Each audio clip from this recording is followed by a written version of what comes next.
Yeah, but that's it now. Hey guys, how's it going? Walter, Howard. Hi there. Hello, First session hello. with Howard today, Walter. I think mixing things up. Sorry, say that again. Our first session with Howard today. You and me have done a few together.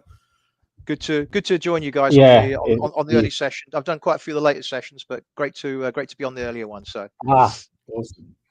awesome. Look, I'm just quickly on my side pulling up the. Here we go. See, we got. Are we live now? Yeah, we live.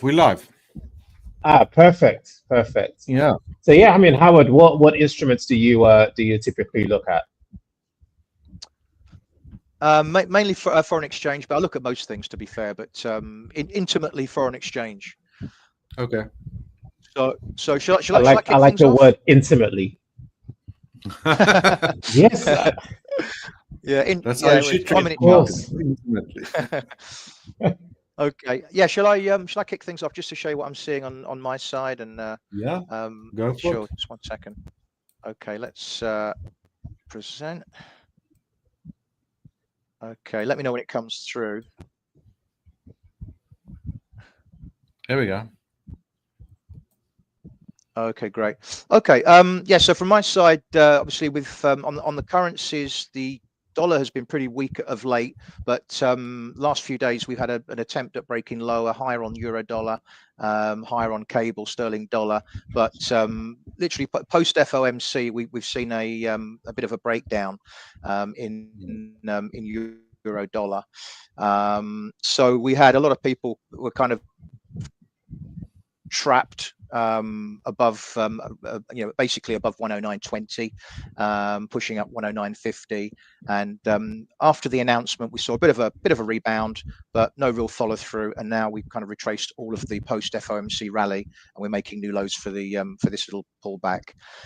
So I think what we're doing on euro dollar, although that's not really my main focus today, but just to give you a bit of a backdrop, is it's a bit like what we had before the big break higher, going back a couple 2 or 3 weeks, where we had a bit of a swing high, a minor pullback, a break through the swing high, then a bit of a trap, and then flushing out all the longs, then back down to the last pivot point, and then that flushed out the shorts.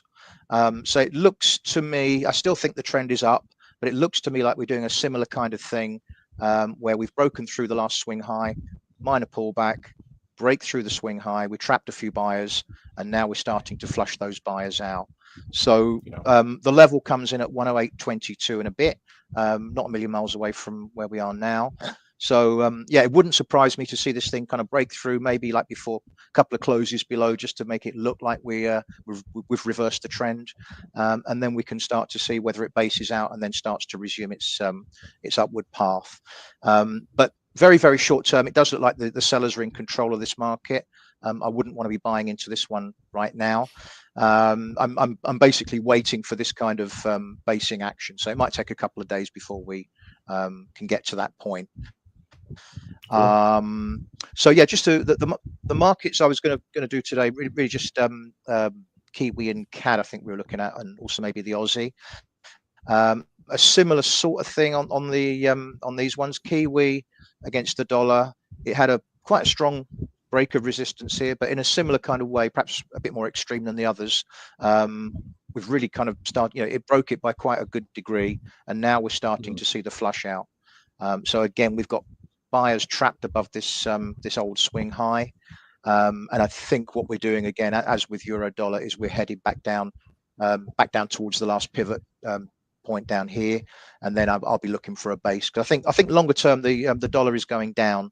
I've got some pretty good long-term bearish wave counts and scenarios on the US dollar, but I think this is just a kind of a temporary pullback. But as I say, I'm bullish on it longer term, but I don't really want to be getting in the way of it right now. We're kind of in no man's land, so if anything, I'd favor maybe selling into rallies if you're talking about intraday stuff, but for me, waiting for the thing to base out perhaps a bit lower down. So that's Kiwi. Onto dollar CAD, a similar kind of thing there, whereby actually this one's a bit more rangy.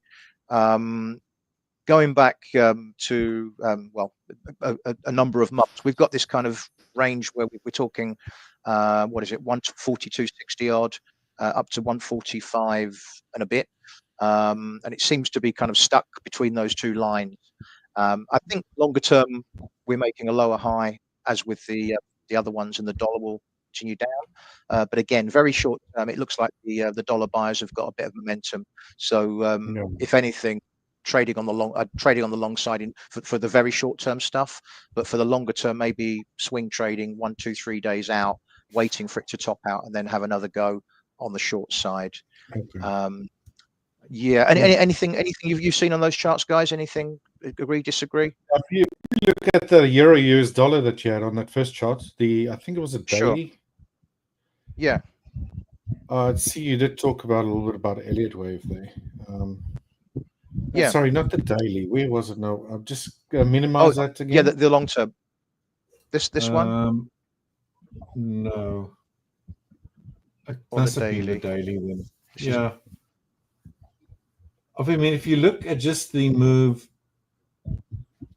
there from the 1st of the 9th, is that last, what? 9th of the 1st, from there, from that low. This First wave up. Yeah. Second wave down, and then that looks like a leading diagonal for the first waves of the third. Little pullback where you this got one that here, oval. Yeah. Yep. So this is all part of the third wave. That So 1, 2, 1, 2. Of the third, fourth and fifth Yep. of the third. So this could potentially just be a fourth wave correction with another fifth wave to complete the cycle to come. And if you normally look at Yeah, sorry, please finish. No, sorry. I mean, just very interesting what you mentioned, because I seen the numbers on one of your charts there. It was like, yeah, he does follow a little bit of Elliott wave analysis. So that could potentially be what we're seeing. So dealing with a potential correction at the moment, you mean? Yeah, I mean, for me, I guess the only thing I disagree with perhaps is this being a wave 5. I think it's more of a B wave, and we're doing a kind of irregular flat fourth wave. That doesn't really break and will make a new high. Yeah, could be expanded flat as well. That's what I'm thinking. Yeah. So in that we kind of we make a new low, which we're about to do by the looks of things, and then we kind of base and then go again. But no, that's really how I see it. Kind of 1, 2, 1, 2, 3. Incomplete to the upside, pretty much. Is what you absolutely saying. Yeah. I wouldn't call that like a major topper, not until we're back down here at least. But we can be wrong. Yeah, of course. Yeah, on the longer term, I've got I'm not sure if you obviously you do Elliott wave, but from the 2008 peak, I've got a completed double zigzag at the 2022 low. In fact, we can't see the whole chart back to 2008 on here for some odd reason. Yeah. Maybe if I change the to weekly, perhaps. No, I don't think they go that far on data. They do actually. Okay. Oh, here we go. Yeah, here we go. So what I've got is A, and then I think it's a B wave triangle, A, B, C, D, E. So there's your A, B, and there's your, and that's the C, end of the first zigzag. Then you've got your X, and then you've got your A, B, C down to the low. Gotcha. So a corrective pattern. The first one down being an A with the B being a triangle, then a C. Then gives you the X. This one, you're correct. Yeah, then an ABC, so double zigzag. Nice. Exactly. Yeah, and that's my and it's so many overlaps. I mean, it can't, for me, it can't be an impulsive wave. It really can't. Jeez, it's been multi years, huh? Very long time. So I know it's a little bit beyond the scope. It's a very long time horizon. Yeah. So so I've got the first leg up, and this for me is a clear ABC down. Look, if that is if that does turn out, then if we do get a third wave to the upside, then it's going to be massive. Yeah, I think if it was a corrective pattern, then obviously you're going to retrace all of it and exceed it. Yeah, although unless we're talking about loads of A, Bs and Cs and things, in which case we can stay in a range on a multi-decade basis. You know, we could be in a range. But certainly the next impulsive wave for me, I think, is to the upside. Okay. So I mean, just looking at that off the bat, just with regards to the ranges, like the next target is the high of the range. We have a set of relative equal highs at the very top. It's very likely that the price would head towards those highs to clear out whatever liquidity is above that. in the coming months ahead. Massive resistance. Obviously, if we can break through these highs, then there's still quite a lot of big resistance up here. But I guess we'll cross that bridge when we come to we'll cross that bridge when we come to it. And another thing I like to kind of throw in as well is in terms of the presidential cycle, in that Republican administrations in the States tend to see double-digit percentage declines in the US dollar. Back to Nixon when they let the gold standard, when they let the dollar go. If you way back to 71 or 72, whenever it was, and Democrat ones tend to see double-digit advances, except for Jimmy Carter, but he was he was a little bit different. So that's really long term. Is I'm a dollar bear, but in the very short term, obviously the dollar buyers have it, for the next day or two, I think. And then I'll be looking for a base to start loading up on euro longs, dollar shorts kind of thing. So that's really how I'm seeing things. Over to you guys, and unless you've got any questions, or if anyone's got any questions on this. No, very well said. No, understood. Yeah, if anyone has any questions that's listening, just put it in the comments as well. And then we can see the comments from our end, so we are going to be able to answer questions. Walter, you wanna? I can do a brief overview of because I'm looking at gold and Bitcoin. Sorry, 1 second. I'm just sharing my screen now. Yeah, it's been a very interesting few days on gold, and it's actually this week has actually turned around really nice, because the last session we had, I mentioned how our gold had crossed 3,000. That sort of hallmark $3,000 per ounce figure that I sort of highlighted a few months ago that it would likely cross this year. And then and then after that, it's sort of it hit 3,050, which is another key price level. So it hit 350 yesterday, and then it sort of trapped above it before coming back down today. So again, I know Howard, you look at the higher time frame, so you're looking at the daily, weekly. I tend to focus. I'm more of an intraday. I focus more on the 15, 30 minutes, 1 hour, 4 hours, sort of for mid short term profit targets, objectives. So so I mean, the way that I analyze has been the same in terms of what I look for. Trade predominantly Asia, going into London Open, and then New York I trade if only, for example, there's an opportunity that I'm waiting for in London that I haven't panned out completely, and then I would look for an entry opportunity in New York. But today has been going so smooth so far. I took a short position in London today, and I'm going to explain the general idea behind. I don't know why this line is there. General idea behind the short, as well as why I'm looking to talk. I'm also going to talk about. I do believe that there will be an opportunity in New York to potentially trade a bearish continuation. So I'll talk about how you can sort of identify that continuation opportunity and wait for it.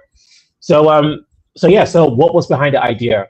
Well, very simple. For me, gold had obviously had a very extended few days of rise. We've seen over 6 days of obviously the market rallying sort of into that 3,000 price level, and then see me and hear me clearly.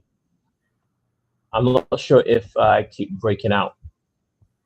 Connection wise, are you good? Can you guys hear me? Yeah, picture wise, you're good. I think we're losing you on the voice a little bit there now and then on the sound. Oh, I see. I was just confirming that, but all good. Good now. That looks good. Awesome. Yeah. So we've seen more than 6 days of rally. So at this point, I was anticipating some sort of a correction to happen today, right? I didn't know when it was going to happen today, but I was anticipating some sort of a correction. So the first part of that correction took place just the start of today's session in New York, because sorry, not in New York, in Asia. So Asia is when I would usually identify as obviously the session changeover, session open. So going into Asia, price gave that aggressive drive above yesterday's high. And then thereafter, we saw a break of structure to the downside. And then again, it's the 3-point system that I use to identify a trend cycle, because all positions I take are in line with some sort of an intraday trend, whether it's on the 15 minutes or the 30 minutes time frame. So yeah, so in terms of the trend cycle, during rally, took out the prior high. So for me, this was a very, very confident short, because price had given a break of structure on the 15 minutes time frame. And then on the 30 minutes time frame, it was also the same picture. The market had broken structure to the downside on the 30 minutes time frame, and trapped above that recent high, taking out any early sellers, because of course, something that's very typical for gold is before it makes any sort of move to the downside, if it's been rallying for a few days, it will give initially that fake reversal or that fake move to the downside, and then it will rally, take out any sellers in the market before actually giving the sustained move. So this is something that happens quite a lot. It's a very unique characteristic for gold. So waiting for this. After this happened, London session was when I actually engaged in the market. So in terms of area of interest, so one thing I talk about in my previous sessions is I always wait for an AOI, which is some sort of an order block. And then within that order block, I'm looking for either an imbalance or what Richard also calls a fair value gap, or a short-term high, short-term low within that order block, which is where I refine my entry opportunity. So in this case, London session, the market broke away from this general range. So this is some sort of an accumulatory range, right? The market broke, and that very order block became my area of interest. Right now, within this order block, there was obviously this smaller imbalance. Sorry, we are losing you a little bit there. Are you good? Can you hear me? Oh, sorry. Am I back now? Yeah, I can hear you. Can you hear me? Yeah, now it's better. I don't know. How are you experiencing the same with him? Or yeah, kind of in and out a few times. So okay, but I'm following. I understand. In and out a few times. That's really, that's really puzzling. I do apologize for that. So with regards to the opportunity itself, because price had given this break outside of this range, created an order block, there was an imbalance that was created. So my entry, I placed a pending order at the edge of the order block, which is obviously the close of that imbalance. Stop goes above the high. And in terms of my profit target, so there are two areas I'm looking for.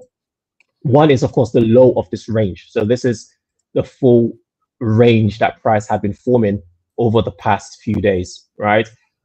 So the low of this range is, of course, this low down here, right? So this is where my initial target is. But then I also have an extended target in a previously unmitigated order block. So I remember this range I marked out on Tuesday. So after the market had given this sort of like short-term correction before that bullish continuation to the upside, the market failed to mitigate against this range. Hence why this unmitigated zone is also an area that I anticipate the price could gravitate towards as the final profit objective. So yeah, approximate R for this trade is 123.8. It's pretty standard trade. So the first entry opportunity being in London. There was another entry opportunity that was created after the market broke outside of this order block range again, retested, and then came back to the downside. So again, this was something that took place just right before obviously our session started. So where are we now, and sort of like what am I anticipating for New York? So I'm just going to update the levels. So this is that third expansion before the reversal. After the reversal, anticipating the reset. So that's the first, and that's the second. Oh, just to so in terms of what I'm just to I've just seen a question come through from James Cooper. How can I identify fake breakouts and avoid being trapped? The best way I know that a different trader would have different insights on this, but for me, the way that I personally avoid like a fake breakout is one, I would always only trade in line with an established trend. That's the first and utmost primary importance. If there isn't an established bullish or bearish trend cycle, then I tend to stay out of the market. Now, if the market is going in sort of like a sideways fashion, right? So it's just sort of like bouncing up and down within a constrained range. In those scenarios, of course, you can have fake breaks out of the high and the market trades back in, or fake breaks below and the market trade back in. Personally, the way that I avoid like getting myself caught in a situation where the market, like I'll give an example. So it was something very similar yesterday, actually. Yeah, this would be a perfect trade for this example. So we take something like this. So this was a long that I took on Tuesday. All right, so I'm just going to get rid of that. Now, in this case, the market obviously, so we had this initial high, we had this initial low that took place down here, right? The general trade idea for this was very simple. The market had given a reversal to the downside. Thereafter, I saw a bullish cycle within the range, right? Now, of course, I'm looking to go long, but my long position didn't actually successfully hit my profit target until the following day. So this is something that I needed to hold overnight. So personally, when I see the market is within some sort of a constrained range, within that range, I can identify mini trend cycles. So by mini trend cycles, you see this 1, 2, 3. It's a very specific cycle that I look for in price. And it's looking for expansions and contractions. Now, within small ranges, you will get those expansions and contractions. So I would always aim to trade in line with that.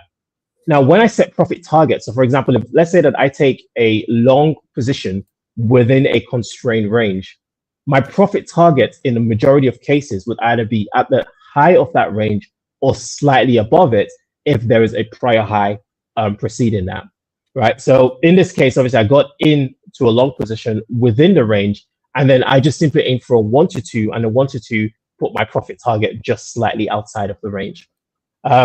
So personally, that's how I avoid being in scenarios where I get into fake breakouts, because I always either wait. So I, like in this case, again, like earlier today, the market was within a range.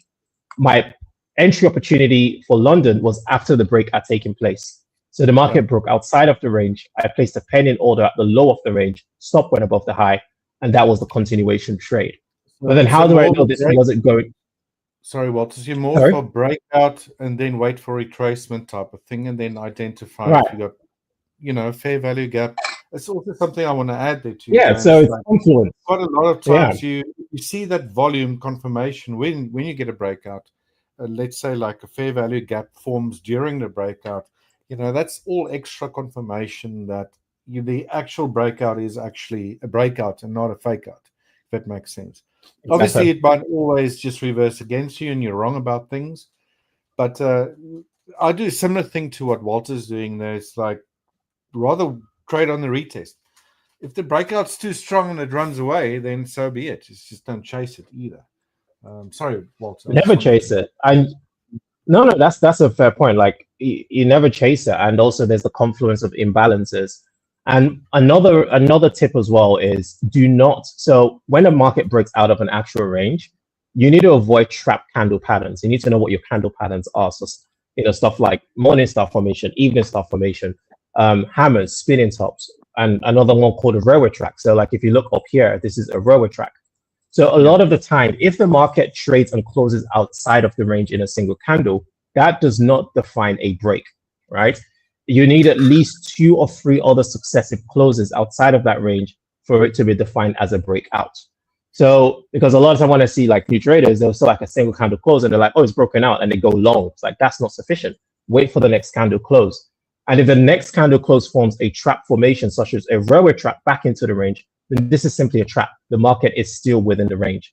So a lot of the time, for me to define a breakout, I need to see 2 to 3 successive candles closing away from the range without trapping back in. So i.e. forming a railway track that closes back in the range, or a morning star formation, evening star formation that closes back into the range.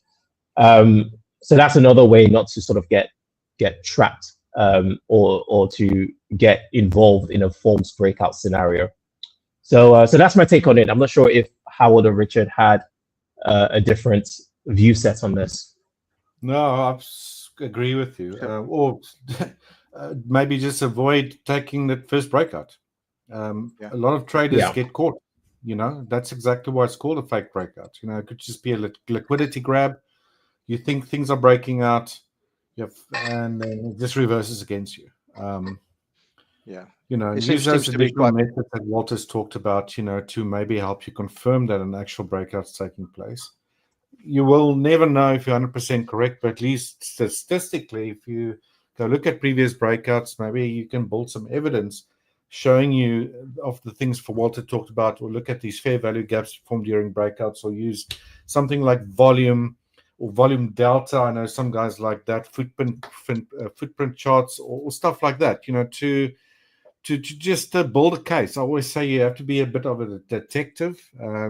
It's about reading what you're seeing as well, but it's also building that sort of like, you know, extra clues that the market's giving you away to then take that to make your decision, rather than just blindly saying, we're having a breakout, I'm jumping in. And in the majority of the cases, you're probably going to take a hit there.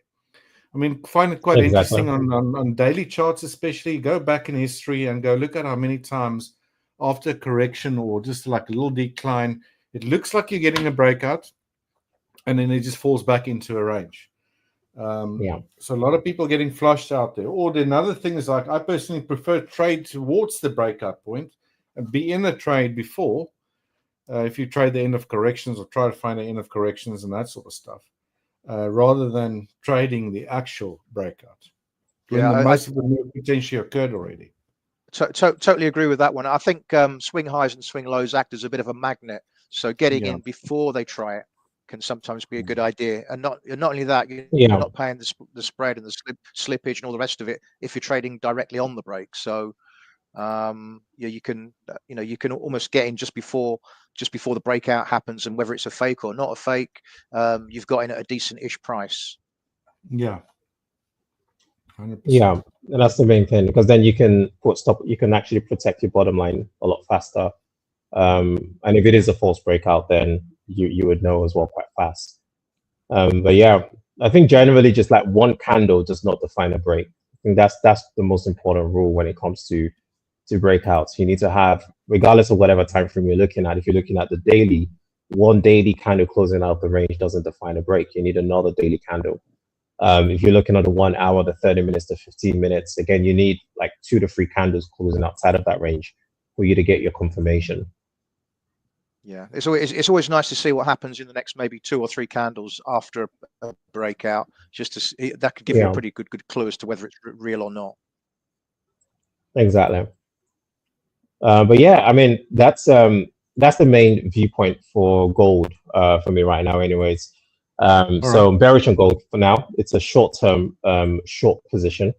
So and I do see there is a very high likelihood the market will take out these lows, and then potentially trade towards 3017. But this is beautiful. It's like I've been watching gold. Like for me, this is like I like when Howard described it intimately. He has that intimate relationship with FX pairs. I have a very intimate relationship with XAU USD. So yeah, when I see it get to new levels like this, it's always nice to see. But yeah, I think I'll hand it over to Richard to share what he has, and then after that, I don't mind sharing like my views. Oh, Bitcoin short, by the way. So I'll share this after Richard, but this is a trade I'm about to take now. It means quickly show my stuff, and then you can jump on Bitcoin. Yeah. So Richard, I'll hand it over to you. No, so this is actually a setup. So it's actually in my area of interest now, and I'm actually gonna take a trade on this. But Richard, I'll share the trade on this after you, Richard. Okay. Okay. No worries. Let's go. I'll share my screen.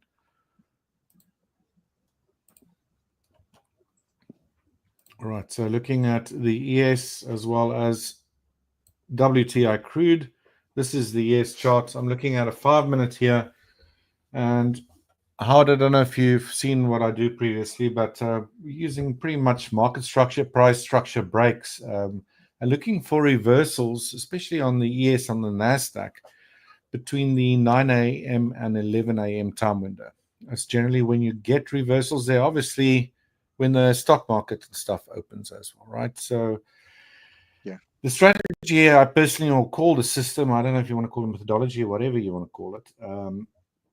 I call the morning liquidity sweep. And it's basically you're looking for, you see these lines that I've drawn in here, could either be the overnight session lows or highs, or the Globex session lows and highs, or if price is just trending one direction, if it breaks, then a previous day's price structure point followed by a reversal. So what we call a liquidity sweep.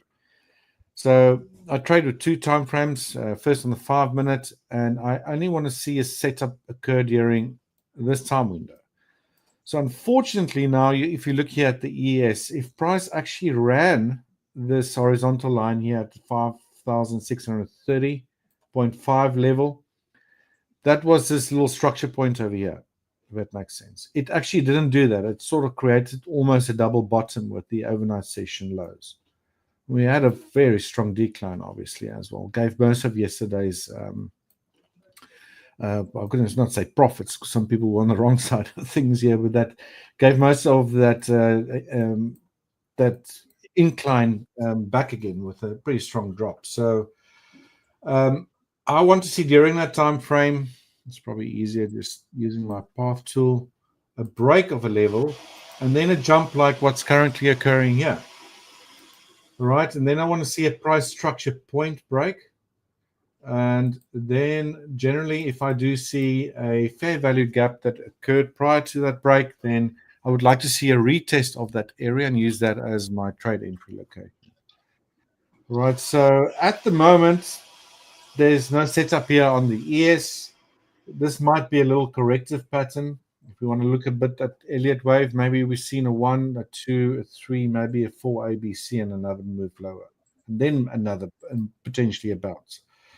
So that straight little move to the upside potentially could have been an ABC, but since price didn't break this previous low here, maybe this is still just corrective, and I'm expecting a potential another drop here. If price takes out either that level, the 5,630 level, or we also have a few clusters of lows that occurred here on the 19th, around about 5,623. Same thing as what I've discussed, potentially break like that, and then a reversal to the upside. And I'll switch to a 1-minute time frame, see if we see a price structure break, which might be an additional indication of a reversal. And then if I see a fair value gap, then use that as a trade entry location, but only after a retest. Right, so not really much happening there on the S&P. We have WTI crude oil. And similar thing here, I've got this time zone, also between 9 and 11.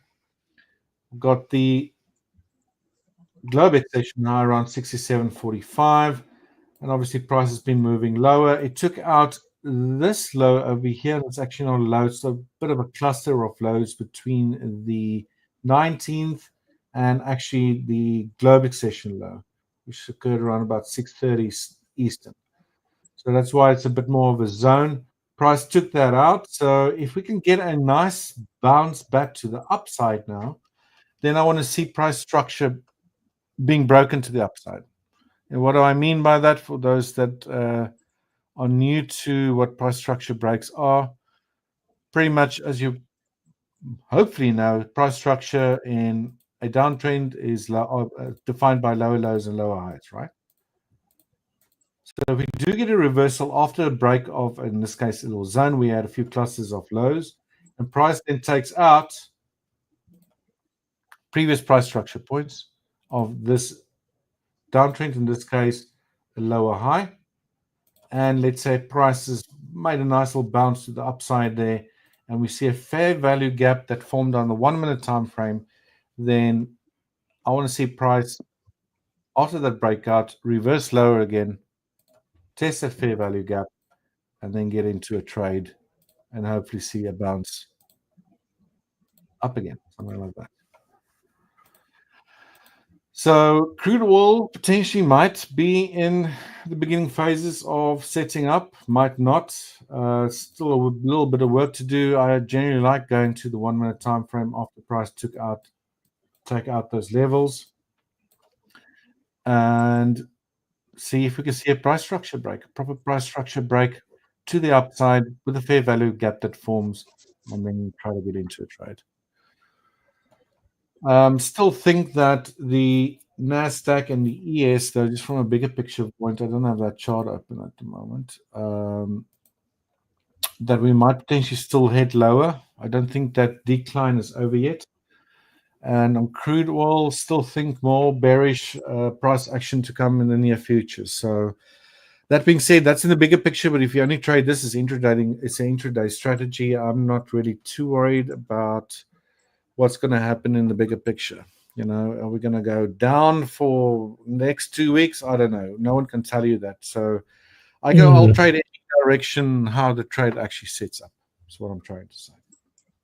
Yeah, I was looking at the daily candles on the NASDAQ, and I don't know if it's exactly the same as the other indices, but it's interesting how we've gone from that situation where you get a nice update and then slam, it gets, you know, maybe 1 or 2 days down, new lows. But that pattern seems to have broken, and now we're getting the one day down, and that gets reversed. So maybe there's some accumulation going on down here. Yeah, could be. That's what I'm expecting. I think in the long run we're going to see a very strong move back up again. Potentially not all-time highs again, but I won't be surprised if we just see a run of in a ranging type of market, a run of the lows after that strong decline that we've seen, but sort of like an accumulation type of what is it? What do you call it? A spike and a retest type of thing. What do you call it? Analysis again. Very famous guy. It's escaped my mind now. Is it Wyckoff? Wyckoff type of distribution sort of stuff. Accumulation. Sorry. Yeah. But let's see. Anyway, that's me. I'll let you guys know if I see something happen here, and hopefully get into a trade. But yeah, that's it. Did you want to show your charts, Walter, or Bitcoin? Oh, yes. So that's still in the entry range. So I can share that. By the way, I figured out, so earlier we're in Bali, there was a typhoon yesterday, really bad typhoon actually. So a lot of like roofs got ripped off, and my swimming pool, like my drying rack got blown into my swimming pool somehow. I don't know how how the wind managed that. So like right now we're still experiencing a lot of like bad weather, and I think my internet had a bit of an issue because my partner, she just messaged me saying that, "Is your internet okay?"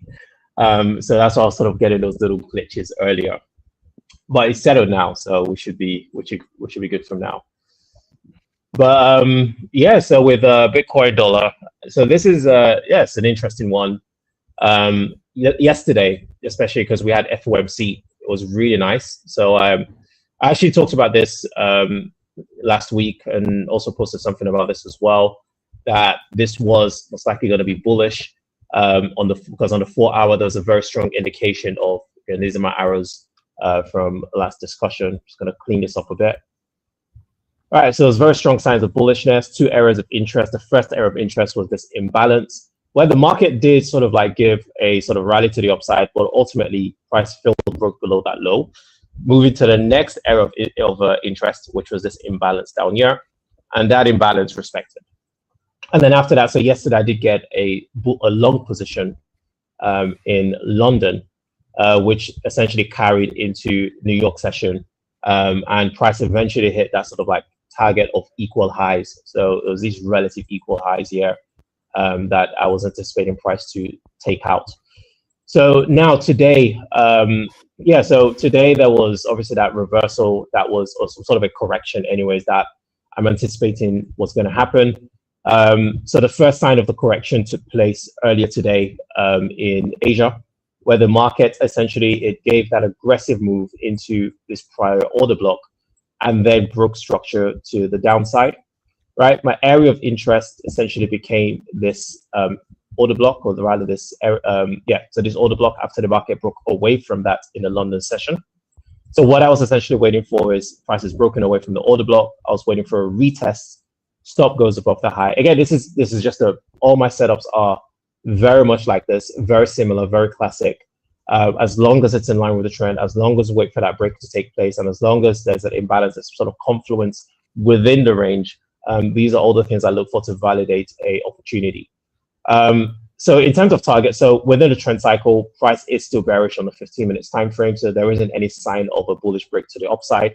And same on the 30 minutes as well. The price is still very bearish. There isn't any sign of a bullish break to the upside. So this is still on the second phase of that expansion. I am anticipating one further expansion to the downside.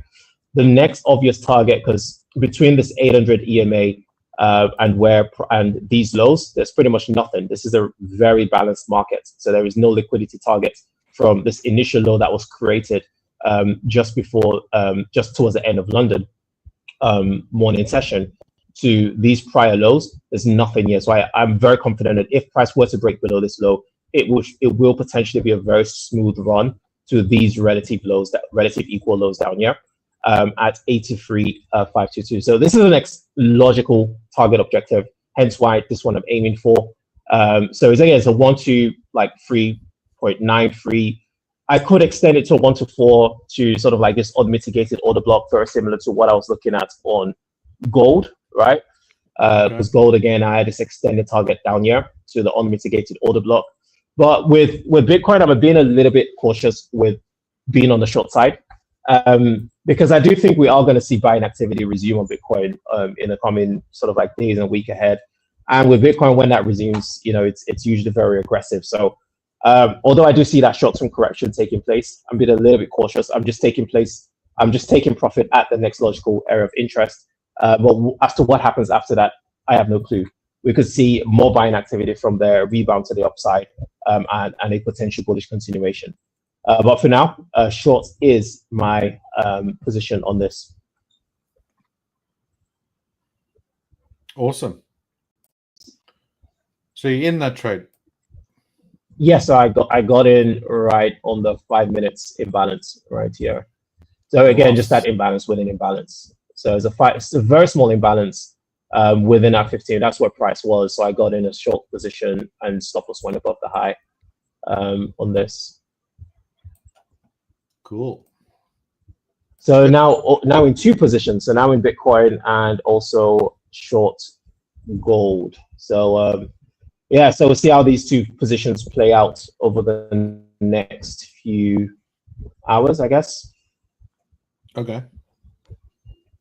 Yeah, got to say that gold on the 50-minute chart looks like a 5 waves down from the high and a ABC up as well. Looks very kind of corrective to the upside, so it does look to be and kind of in line with euro dollar and the other markets, although it's not going as aggressive as the currencies, but does seem to be quite heavy on that one.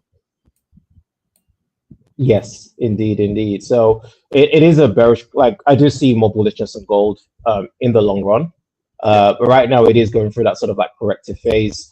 And the next on the daily, the next area that I'm anticipating gold to trade into is this daily imbalance that was created, which is the next area of some sort of like major sell side liquidity pool. So, again, when I say imbalance, I also refer to a fair value gap. They're pretty much the same thing. And that fair value gap is where my target is as well. So again, I'm not being overly ambitious with my profit taking on the sell side for gold either, because I do see a potential of more bullishness to the upside in the long run. Okay. Until I see a 4-hour break on gold. Bitcoin, like on an exchange or in the wallet, or do you just trade it? I trade it as a CFD. So I trade it as a CFD with so some of the prop firms I manage accounts for, they offer Bitcoin dollar CFD. I also have my own personal CFD account with XS Broker, XNES. Okay. So so I trade it as a CFD with them just because better leverage, better feel. Yeah. I used to trade it on an exchange. So I used to trade on DYDX. But yeah, I just find that the field is slow. I have the leverage isn't as good as I get with brokers. So now I just predominantly trade it on as a CFD with brokers. Cool. Howard, do you see something on your charts? Well, no, just that we're on euro dollar. We've broken through that level on the daily chart. Let's just whack it up. So, just 1 second.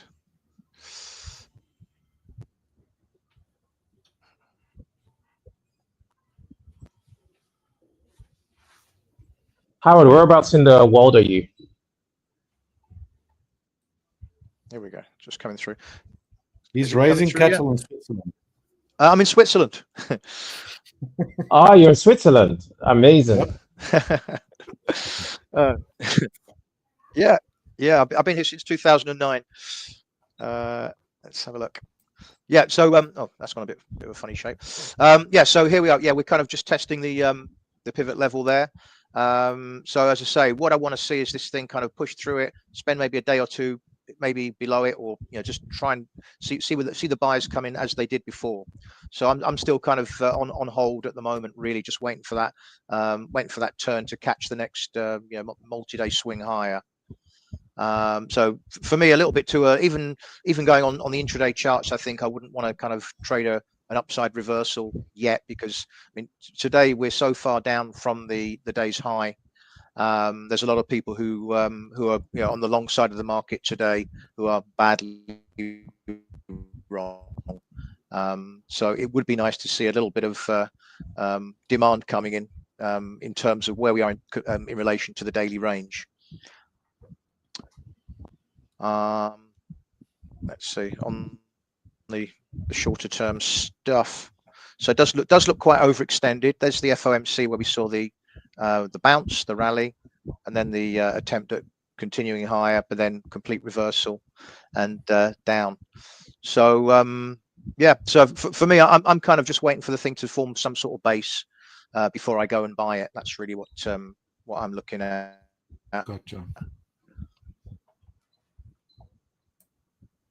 The one thing I didn't look, the yen actually looks a bit more interesting, because after FOMC, dollar yen sold off from above 150, and the yen crosses also sold off. So we saw a bit of yen buying, which I thought was quite interesting. So it wasn't necessarily just a dollar story.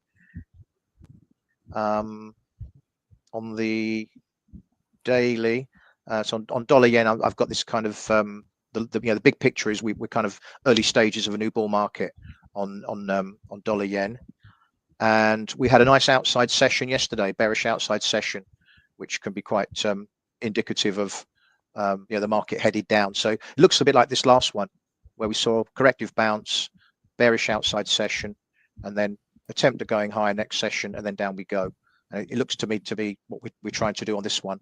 So this could be a good opportunity, I think, coming into it tomorrow for a crack at the short side, looking for a continuation of this move down. But today it just seems to be a dollar buying day, and even dollar yen is kind of is going a little bit higher, but I'd say in a quite a begrudging fashion, which can be quite good, because it gives you the clue as to which way the market really wants to go. So I think a small upside candle today, and that will set us up for a nice big move down tomorrow. So that's really my kind of trade, I think, going into tomorrow. Yeah, on my side, the ES is making a nice, strong move back upwards. Crude oil, the same. No setup. Just straight rocket up, both of them.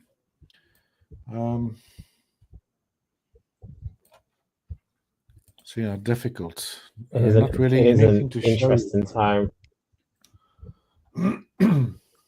Straight up, straight so down. On the S&P, looks like an ABC down on the S&P. Yeah. So on the S&P, looks like an ABC down from yesterday's high on the intraday chart, on the 30-minute or wherever it be. On the this daily is kind of chart. early stages of no, on the 30-minute, the intraday. So from yesterday's high, ABC down to today's low. Yeah. I can't make a 5 out of it. No, definitely looks like an ABC. And since this didn't break, which I expected or hoped it would, it may be a 1, 2, now 3, 4, 5 sort of thing. Yeah. What are you sort of waiting for? Are you looking to go long in New York straight at bullish continuation? Yeah, I wanted to go long here on the ES since price was testing these levels. But rule state, I want price to run that or give me a potential liquidity run or sweep. It came very near to doing that, and then boom, straight back up. There was no sweep. Yeah. Yeah, look at this on crude oil. Beautiful type scenario where we had a cluster of lows, overnight session low around 66.72. We had these little lows, which was just a little structure low yesterday. Price sweep that, if you couldn't probably say that. I'm actually looking at the 1 minute, so let's go on a 5 minute. You see how it took out that little zone? Yeah, they're beautiful. And boom, straight back up. Back into the range. Yeah. And, if I wanted to be really aggressive and look at a 1 minute time frame, price structure, clearly bearish into there, lower lows, lower highs. This after break, so broke it twice. And even here, you can see a 1, 2, 3, 4, 5 happened very quickly, and boom, straight back up. So if you want to look at a 1 minute time frame price structure point break, it would have been around about here. Yeah. You see, price takes it out. Now I have to clean up all this mess here because I clearly missed a potential trade there. Where's that thing gone now? Well, wouldn't you have entered after that break because an imbalance was created? But price didn't sort of retest fair value gap. The price didn't retest the fair value gap. If you want to be really aggressive and you see this as a little lower high, price structure break on 1 minute, then as that break occurred there, you can see there was a little fair value gap. Once, but you'll have to really squint to see that and be very quick. So you had a 1 test, 2 test, 3 test, and boom. So this is why I drew another one over here, which would rather be, let's say, a little bit more of a potential continuation. As price took out this little higher high here, another fair value gap formed. So, I was hoping to see a retest of this and then that, but that just didn't happen. And now we do this. Too fast for me. That is price sometimes. Sometimes, it just doesn't go into that optimal entry point and it just flies. And I think sometimes it's easy to watch it go if it's like, you know what, there's something else coming around the corner. But if it's towards the end of the week and there hasn't been any sort of good trades for the whole week, for me, that's when the frustration kicks in. Of damn, this will be that one good trade this week. Really too late to have caught this. Clear fair value gap there. You want to force this to be a little lower high on a 1 minute time frame, potentially. If you had to be very aggressive there, you would have gotten right at that low. But that's why I drew another one over here after, let's say, a break of that higher low there. Oh, sorry, higher high.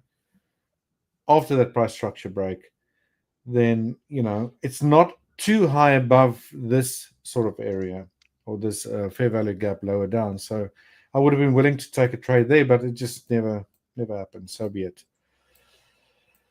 Not going to chase it, but yeah, it's probably going to go to new highs for the day, I would say. Maybe. Who knows? Yeah, it looks like it's heading to the top of that range. Yeah. Looks like looks quite aggressive, doesn't it? Yeah. Travel too far for me to try and jump in that high now. That's unfortunately the way it is. Look at this. Is it really kind of moving with moving? Is it kind of moving with the stock market? Is that how things are going on this one? Crude oil. Sometimes it does, sometimes it doesn't. I find if you look at the NASDAQ, the NASDAQ in a year's look, run very similar in direction. They do follow each other in direction, and I do feel that crude oil sometimes intraday can be affected by their direction as well. So not an inverse, but a correlated sort of correlation. Sorry, it's almost escaped my mind there, but not to a large extent. You know, sometimes crude oil just does its own thing. You know, Yeah. But yeah, I mean, that's just a little I bastard. mean, it's very very fundamentally driven. Do you keep an eye on any fundamentals that could, because the market could be affected at on any crude time oil? by any sort of, yeah, on crude oil. Oh yeah, for sure, definitely. Any major news in the Middle East, in Africa, or in, yeah, or even in the South, you know, could drastically affect price movement. Oh, for sure. So, you know, just knowing that sort of stuff, watching news channels, you know, global sort of events rather than the stuff that you see on the economic calendar can definitely influence crude oil big time to a large degree. So, yeah, being aware of that rather than just checking the economic calendar, trading crude oil is definitely a good idea. That's for sure. Seems to be massive support around 65 on the long-term stuff. On the, you know, going way back to, you know, post Ukraine, the low 63.97 or whatever it was. On Seems crude to be, oil. seems to be a lot of big support in the mid 60s kind of thing. Yeah, I don't have a long range chart open here because on this platform doesn't go back that far, but yeah, around the 65 region, and it's been around that region. Where was this? Yeah, Let me see if I can bring up maybe a weekly chart here. How far can we go back? Yeah, but I mean, this is this a descending triangle sort of look here? Maybe first wave descending triangle, another break. It's been punching that level how many times now? And I think if that does break, we're going to see a pretty strong move lower, but definitely not minus again on the futures is what I think. Remember that when that happened. I remember that. Yeah. Yeah, that was absolutely insane. Never even knew something like that could happen. I used to actually look and trade crude oil until that event took place, and then after that, I just shelved it. I was like, yeah, this is absolutely beyond any sort of reason. I just like stopped trading it after that. It was mental, that's for sure. Like markets can do what they want when they want, even go negative. You should have bought it at zero. I know, right? I mean, now it's sitting at what, 67. After a move Imagine like you added that, a zero. you're so scared. Like, what on earth just happened? Like, I'd rather not touch it. Crazy. All right, guys, you want to show your charts there? I think we almost 10:15 here. Still have half an hour to go. Oh, look at that. Boom. Wow, there we go. There it goes. Yeah. I forgot how fast crude oil can move. It can move very fast. Very. That looks nice.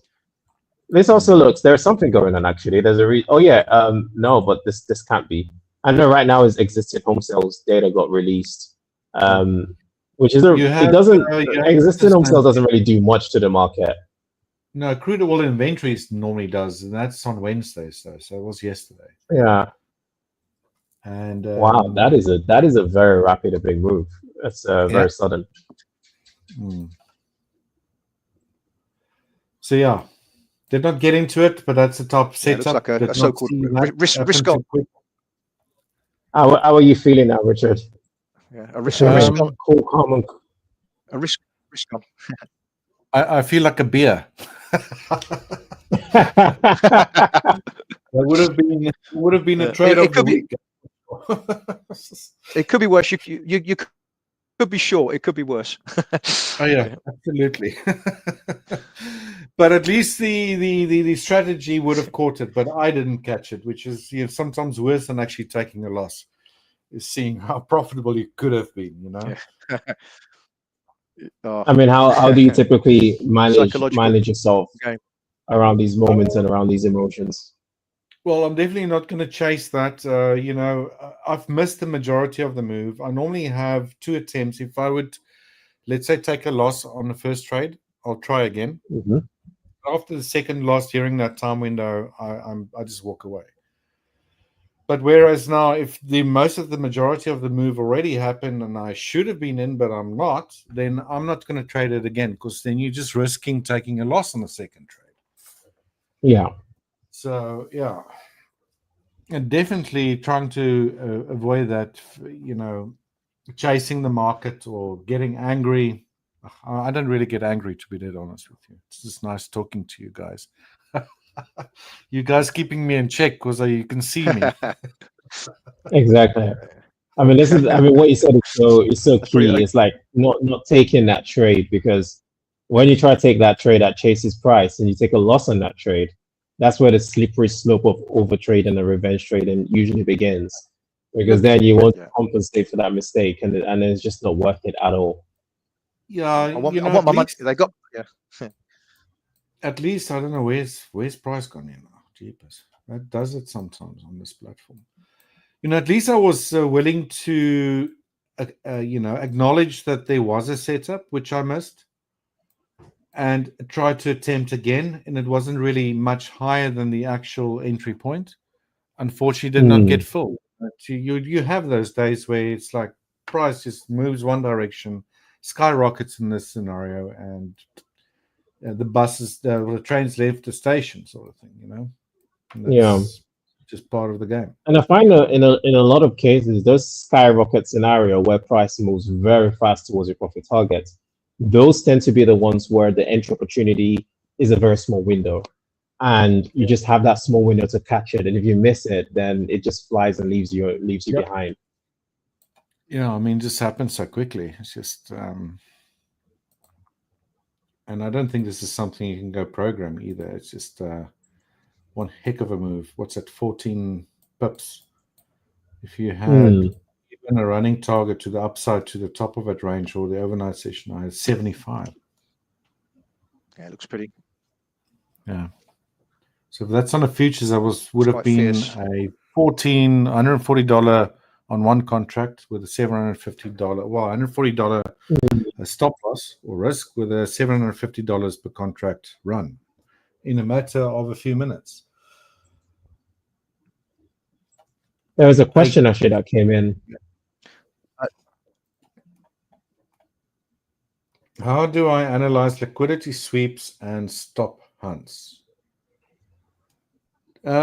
James, just knowing that they actually occur. I mean, this whole strategy is built on the basis that you typically have liquidity sweeps during that time frame, and normally during the morning session, the US morning session.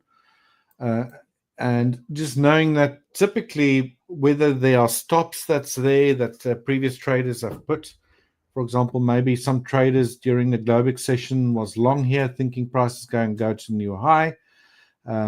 Potentially a lot of stops could have been placed here. I don't know if you want to call it stop loss running or whatever the case might be. But then we had a strong decline into that time window. And that's when most of the volume comes in during the morning session. And just knowing, and you can actually go and mark off on your chart on the ES, NASDAQ especially, and crude oil, and just go look at how many times you actually get, price breaking a previous level, whether that's overnight session highs or lows or previous structure points of previous days. During that time window, and you actually get a reversal during it. So just using that actual information, knowing that it often occurs, then you can then go next step, build a strategy around it, which in this case, after a break of a structure point or a level, whether it's high or low from the current day or the overnight session or previous day structure points, then in my case, look at a price structure break of the current move that broke that level, and then look like for a imbalance, like as Walter would call it, or I call it fair value gap, and use that as extra confirmation or trade entry location. Stop hunts, I don't know how you can really analyze that. I think Sam does really well with his footprint charts is, just watching what volume's actually doing when these type of potential sweeps actually occur. I think you also talked a lot about the actual breakouts there, and this is a good example of if you were trying to think that you're going to take a breakout here, knowing that a lot of fake outs do occur, and especially during this time window that you do get a reversal, then this for me is, I would call it a beautiful picture perfect liquidity sweep. If you follow me, I mean, how would it probably say ABC to the downside? You know, definitely you can build your case with that as well. Yeah. So, I look for a lot. If I can identify an ABC, then I like to trade against it, even if I've not got a clue about the bigger structure. Yeah. So, I mean, you can go this right at the end of this day, also on the 17th during that time window, which is what these blue lines are. Low for 2 days. Massive move back up. Look at this. Price took out a few clusters here of a previous day. Right in the middle, between 9 and 11 a.m., strong move up. So you can go do the same on the ES, on the NASDAQ. And you'll find, we only had small declines, but quite often, if you trade on the 1 minute time frame like I do, they're quite often sufficient enough to give you at least a 1-to-1 or 1-to-2 ratio. But when you do get those nice strong runners, obviously that's nice too.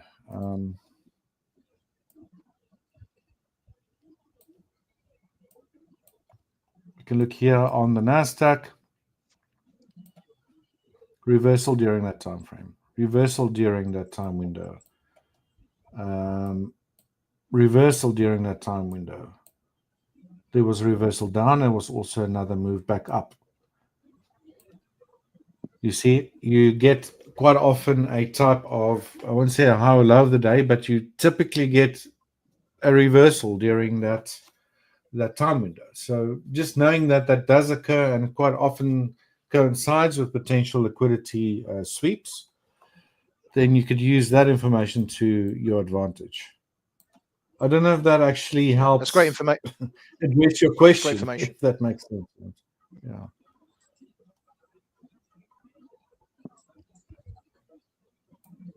Yeah. Knowing that there's a time of the day that something could happen like that is great information, I think. Yeah. I mean, the time of the day is such a key element. Yeah. Sorry, I mean, what I was trying to say is, as traders, you can only really try to study the past as best you can to try to figure out what's going to happen in the future, right? Yeah. With whatever strategy you're using. Right, Walter, are you still short there on Bitcoin? Yes. So 1 second, I'll share my. I don't know if I'm still sharing my screen. I'm just entering a new position. I'll just explain. I'll update in a second. 1 second. All right. Is my screen sharing? Not yet. Or is it in Spot? Oh, it's being shared. I just yeah. need to have it in Spotlight. I'm not sure if I'm not sure who the admin is today, but they need to move it into the Spotlight for me. Because I stopped on my side. If you just click the button again, does it not do anything? The present button. There we go. Let me try that. Yep, perfect. Ah, beautiful. Okay. So so just a bit of update on the Bitcoin price. Swiped back up, but I saw what it was doing because I noticed earlier today there was this litigated imbalance right here, and I was like, this price going to leave that alone. So it's interesting that price came back up right into that imbalance. So I got stopped out of my initial trade, but I've now placed another pending order. So I placed a pending order just right at the top, just in case price trades a little bit deeper into the imbalance. And then I've put a stop loss just above. So I initially calculated off this, but again, if price was to trade all the way up here, I don't think that short is going to happen. So I put it just right at the top of this candle, right above where that imbalance is. And then my target is still the same target down here. So it's a 1 to 5, an extended target. So yeah, that's going to be the second opportunity, second entry that I've taken. If it works out, fantastic. If it doesn't work out, I'm not taking any more entry on this. And then gold is still slowly, steadily moving towards, yeah, it's still just doing its thing. So I'm just waiting for that to make that final move to the downside. Yeah, looking good. It looks, yeah. I just got triggered in on that trade now. So price has come back up to that high. So now let's see if it respects this imbalance, which ideally it should, but who knows what price wants to do today, eh? Seems to be going along with the stock market and oil. Right? Sorry? But yeah, gold is doing a different thing. I say Bitcoin seems to be going along with crude oil and stock markets today, whereas yeah, it seems to be doing something. Yeah, it seems to be doing something very similar to what the other markets are doing. But then Bitcoin is its own beast. You know, it's just when you think it's pegged to a market, it will prove you wrong. It will be like, no, I did not follow anyone. I did not follow anything. Just when you thought it was safe. There was a point, like there was a point where I initially saw it had a bit of correlation with gold, actually. So they did have a slight correlation for a while. And then after that, the correlation became an inverse correlation. So if gold went down, Bitcoin went up. If Bitcoin went down, gold went up. And then they did that for a short period of time. And then that sort of relationship didn't pan out for a long time. And then they just started doing it. So yeah, that's when I realized Bitcoin is its own beast. It just does what it wants. 1 second, it could be correlated to the dollar. The next second, it's like, nah, I'm not doing that.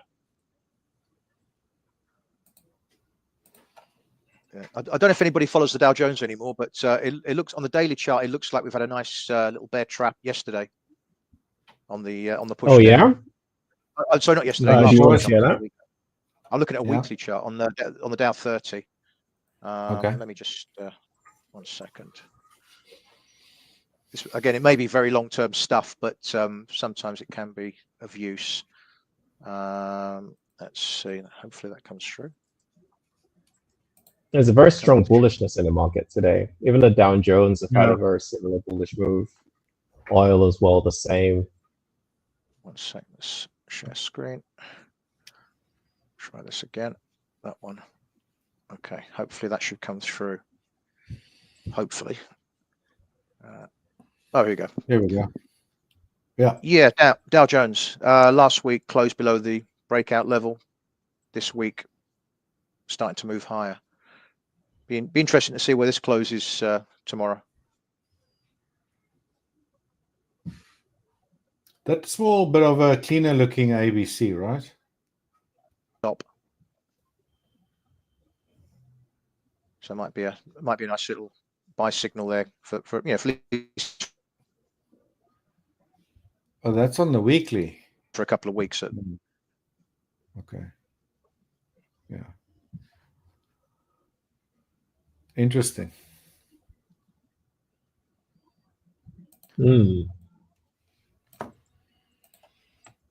Interesting. How are we doing on time there? Half past almost.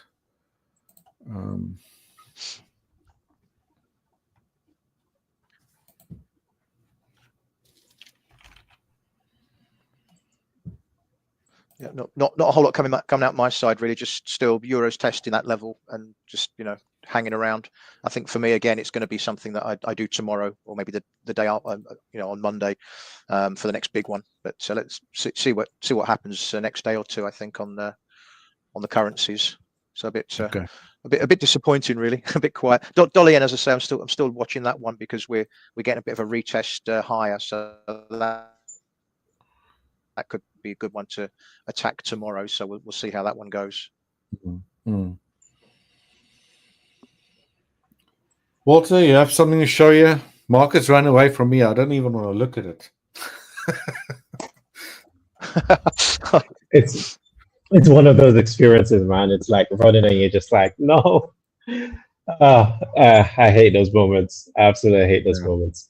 Oh, it sucks. But yeah, I mean, I'm not sure if anyone in the comments has any sort of question. I'm going to put my screen back up in case anyone wants me to explain sort of any concept, and even like, I mean, how. So I'm just sharing my screen now. I mean, Richard, how you explained like liquidity sweeps and stop hunts is, yeah, exactly the same way that I look for it as well. Like time and price. It's always important to look for the right opportunities at the right time. Usually the first 3 hours of market open is, from my experience, the most optimal time to sort of look for liquidity sweeps and stop hunts. You know, because that's when you have a lot of fresh liquidity pouring into the market, and that's when you're going to see a lot more activity than after that 3 hour window. So yeah, and that also feeds into a lot of my trade ideas as well. Like, yeah, like I look for some sort of a sweep of sort of like buy side or sell side liquidity. Like in this case, you know, the market did take out these highs, you know, before trading back into the range and eventually breaking outside of the range. And this move in and of itself might seem minor, but this gave me more confidence in the bearishness of price in the short term. So I tend to use that as a sort of like a added, like even down here as well. After the market took out this low, came down, took out sell side liquidity there, and also took out this other low as well.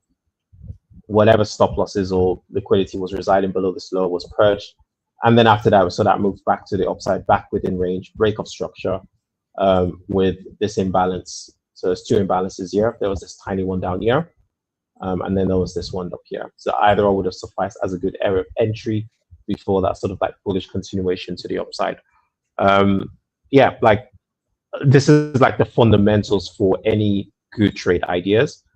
And then after that, we can just layer whatever you want on it. Like I know that the way myself, Richard, we identify trends are slightly different.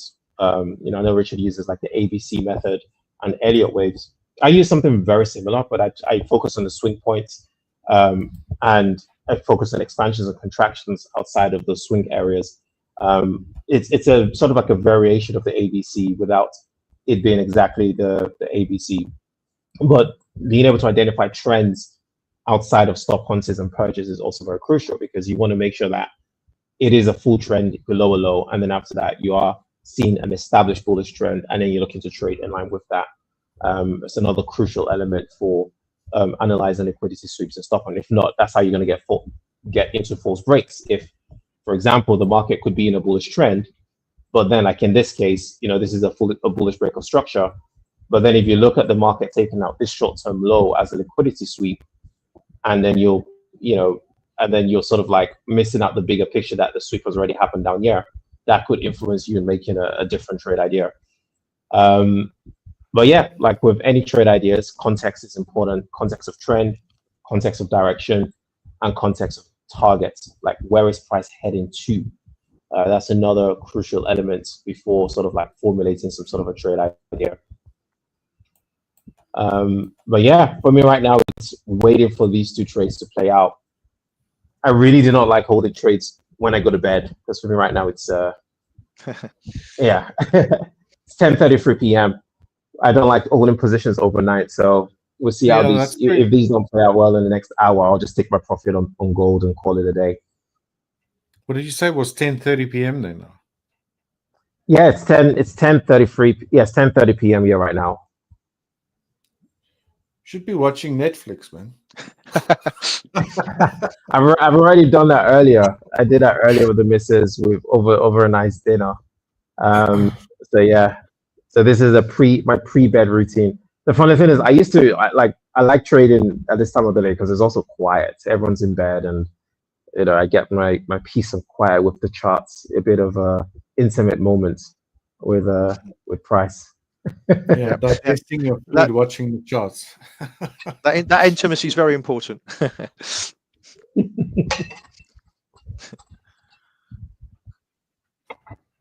absolutely love it. But yeah, gold, I mean, Bitcoin looks like it's respecting that level. Well, let's see. If this plays out, this will be a very precise entry. But we'll see. I don't get excited over like immediate moves in my trade direction, because like you've seen earlier, like my initial entry price moved, but then it came back up again. So yeah, the only confirmation I need is if price traded and closed below this initial entry point, that is like a solid confidence this trade is probably going to work out. But if price sort of like it comes down to this initial imbalance and it bounces on this price level, and this becomes sort of like an area of support for price, that will make me a bit more hesitant, because then what could happen from there is a continuation to the upside. So what I really would like to see is the next 15 or 30 minutes candle to close below this price point, and then this could form an area of resistance, so we can see price bounce back, retesting that zone, and then a continuation. That is the kind of picture that will give me confidence in this trade working out. But for now, I'm sort of like, I have no expectations. I could get stopped out again, or this could rally towards that sort of like target to the downside, which also coincides with, so there's a lot of confluence down here that I love. You know, there's that nice 800 EMA I mentioned last time. 800 EMA acts as a dynamic area of support and resistance for price. So for whatever reason, I don't know what it is, like I've noticed this for years, price tends to gravitate towards the 800, and then it would either reject it or break it or consolidate around it or accumulate around the 800 for a bit. But price has a sort of like very interesting relation with the 800 EMA. So that's why, as sort of like confluences, I look for it. Is it close to a key low? If it's close to a key low, like these equal lows, then I anticipate that that could also form a very good target as well. Okay.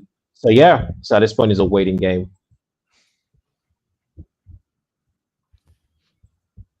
Yeah, nice entry. That's for sure. Thank you. It's a nice entry for now. Yeah. So will you? If the trade hits target, then it's nice entry.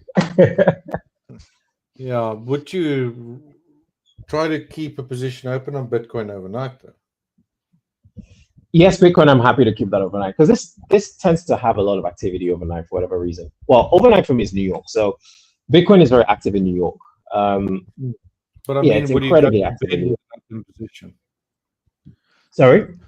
Would you go to sleep with an open position, for example? I would go to sleep on an open position, but I wouldn't go to sleep on an open position of both. So with this one, because this is already in profit, I would rather just take my profit from this trade.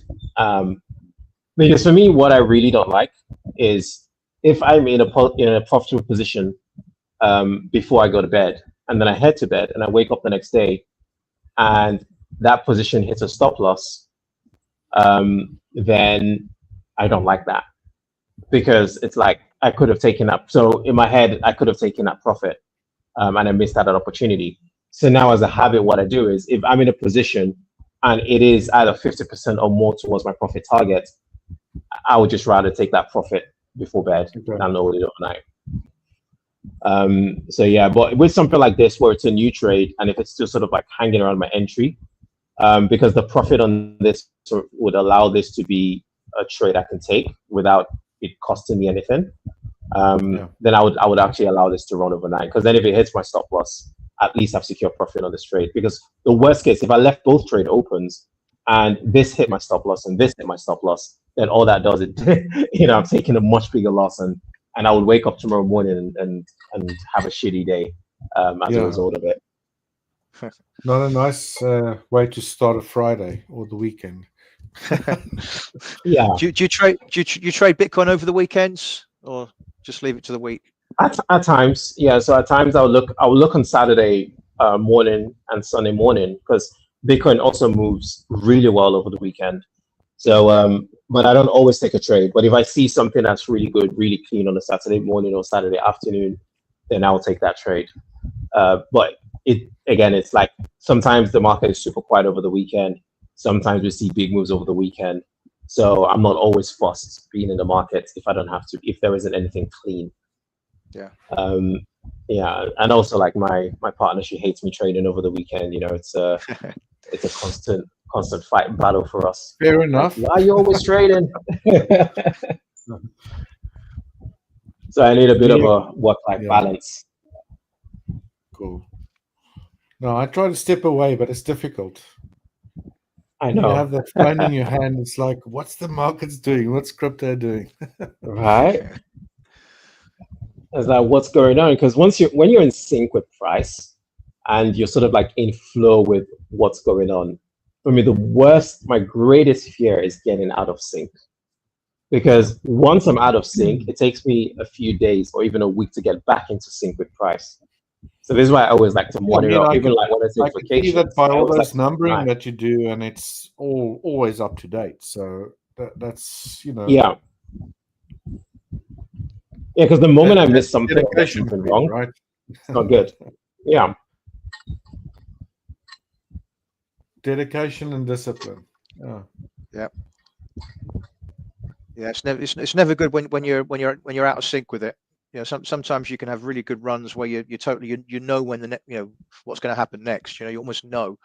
Other times you think, well, I haven't got a clue right now, and just wait for something to to show itself. Yeah, I mean, even in the beginning of the year, normally in January, I like to only start trading around the 10th or the 15th. If I stepped away, if I managed to not look at charts for a while, but look at charts and then around about that sort of time, 10th or 15th, then try to start getting in. Second, third week. Yeah. No, I'm the same as well. Second, third week of January is usually that sweet spot to start trading again. Yeah. But then it's also like if you've really taken that vacation, I feel like as traders, like the idea of vacation isn't the same as someone that for example, they work a job and they like vacation is literally clocking off. And I think like vacation there is still a bit of fine tuning and reviewing and looking back and refining. So I'm still like constantly looking at charts over the holiday, but not to trade, just to refine and to make sure that going into the next year, I am actually, I'm fresh. I can't 100% walk away and just switch off. Yeah. I can't do it. I mean, what's the longest break you've taken away from the screens in the past, within the past 6 months? In the past 6 months? No break. Yeah. Maybe just over the weekends. one week max. Yeah. 1 week. Yeah, but even then I'll go watch on my trading view charts on my phone, every chance I can get. Yeah, you can't not, Yeah. Yeah, but it got to the point where I've deleted trading view from my phone. I don't like to. I like to only look at charts when I'm in front of my station now. So I deleted MT4, deleted trading view. So when I'm at the gym, when I'm out, I'm not like constantly looking at price. But it's a bit frustrating sometimes because I'm just like, there's that itch of but then I'm like, Walter, does price control you, or are you in control of yourself over price? I'm like, I'm in control of myself, so I don't like let that go. No stopping that crude oil. No, it's cheaper. Crude is still rallying. Yeah, it's nearly, what's it now, 67.81. All from that point, reversal point, from 66.66. So it's $1,200 per contract run. Holy good. That is, yeah. Nice one, hell of a rally. I can't really tell you why. I mean, maybe this is something to do with now Israel and Hamas again. I don't know. Yeah, I was thinking about that, but then that information has already been fully absorbed by the market. I can't imagine what new information could come out because it's usually the same stuff. Ceasefire, Israel starts the war again. Some news channels, I can't really see anything, to be honest. Yeah. Yeah, unless there's a new actor in the market, I can't imagine it's that. But there's definitely something that's happened. This is a very fundamental drive to the upside. Yeah, it's risk on. Stock market, oil, looks like Bitcoin as well. It seems to be risk on, as they say. Yeah, I can't see anything in the news. Commodity news. I like watching bar charts sometimes. I don't know which news channels you guys look at. Yeah, I try and avoid it. Bar chart. We have bullish catalysts emerge amid geopolitical tensions. Where? I'm on bar chart here. Bar chart. Where is the political tensions? geopolitical tensions, but this is also what Or the news channels geopolitical say. tensions. Yeah. You know, they always tell you why something is like that, but it's not 100% like, it's always vague. But they always just fill the blanks. They try to, it's like, we don't know why this is happening, but we're going to pick out the most relevant event and talk about and say that that's the reason this is happening. Yeah, they Also, make money from weekly gasoline and distillate supplies tightening. Who knows? Yeah, I don't think they know. No, they don't know. That's for sure. Talking heads, as I call them. Talking heads. I mean, that's what they pay to do at the end of the day. Yeah. Right, guys. I think we 1:45 reached the time. Indeed. This has been nice. Lovely. It's been a nice session. Great session. But relatively quiet Thursday, but yeah, let's see how it goes tomorrow. But whoever's listening, have a wonderful trading session ahead. Right. I'll only see you guys next week again, but have a good one. Take care, guys. You too. Cheers. You too, Howard. Bye-bye, Richard. guys. Take care. Goodbye, everyone. Bye.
Hello.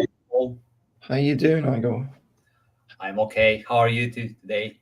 I'm all right. I'm good. Just, enjoying the market, seeming not like completely doomsday scenario. So that's a refreshing change. So Yes. what's your thoughts about the FOMC meeting minutes, whatever it was, the Jerome Powell, what he said yesterday? I think that only one word can describe everything, and it's uncertainty. So it is the look of the speech and everything. Everything was. I don't have words to describe that. So I'm a little bit confused about the market, about the news, about everything, because I expected to see some statement, to see something that can give me the bias or economists or anything, but there's no bias. They're confused as same as I, for example, about the tariffs. So the whole speech and everything was confused for me. And what is your opinion, Paul? I mean, what I expected. I mean, just because already got to be delicate here. Already, there's a lot of political pressure, political targets on him, and he's essentially, I mean, he's saying inflation is rising partially due to the administration in the United States tariffs, which is like, well, yeah, obviously. It's yeah, I mean, we all know. Thank you, Jerome. It's treading very lightly. He is, as predicted, but again, it just illustrates how we were doing very well. It'd been a very, very tough year trying to get inflation where it needed to be, with prices still for everybody. In many parts of the world, really, really tough. Everywhere, and Yeah. just to have it, all of that progress. Because I remember, 6 months ago, I was like, right, good, finally, interest rate cuts. This is good. And then we just stalled, and this is just reversing everything. And it's uncharted territory, really. So we'll have to see how much of an impact it has on the current administration, but I'm guessing it won't have any. Yes, I heard two things about maybe positive things. The first thing is the word transitory inflation. So Jeremy Powell said the current outlook is that any price jumps from the tariffs will be a short-lived, something like that. Maybe that can be only positive from that speech, and I'm thinking about that. So if you don't mind, can I share the Forex Factory calendar? Just a little bit, put a few comments there about some things, because we have very crazy week related to the conversation today. Yeah, it's definitely jumped into Forex. Yeah. So first, I will go yesterday, because two things are very important. The first one, of course, FOMC statement and decision and everything. But one thing is very important for me, and huge surprise. It's about New Zealand dollar GDP. It was minus 1.1%. Now expected was 0.4%, and it's 0.7%. So we have a much better GDP, and I expected to see the New Zealand dollar to go up, and something happened. Instead to go up, New Zealand dollar started to go down, and I tried to seize it because of the news or something, but nothing. Everybody, I was surprised. A lot of people surprised, and then actually today, it's not tomorrow, it's today, we had another thing. It's a little bit I can say more hawkish about the British pound official bank rate. Of course, didn't change, but we have official bank rate votes. We have 0.18. just to create explanation for people that that monitor this right now. So the MPC official bank rate votes are reported in XXX format. So the first number is the number of members who voted to increase interest rate. The second number is the number of members who voted to decrease interest rate. And the third number is the number of members who voted to hold interest rate steady. So in this case, we have a 018, which means 0 members voted to increase rates, 1 member voted to decrease rates, and 8 members voted to hold rates steady. So it's a little bit hawkish report for British pound dollar. We started to go a little bit up, and again we start to go down again, and it's a confusing market because we're in some range, and all these news and all these things happen, and the market is in some kind of sideways move for all major currency pairs that I watch right now. I'm a little bit confused, maybe not confused, I don't know to pick the right word, but I just didn't expect that. So I just want to share that part with you. So what is your opinion, Paul, about all of this?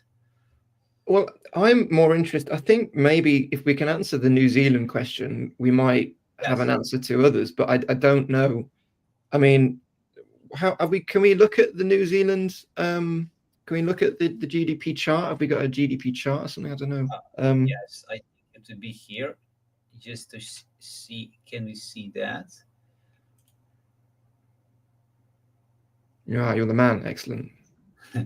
So this is something like this, but like I said, we have a few good years in the 2021, 2022.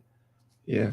Yes, that, and this is just nothing special, as I can see, that we can see on this chart.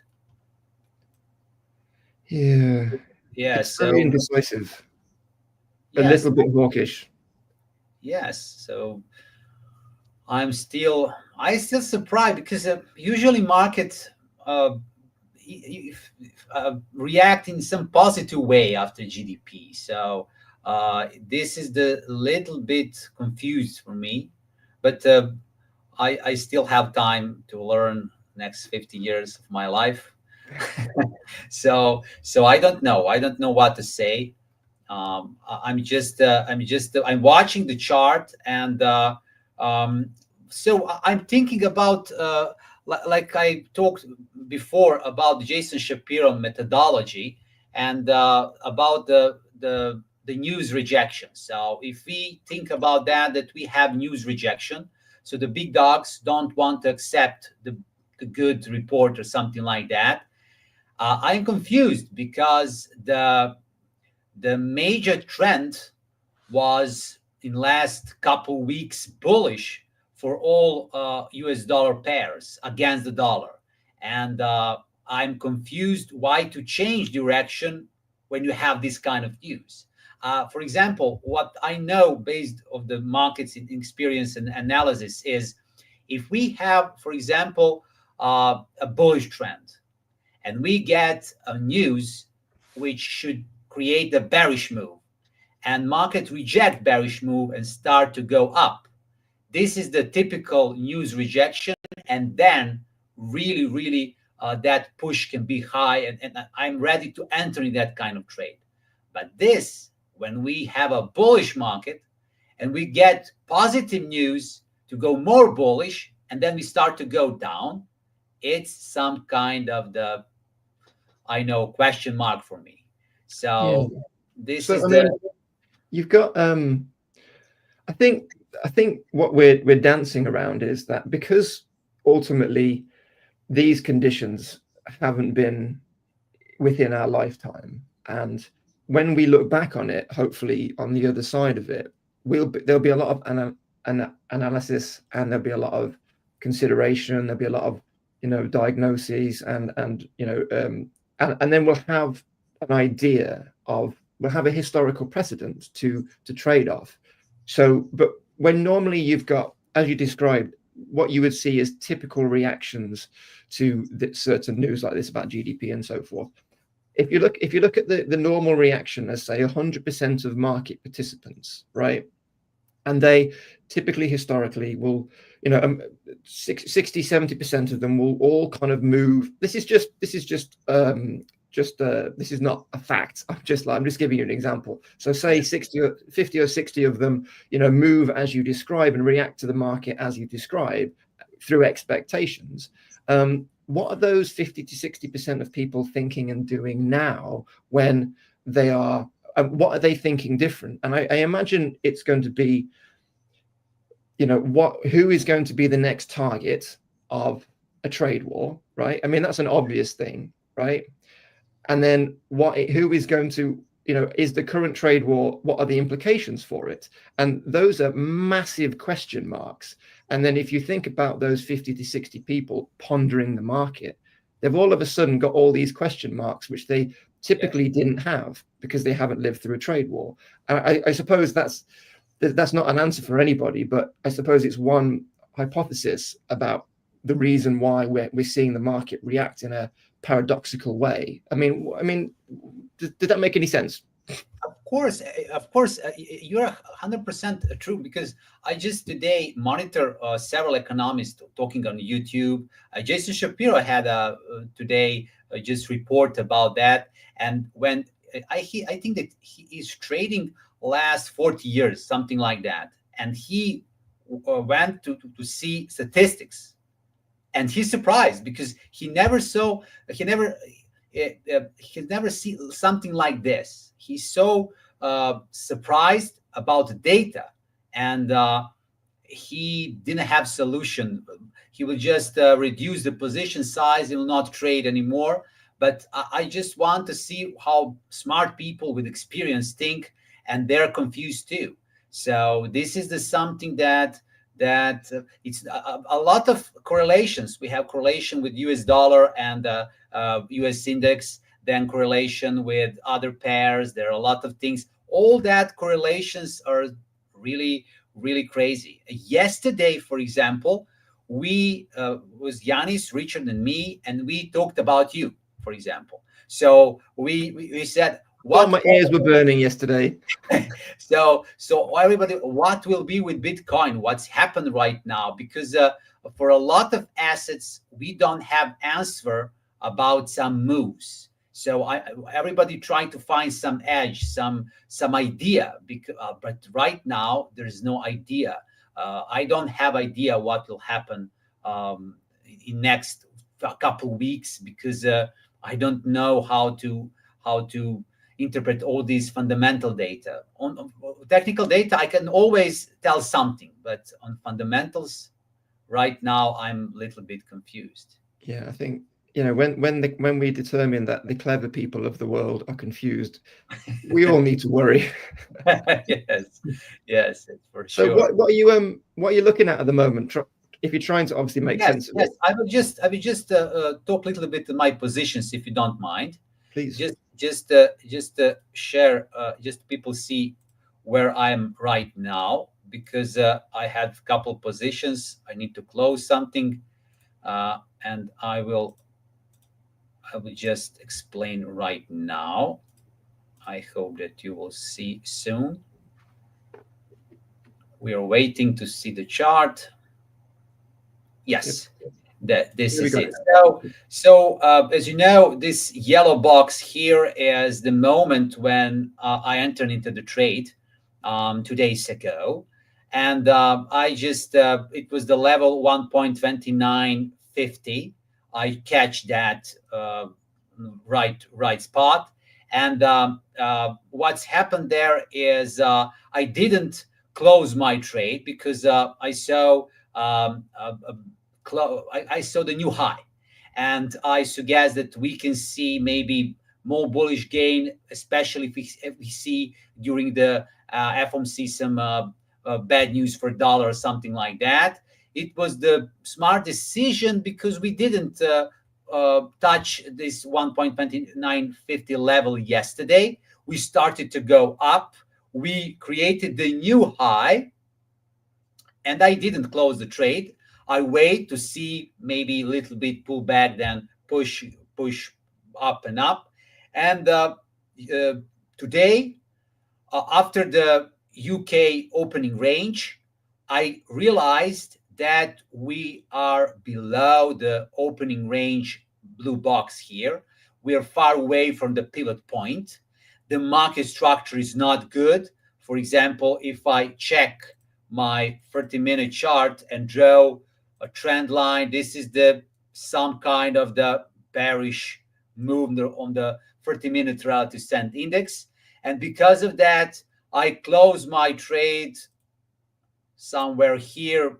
I think that I have less than 20 pips, something like that, around 20 pips, because I feel uncomfortable. I feel really uncomfortable this morning. I didn't want anymore to keep that trade, and for sure I was right, because we broke that that entry position that I had. Of course, it was the very short time. Again, there is a push again there, but like I said, it's a really sideways market where we are on the support at 1.2950 and we are on the resistance at 1.3, and we are just ranging it. Maybe it's good to create some range strategy and maybe trade around that points, but I want to be bullish, and I don't have confirmation for bullish, so I gave up. So right now I don't have any trade related to British pound dollar. I monitor. I want to see something, but right now it's nothing. For euro dollar, even worse. The pullback is deeper. It's a really deeper pullback. I will just show on the 4-hour chart. We broke some kind of the trend line. It's not good. It's not good for bullish trend. Of course, it's not smart even to sell, because there's no such a kind of momentum here for selling. Maybe someone can decide to sell, maybe, but I don't like something I cannot describe very well, but I think that right now we're a little bit oversold for selling. I will just put oscillator here, just to see how right now we are still in a bearish move. Maybe if some big push is created here, and maybe we just break this trend line or relative strength index, maybe I will decide to enter, but I'm out of euro dollar. About Aussie dollar, I have a long trade here. Here the same story. We have a bearish move last 24 hours, but I didn't close this trade. I'm just break even. My entry point is around 0.621, I can say.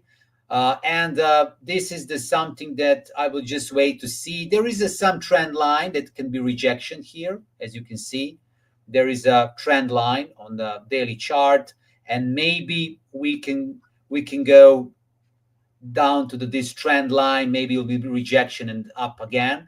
I don't know. Anyway, I'm protected because I have very good entry position and there's no problem there. And US dollar, Japanese yen, same US dollar related pair. Nothing happened here. I wanted to see some bullish move, maybe to break this channel, retest and go up again, and then I plan to enter. However, right now, nothing. There's nothing special here, and except for the RSI. Except for the RSI is yes. RSI is very. It's good. It's broken. It should do something there.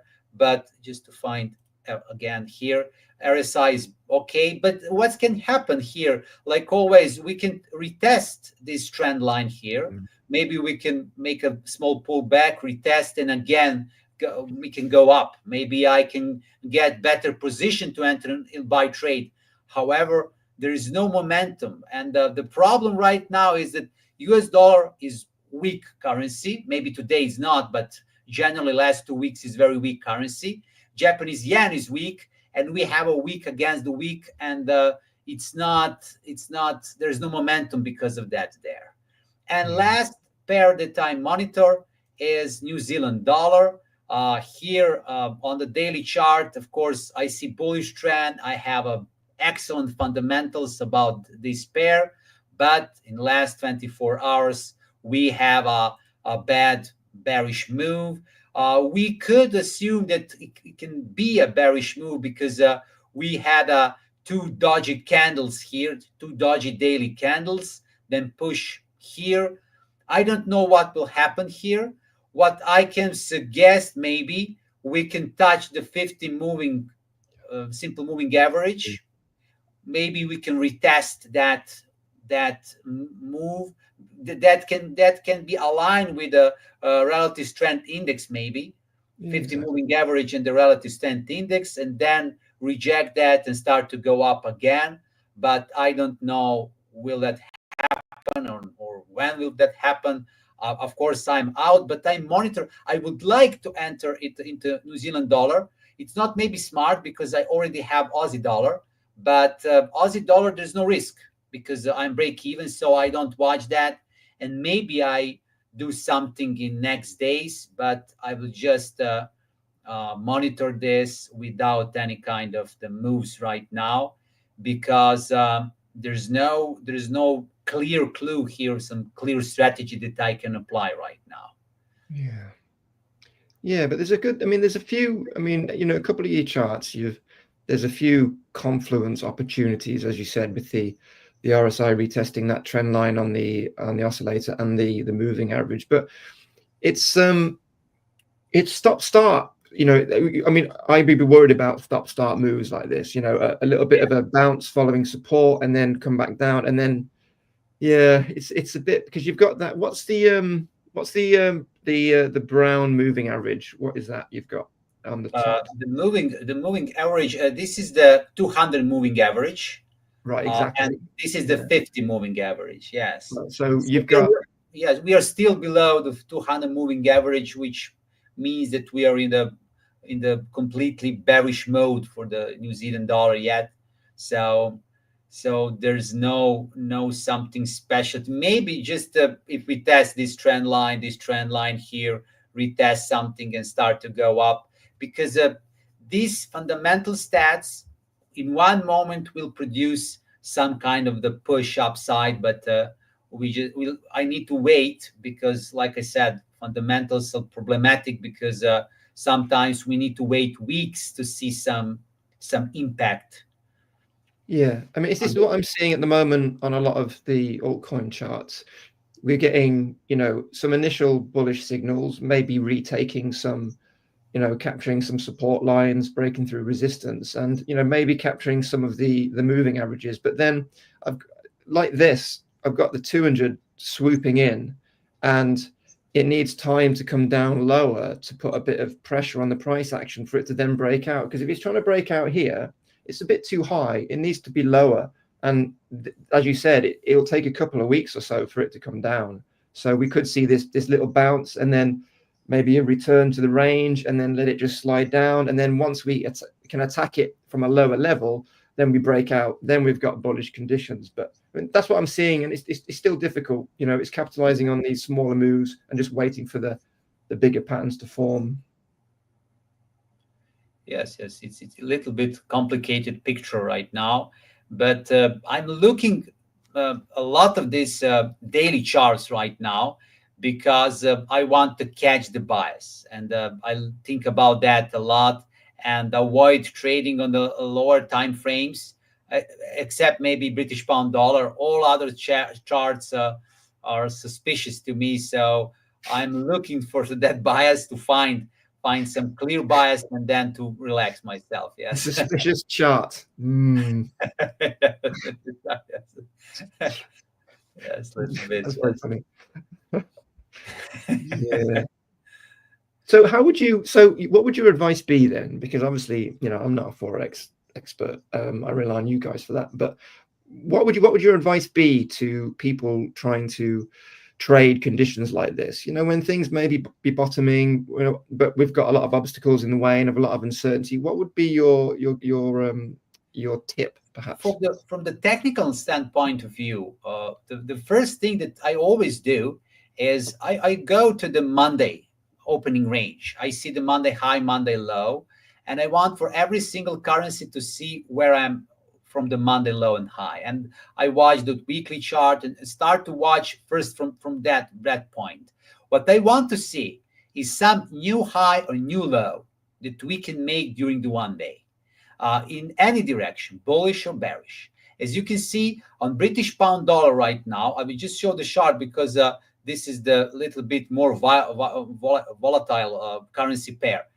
It looks like we are bearish. Then it looks like we're bullish. It's a little bit, but when we just analyze here, our resistance is about around 1.3, and we are always there around 1.2950 level, maybe 10 pips up down for the support, and we are in that range, and we are very long time in that range right now when I watch this. So whole this week we're in this kind of range right now. It's a 60 pips range that we are just going up and down, and this is the sideways range market, and I always wait to see new high or new low for the new decisions, because right now you can play if you are a little bit, maybe not just scalper, but very short time, maybe couple hours trades or something like that. We can try buy on support, sell on resistance, use this range, try to accomplish something. There's no problem for that. So that can be a strategy. But like I said, the problem here is, like I said, maybe British pound dollar is a clear range, but euro dollar, it's a more bearish move, It's not a range. It looks like a bearish move here. Aussie dollars too, New Zealand dollar too. So I don't know. One of the strategies can be, if I want to buy, to wait to see that relative strength index trend line on 30-minute chart is broken. If this relative strength index trend line is broken, then I can talk and think about new future buy trades. So it will be in one moment because it's a 30-minute chart. The 30-minute chart can be problematic 1 day, 2 days, 3 days, 4 days, and after that something needs to happen. So because it's a 30-minute chart time frame. So I mean, it's a very it's I mean, it is, the range is a bit bonkers because you've got a fresh high followed by a fresh low, and then you've got the RSI. Essentially, it's obviously it's a descending diagonal trend line on the oscillator, on the indicator, but it's not far. It's attacking that range now, and it's getting pretty close to the top of the pattern on the RSI. So there's two scenarios, I guess, right? You've got either we get a breakout, which maybe gives us the bullish confirmation we need that we're going to have better conditions, or we get a rejection, which confirms that we're probably heading all the way back down to support, right? So that's what we trade off, I suppose. Yes, this is it. This is the only strategy that I can apply right now. I think half hour before we started this, I thinking about maybe to enter again buy order to British pound dollar right now and to wait 1.3. I thinking about that, but it's a so sideways market that I'm afraid that in any moment can go more down because this relative strength index indicator and trend line. I like to respect that trend line. So in this case, maybe I would like to sell, not to buy, just because the relative strength index indicator is really in some kind of bearish move. So I set myself wait to see something to happen, because this kind of trading can make significant loss for traders. And a lot of times in my past, I had very, very bad moments just because in sideways market I tried to do something to overtrade, to test some stupid things. I'm sure it wasn't stupid. I'm sure it was very well thought out, but that's not quite enough sometimes with the market, is it? Yes.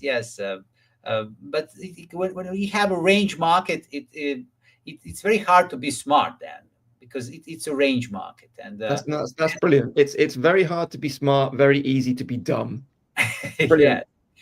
Yes, the problem with range market, because you see the range, you see the support, you see the resistance, you think up, down, but on other side, you see some bias on the 30-minute chart that can be bullish or bearish. And then you start to be confused. Should I maybe sell? Maybe it's a false, or maybe yes, maybe no. And I don't know. It's a better to wait to see something to happen. So like I said, the problematic way is if we see the break above 1.301, this can be really crucial right now for British pound dollar. And that's why I do not trade. I want to see new high. Without new high, I cannot trade. Very simple, yes. I mean, the only way, I mean, the advice I'm giving people at the moment is like, just draw your lines in the sand, right?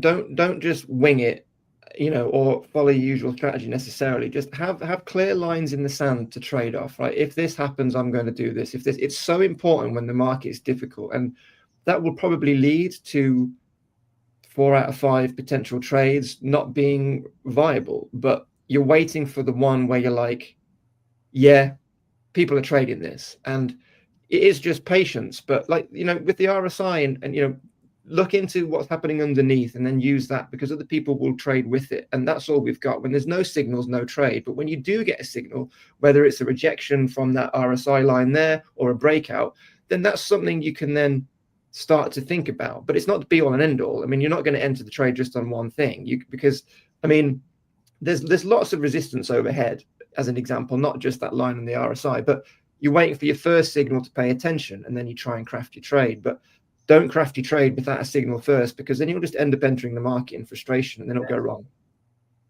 Yes, you're completely right. So when I have these tough moments, I start to think about market structure.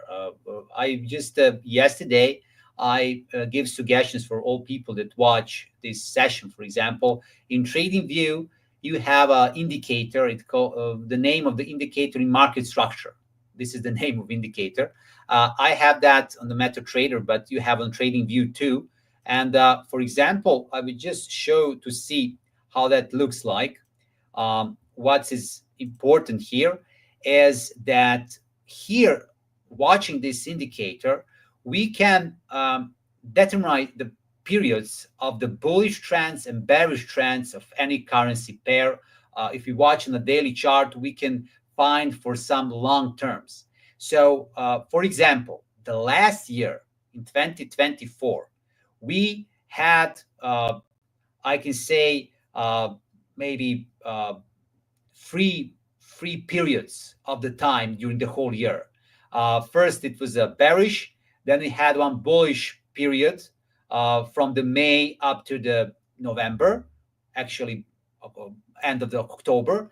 And then we had a bearish move, very strong bearish move from the 1.38 to, you see, 1.20. I think, yes, it was more than 1,400 pips down. So, and then we started to go up, and right now we are in that upper mode. And this macro structure is important for me, because I know we will have, 3 months bullish, 3 months bearish, 3 months bullish, 3 months bearish. It's like that from 2016. So 9 years we have this kind of market structure. And I think that we need to respect the market structure on this way. And when I have that, this is my overall weekly bias. So I know that I'm bullish on British pound dollar. I have a weekly bias bullish. This bias right now that we have from the January 2025, when we watch the chart, and this is really one really clear bullish trend that we have for British pound dollar. And I always think about that. And when we calculate the number of bullish bearish days, we will see that we have more than 60% of the days bullish here. And that's why I need to be very cautious when I think about to selling any day, because a lot of time we have a bearish day or starting to go bearish and just price reverse and we're bullish and a lot of times. And so I'm thinking a lot about respecting that period of time. So this is the something that I use. And for euro dollar, you can see the same story. We have a few months of bullish, a few months bearish, and then again and again and again. So last 9 years, I have a clear pattern for major Forex pairs, and I need to respect that. And I talk to myself all the time. I try to see that in every single trade because it's very important. Either I sometimes trade very short term, maybe one trading session. I'm thinking about that because especially British pound dollar is very, very volatile and ready to go in the main direction all the time. So if you just calculate the number of green candles here, you will see how many, I think maybe 70% are all these candles are green here. And this is not by mistake. So it's very important to respect that. Do you see, I mean, firstly, just for people paying attention, with regard to Lux Algo, yes, they've got a really good set of indicators. They have a bunch of free ones, so yes, you don't have to jump straight into the pay ones. But then they have some more advanced ones which you can pay. And I mean, my order block detector is Lux Algo, and I think I've got the market structure one as well. So they're a good set to play around with and get an insight into, just for everyone paying attention. Not promoting it, of course, but just they're a really good set. It's free. There's no problem. Yes. Would you say, Igor, that what would you say? How would you categorize the difference between the pound movements and the euro movements right now? And the pound in euro movements, the euro is strongest right now. Economy is stronger because you just try to describe, because you are in the UK from the 2016 up to today. I think I don't want to offend your country just to say. Why did you have to mention 2016? I just wanted to tell that European Union has a clear path. I think that they're ready to go against the Trump, for example. They're really they know direction what they want to do. On other side, I see politically, for example, the UK. They're very smart. There's something between. They know to negotiate something like that, better things for themselves. But I see that economy right now in the European Union is in better shape, little bit in better shape. And I can put, this is a good idea. We can put Euro British pound dollar, and we can add this Lux Algo indicator here. I think it will be beautiful to test that, just to see how that looks like on the chart right now. I didn't think to trade like this. So as we can see, the Euro British pound is some bullish momentum right now. But on the chart, when we look right now, like it's very tough, because Euro British pound is always in some kind of the range. There's no clear movement here. As you can see, it's even this is maybe bearish, but like I said, it's really I don't like to trade because there's no big trends here. There's no big trends here, but like we can see, the whole previous year was bearish, for example, for Euro British pound. So I don't know what will be here. So on the other side, when you think about economies and compare Euro and British economy, there is one thing that it's very important. So this is the biggest problem with European Union, that they have so many procedures, so many how to say, there is a good word for that, but Bureaucracy. Bureaucracy, paperwork, but there is a special regulations. So many regulations. I can. This is maybe the right word. So many regulations, and I think they're the world champions in regulations. And because of that regulations, a lot of startups, a lot of companies, a lot of problems just stop. And maybe I think that the British economy have the chance maybe to attract the startups, to make some lower that regulations in the future. But like I see when I read about economy in England, I see how a lot of companies, because of the taxes, if I think is going from the UK. What is your opinion about that? Because you know much better than me about. I don't know about that, mate. Well, you're right about bureaucracy. I mean, you know, whenever we visit a website and we have to click accept or decline cookies, Yes. That's the European Union. They did that, right? That was their fault. And then everyone around the world wanted to interact with Europe. They had to do that on their websites. That was them, right? Yes. So, Yes. but it's difficult to talk about this.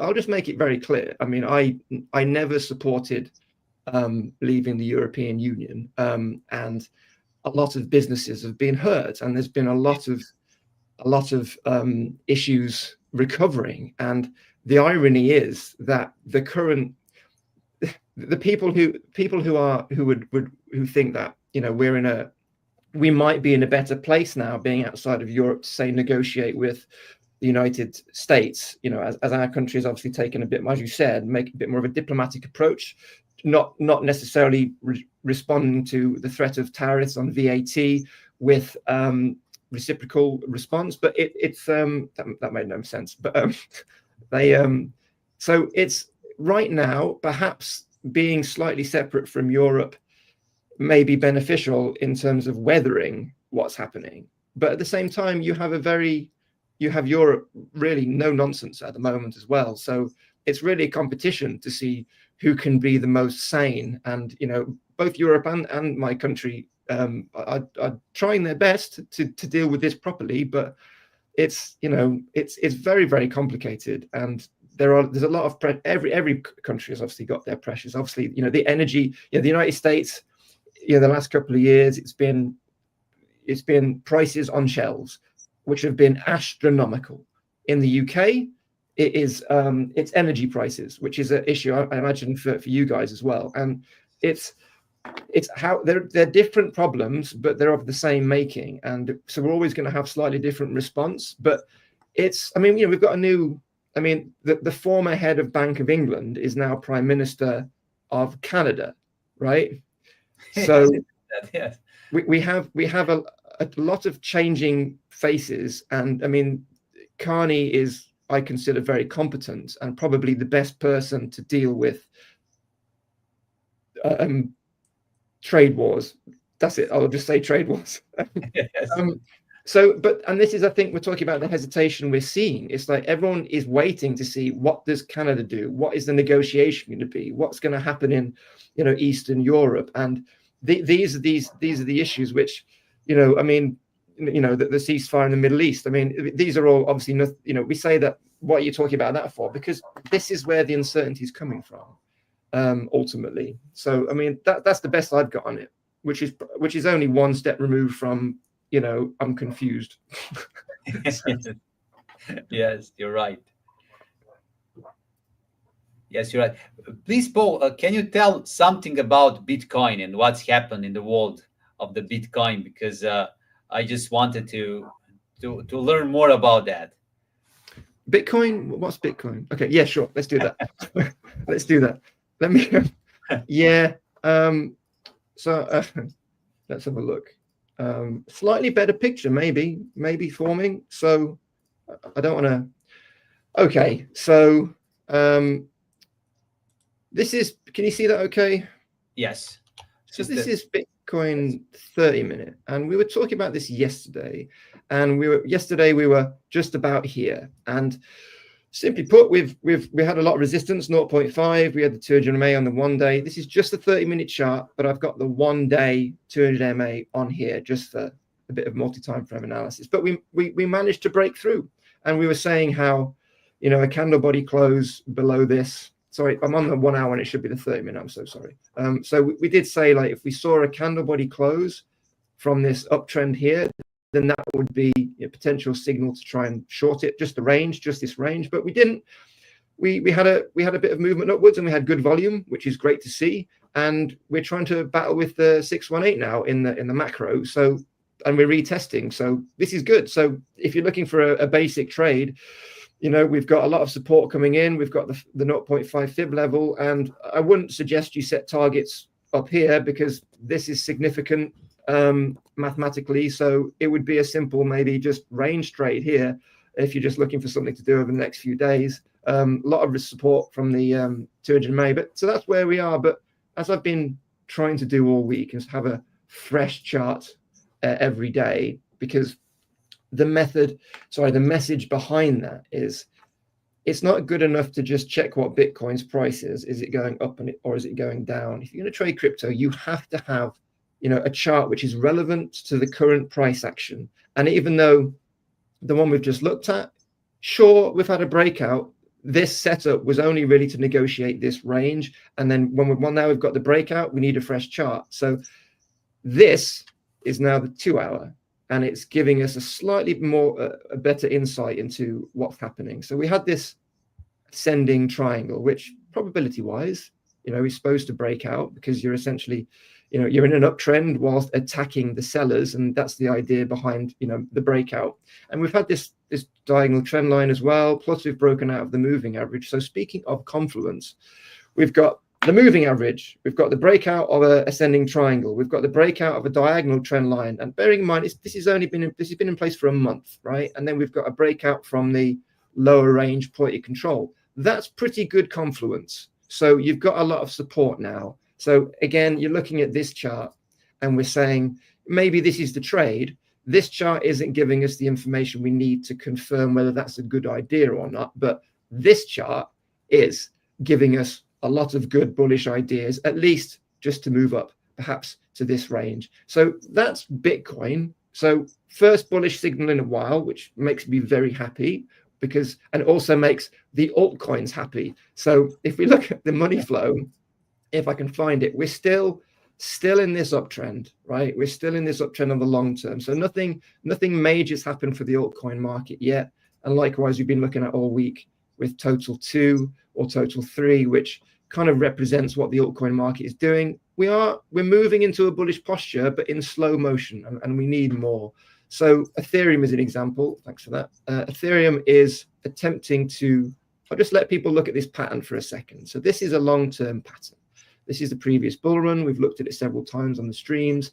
And using your technique, Igor, we've got this RSI line, which we're breaking out of. And this is a signal we can use for confirmation. And then we're essentially now retesting a re-entry into this pattern, which is great. And then we'll see the altcoin market kind of follow suit. Because if you're looking to get an insight, a very quick, basic glance at what the altcoin market is doing, just look at Ethereum. Just look at Ethereum. And what we want to see, of course, from Ethereum, there's not a particularly good line here. And I can't even get the tool to work, which is great. So, okay, it's not working. Hello, there we go. So, you know, we're still definitely in a very strong, I have no idea why that's not working. We'll forget that. So we're very in a strong downtrend, and this is still within that downtrend. We haven't broken into this range. We haven't put in a higher high. It still could just roll over, but this is the first bullish signal we've had from Bitcoin. And as a result, as Bitcoin is king, Ethereum, the highest level subject, is doing as it's told. It is now trying to recover, as that's what Bitcoin is trying to do. But you're looking for Ethereum, you know, potentially what I would like to see, I don't want people to really risk an entrance here too much, because, you know, we could, my tool's not working, we could roll over. But what you really want to see is a move into this range for sure. Move into this range, and then maybe look to enter again on another retest after we've had a kind of bullish breakout of this trend, and change of character essentially is what we're looking for, and then enter on the retest. So it's not party time yet, but this is the first signal, and as traders we will now look for trading opportunities. This isn't the signal to enter, it's the signal to look for a strategy to enter or an approach. So looking good, but I just wanted to, I mean, any thoughts on that, Igor? It's excellent. It's a great opportunity. We can see maybe some kind of the triangle pattern later, maybe some bullish momentum. We will see. Yes. Yeah.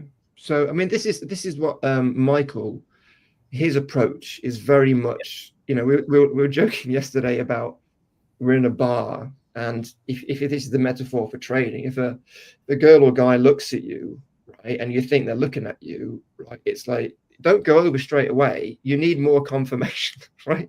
So if she or he then looks at you from across the bar a second time, then you're starting to strategize about what you're going to say when you go over, and then when you get the third look, you know you need to go over, you need to have a strategy to say something. And that's essentially the metaphor for trading. This is our first glance across the bar from Ethereum. And I like Ethereum. Ethereum looks, typically it looks great, right? I would like to have a relationship with Ethereum, but we've only had the first look and we need a little bit more.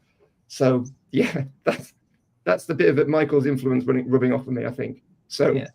But parabolic curves, these are what we will hopefully see in altcoins and with their movement, and it's a different kind of trading style. So this is Bitcoin 3-day, and we're looking at a curve, a parabolic curve, and this is November 22, the end of the bear market. This is October 23, where we really kind of started it to take off, and then this is essentially the retest of the curve following breaking all-time highs in March, and now we are back at it again, slightly different perspective. And the expectation is with this curve pattern is very straightforward, that if we're looking at like where is Bitcoin going, and we've been looking at certain charts over the last few weeks, that's why it's not working, over the last few weeks, like this one, where we're trying to figure out where's Bitcoin going, and these are the last bull runs, and it says if you come up to this trend line, that's 250 to 300k, and when we're looking at this parabola always struggle with that one, we've got potentially another base and then a blow off top. And what does that look like in terms of price action? And this is probably a little bit more modest, but let's say we have this next move, right, and we come down here, right, that's 120k, and then we have a blow off top. That's kind of putting 250k, which is around this area, as the kind of potentially where we could see the end of the bull market, just based on this. And this is just another way of looking at it. But if you're trying to enter Bitcoin now and you're going around asking the question, is it a good time? Well, based on this and based on several other charts, it is. But don't just go and buy Bitcoin now, because this is the 3-day chart, right? And we need to then zoom in, and ideally, I mean, this is where we want to be. We want to be X marks the spot. We want to be up here. So these are the signals we're getting, but we need confirmation. You can see we're trying to move up to the next range, but ultimately this is the game with crypto, just multiple perspectives and trying to make sense of it. So when I do say to people, yeah, it's a pretty good time at the moment to buy Bitcoin, I've got some charts to back it up, if that makes sense. I mean, how much experience do you have with parabolic curves in Forex? Yes, in Forex, I think it's very similar to stocks, equities. So parabolic, and in one moment that can be very dangerous when we have a capitulating equities or capitulating asset, that the candle is starting to go wider, bigger and bigger, and in one moment we see the change in volume, and we start to go breakout. So what I suggest there is it's very important to buy into it after the pullback, and to have luck that it's not the end of that parabolic move. So it can be tricky, but it can be lucrative, very lucrative. So, I've definitely been in some trades where at around this point, you know, because this is the thing, right? Once a pattern becomes obvious, it's going to be manipulated by other traders. So typically the rule I see is when you see like the third touch of any kind of pattern, not necessarily long term, right? That I always think about, right, maybe this is going to break down now, because when a pattern's obvious, then it can be manipulated to you know, a lot of people will come in with liquidity like here to buy the parabolic curve, and then it dips below it and then ranges before continuing, and that really throws people off. So it's important that even when looking at charts like this, that like I just draw that range on, you're looking for confluence, right? So this is obviously a support line, but if we do come down all the way down to this 73k kind of range, this 73 to 70k range, which is perfectly normal, right? The problem is the curve will break, right? So that's a bearish signal. So, you know, are we going to, if we don't want it to come down based on this one chart, we need a bit more room. And there's a few other charts which have a similar kind of setup, but it's always look for confluence and these lines in the sand, not just this one chart. Never just trade off this one chart. Always just pay attention to what everything else is doing. But that's pretty much Bitcoin right now. Just have a sense of what like another crypto's doing. Just have a look at Litecoin. Yes, please. So yeah, again, it's just ranging. We're just ranging. Nice range, but because we're at the bottom, difficult to really sell a short now. Because when we came down, just to zoom out, when we came down, this is just so this is Litecoin. If I didn't say it, so this is Litecoin, and obviously one of the crypto OGs. When we came down into this range, the first retest is usually the strongest in terms of rejection. So we had this move down, we got stuck in this pattern, so we didn't really have a chance to get properly into this range to test it, right? The moving average was compressing the price action. So we then got this fake out, which we were talking about a couple of weeks ago, and then we got the first proper move to retest this upper range, which we had moved out of. And it was a great, simple move from top to bottom. I traded it and it was great. Quick 5% with a bit of leverage to 15%. So that was great. But then the second touch runs the risk of potentially breaking through, or as it is doing here, touching the mid-range point and bouncing off it. So as you said, it's like some of the charts you were looking at earlier. It's difficult trading right now, but if you're trying to make sense of it, capitalize on the first retest, not the second, right? Because that will lead to over trading, right? So because I've seen a lot of my students, they'll be like, right, I traded this, and then they try to do it again. And in this instance, it would have worked. But if they try and do it again now, they're probably going to have some issues because we're starting to have a bullish signals we might break out. So when you're in uncertain conditions, right, these first touches, right, the first attack of sellers or the first attack of buyers is where we get the bounces and the moves. Likewise, if you had a buy order here, instant reversal right to the top of the range because it's the first touch. But if we come down here again, we're not going to have much of a bounce because that bounce was because of the first touch, and there's a lot of buyers trying to come in. If we come back down into this range, we're not going to have as many buyers, and then we run the risk of breaking down. So quick tip, first moves only, first retests in these sort of conditions, because then you've got the maximum amount of liquidity behind you, whereas at the moment we're not necessarily going to have repeat touches the similar strength. We had it here obviously, but now I wouldn't be shorting this because we might be going upwards. I mean, any thoughts? I don't think I made that very clear, but could you make it a bit more succinct for me, Igor? No, this is it. This is the confused part of trading. But the similar thing we can see here. There is some kind of the range. If we decide to go into the range, we need to know that in one moment we will have a losing trade, because that range will be broken in some moment. So that kind of the risk we need to accept, and it's very important in trading. Yeah, and I think, it's when you're a trader, you're looking at this. So it comes down.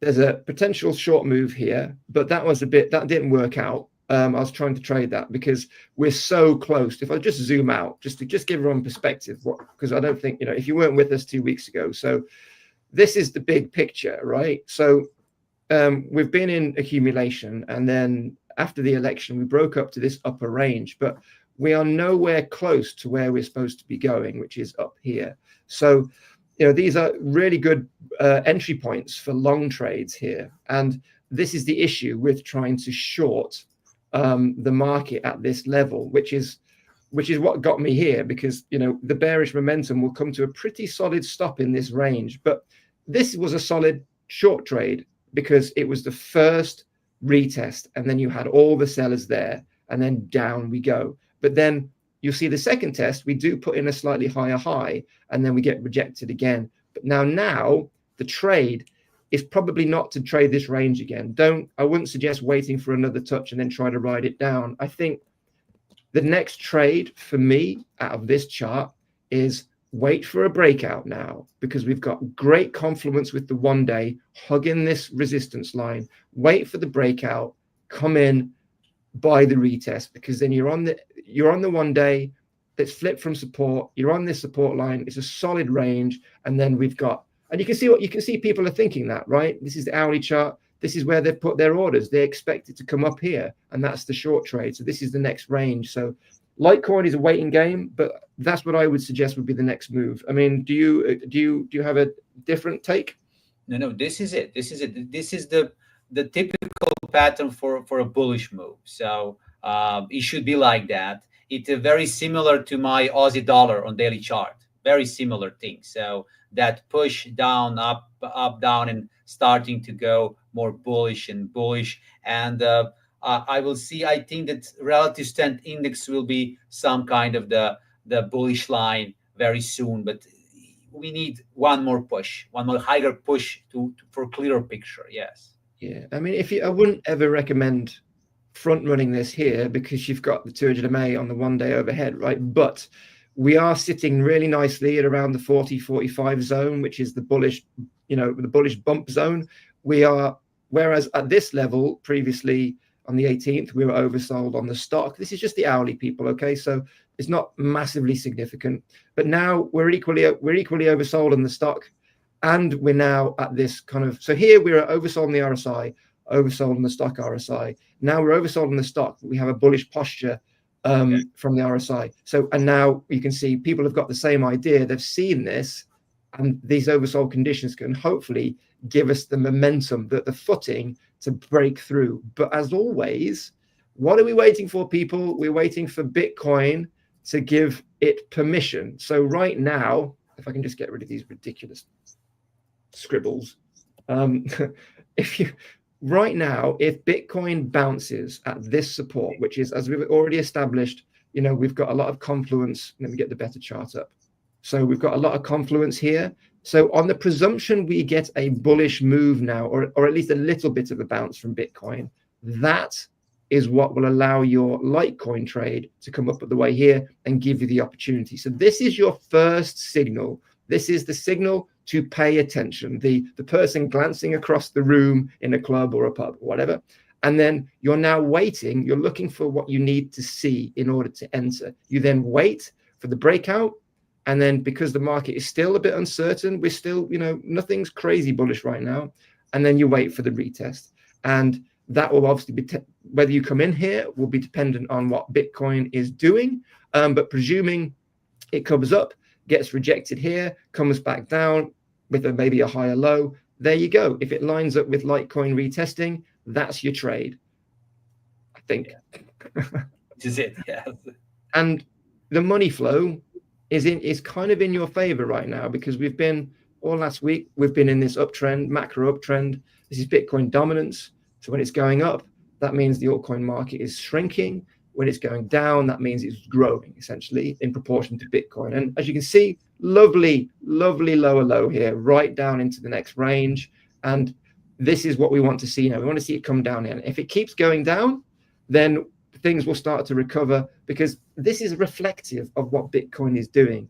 The second we got Bitcoin poking its head above the 200 MA on the 1 day, this is what then prompted people to start entering their positions in the altcoin market, which then shifted the money flow, which then was a signal to other traders who were using this as their entry or exit signal. And then they all start entering. And then the idea is, the principle behind it is, I can't find, here we go. The principle behind it is we want then that momentum to cascade and then do this. And then there's your bull run, there's your altcoin market. And fingers crossed, but this is what we're looking at the moment, I think. But get ready for these, because in a bull run, you need to know how to trade them. And you also need to know how far up you are, because never forget, never forget that just because we've got this whole concept here, you know, base 1, base 2, base 3. Oh, look, we've got base 4 and then the sell point ahead. We've got plenty of headroom. Don't get too excited just based on this idea, because you still need confluence and you still need, you know, everything else to play out. Because if you just, what do you do, right? Say to what are you going to do if this breaks down? What does that mean for Bitcoin? How are you going to trade it? This is how you need to think. But yeah, we're doing all right. I'm feeling a bit more optimistic at the moment. So yeah, doing really well, thankfully. So what do you think about overall about Bitcoin? Is this bearish move over and we can now see the bullish momentum or something like that? What's your opinion about, like we watched the Elliott waves or something like that? Do you see that the bearish mode is behind us? I think we need a few more monthly candles. I mean, this candle, we've got 11 days left. We're 2/3 through the month. Yeah. This kind of represents the thought process of the market at the moment, right? It's pretty much equal, sellers versus buyers, and there's a lot of people coming in to buy support. So the answer is very simple, actually. It's as long as this support line holds, or as long as this parabola, and again, you know, when it comes down here, if we hug this line, you know, it's 80. It's 80 sort of K. We want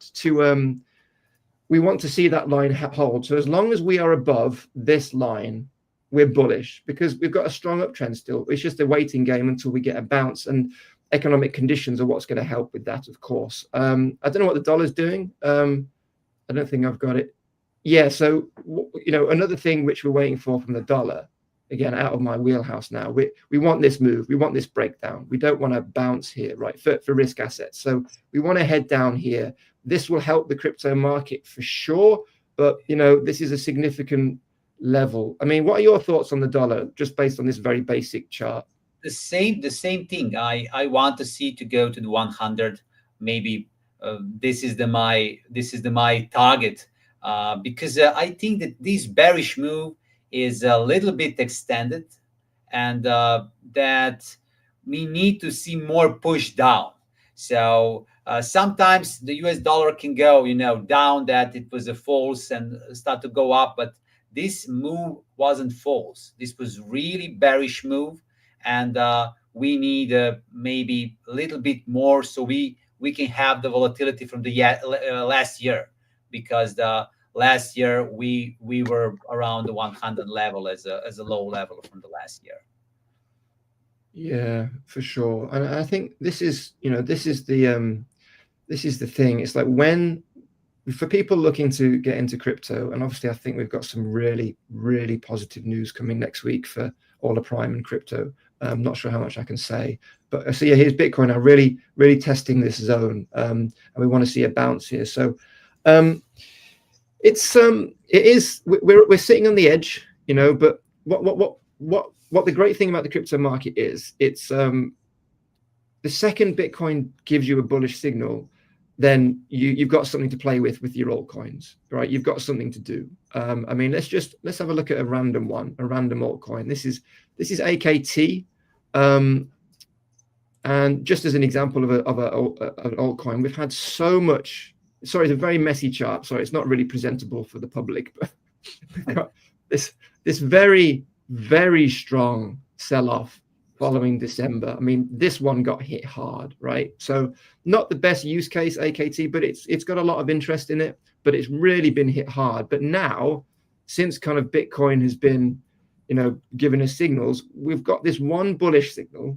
We've just broken out, but now we're just hugging the other side of the pattern, like it hasn't stopped crying yet, and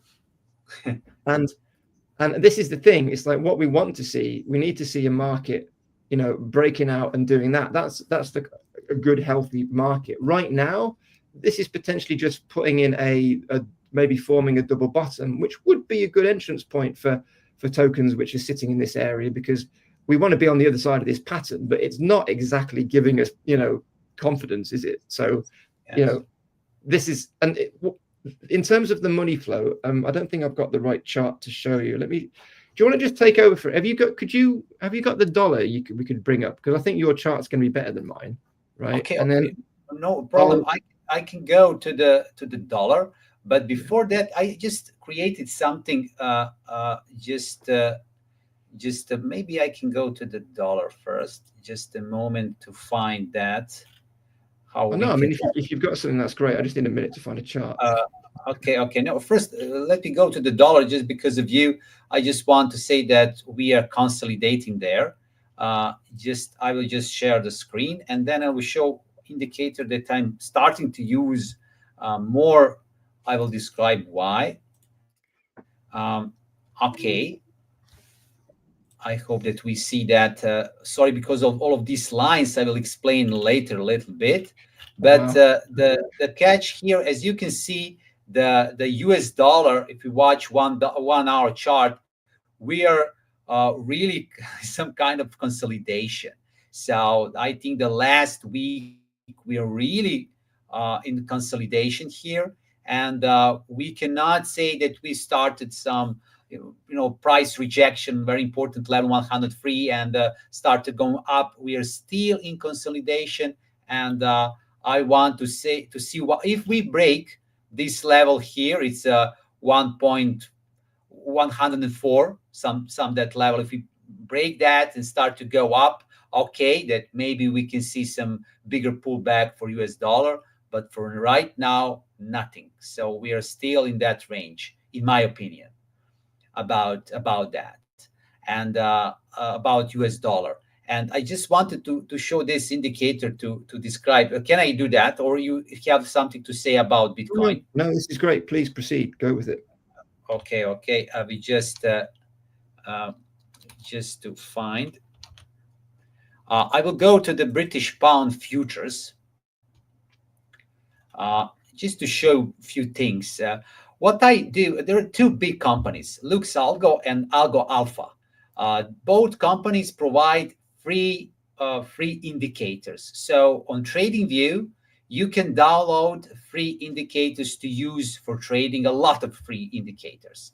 I will show you one of them. It calls Algo Alpha Breakout and Retest. And I put another one. It is the same thing, just for the better visualization. So what I want to say that sometimes the way how we think based on the price levels and movements, we can see that using the volume. So right now, on the right side of this chart, we have the volume on the futures volume. On the CFDs, we don't have the real volume, because the CFD, we don't know how many US dollars exchange for euros and etc. in the world, or on that particular market. However, on futures, we know the volumes as same as we know for equities. And the catch here is, as you can see, we have a bullish, bearish move last 3 days. We go to the 1.2950, then we go to 1.30. As you can see, in the moment when we just go over 1.2975, there's so many buyers. Look this, how many buyers. And they push in just a few hours to 1.3. And this situation is last 3 days. So last 3 days, we have that situation. And with this kind of the net volume profile, we can feel that. However, this indicator that I want to show you works a little bit different thing. This indicator looking for breakouts and important price levels. And in that important price levels, looking for low volume. And when they find low volume, calculate the difference between the buyers and sellers. And if we have more buyers than sellers, just show some kind of the selling signal and vice versa. So I will just give example. We have this is the this delta, for example, here on 1.2950. Based on this indicator, shows a bullish momentum, and you can see just from that level we had a bullish momentum.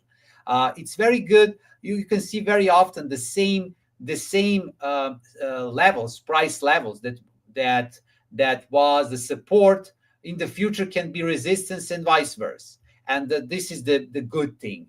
And you can see really how that indicator, only based on volume, can give the same levels that I use in trading, just in some different way. So Sam just used that when he trades futures and use volume profits a lot, and he just gave me another perspective in my trading. So in next days and weeks, I will try more to use profiles just to get additional trigger to my trades. So for example, or this condition that we have right now, if this scenario happens, that we break 1.2930, for example, and we start to go down and go down the end of the day, I'm sure that this indicator will show tomorrow 1.2950 level as retest level, where we will touch that level and start to go down again. So like Michael said, it's a L1. So we had a bullish momentum. Then we have a breakout after 1.3. Then we went down more, finished the day as bearish, then wait for the pullback and we can sell. So this can be the strategy. But these volume profiles will look for low volume profile, calculate the difference between the buyers and sellers, and provide us just a price level to maybe enter there. So I will now just disable this volume profile just to show how that indicator looks like. And it's very simple, as you can see. It just one volume profile shows on the chart, and calculate the delta, and based on that delta suggest buy or sell. But usually it's a way that very very similar to Michael approach. Why? Because look this, we made a breakout. Here is a bullish breakout. Now price is going up, and then we're going back to retest the previous support, and we start to go bullish again. So this is the typical strategy. If we are bullish, we wait for the pullback to make a buy order. But this is only based on volume profiles, which can be very beneficial as additional trigger. So this is something that I wanted to share with you, Paul, and with watchers right now, because this indicator I like because it looks simple. Volume profiles sometimes you cannot see the tree when you have a forest in front of you. So this is the way when you just remove all volume profile and watch one part of the volume profile that can be interesting for you for breakout test and retest. So this is like I said, breakout retest. It's a free indicator, and you can apply that just to find that beautiful levels, and that levels really align with my levels. I think that's great. I really like the look of that, actually. I think there's a double-edged sword though with indicators, and I think the question would be how what would be your approach to integrating that into your existing strategy? Because, and I'll just preface that with something, if I may, because a lot of traders just rely on the indicator, and you're absolutely right. First, when I need to add a new indicator, I just use that as additional triggers. So if I have 4 triggers, that will be 5. And I will, in the first place, I will not use that too often. Maybe just I will just for a little bit refinement, nothing special. Next, I need to check this indicator. I'm not 100% sure. Maybe it's repaint, but either if repaints, no problem with that, because this indicator just show you the important price levels, and that price levels will never change. Look this level, 1.291, for example. Last week, I had this level several times. It was the support for the whole previous week, and completely different strategy, completely different way of using all these levels, and the same level. And this is the remarkable. This level, as same as my level that I entered into trade 2 days ago, the same level.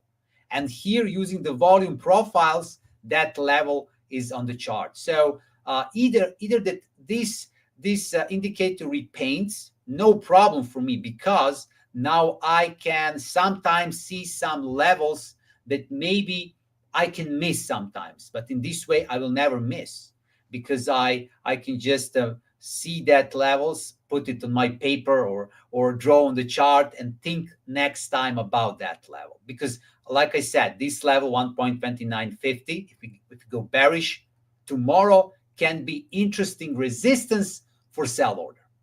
Yeah. So it's important when you have some indicator that can help you with important price levels, and sometimes like I show the previous indicator, which is, I will just repeat again why is that important, activity and volume order flow, because this indicator I will just set to calculate only the net flow, not this, to calculate the net order flow. And now, like I said, when I go here, look this. I know that if this hour candle start to go above 1.2975, we will reach 1.3, because so many buyers are here ready to put my British pound dollar up to 1.3, because it's a range trading. Last 2 days was like that. There's a high probability again for that. But now I see the volumes here and give me extra confidence, some extra for me. And this is the strategy that I just wanted again to show. And just, if I remember, there was another strategy from yesterday, but I will repeat again for people that watched and again this. Do you mind, Paul, just to show that? I'm enthralled. Please keep going. This is the strategy, news strategy. So, for example, I go and watch the news, and for example, yesterday we have the news about Turkish lira. What was that? The major of Turkish Istanbul, the Turkish capital city. He's the biggest opponent to the Erdogan in Turkey, and the problem was he was arrested yesterday. In the moment when he was arrested, look this, price drop, huge drop. And what is the catch? The catch is this news is nonsense in fundamentals. Why? Because that news will never change the industry in this country, neither the GDP, neither the interest rate. Nothing will change. Everything will stay the same. This news is like a catalyst, and when that happens, you can wait and make a buy order here to fill the gap, because very often I trade sometimes these exotic things when I call that stupid news. It's really stupid. It's not stupid. It's politically important news. But when we watch fundamentally, it's stupid, because it should not change the value of some currency because one politician is arrested. Just that. And this strategy can be really, really good. I know a lot of traders use this news, for example, for stocks companies all the time. It's a strategy. They wait for some stupid news, price drop, and they buy again. So I just gave example, I think yesterday, about that news. It was news about NVIDIA, for example. There is a interview with the owner of DeepSeek. Maybe did you watch that interview? I haven't, but yeah, Chinese AI firm for sure. Yes, yes. He made interview, and in that interview, he just said, "I do not use special processors, graphic cards, or something. We have algorithm that we optimize, and our DeepSeek can work as ChatGPT, something like that." And in that moment, the shares of NVIDIA just went down. But that news, this is not dividends. It is not market cap or some important fundamental news for stock. It's just a rumor.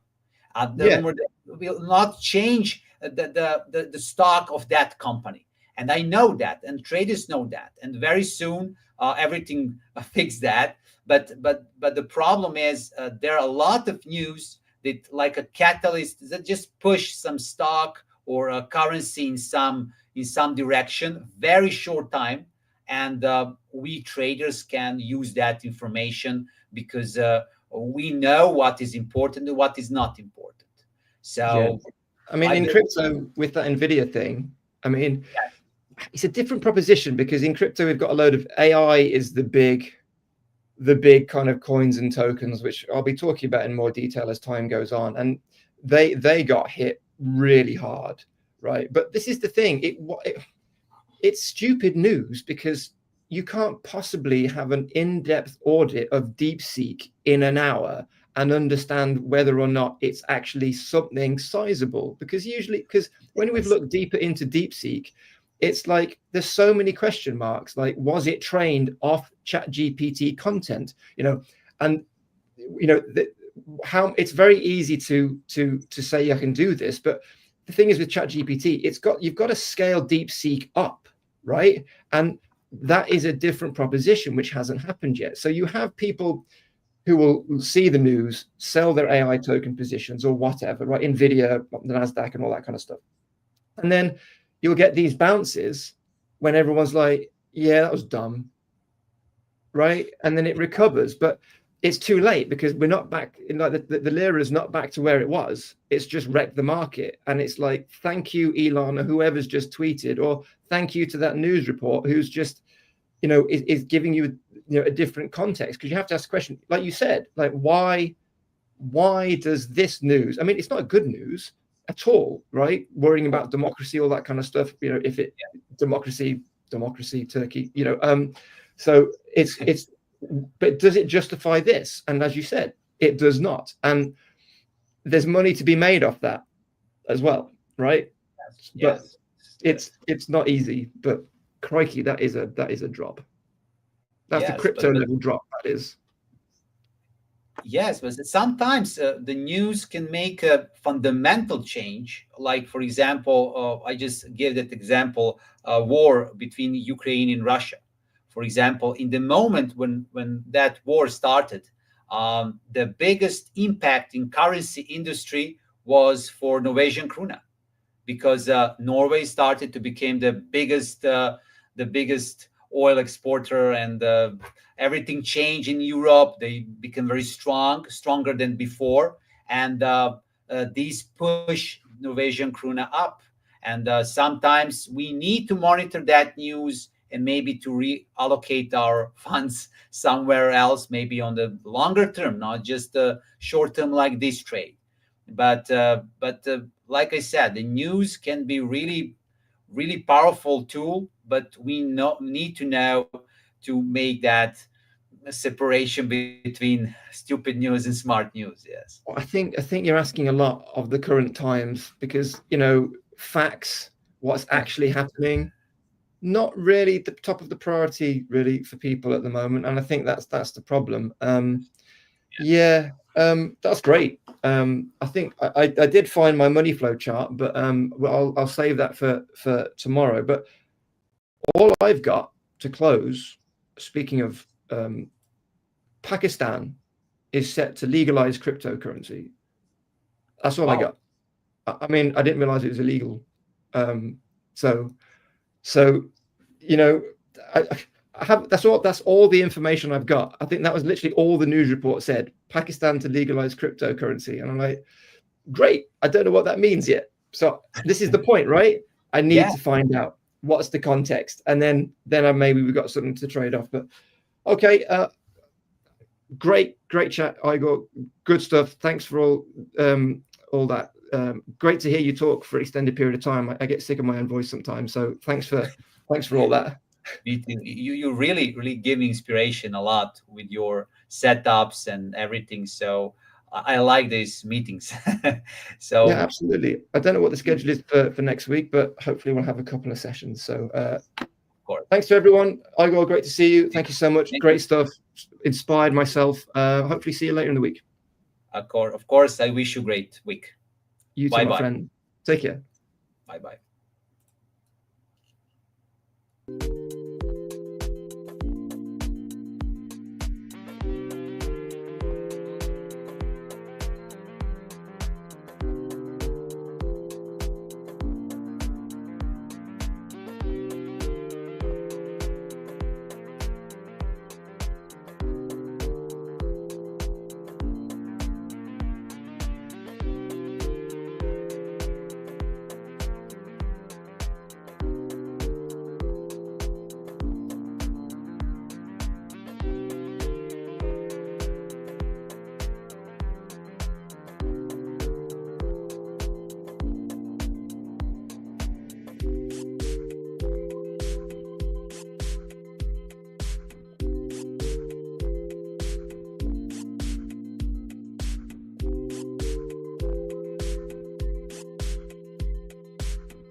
Are you serious?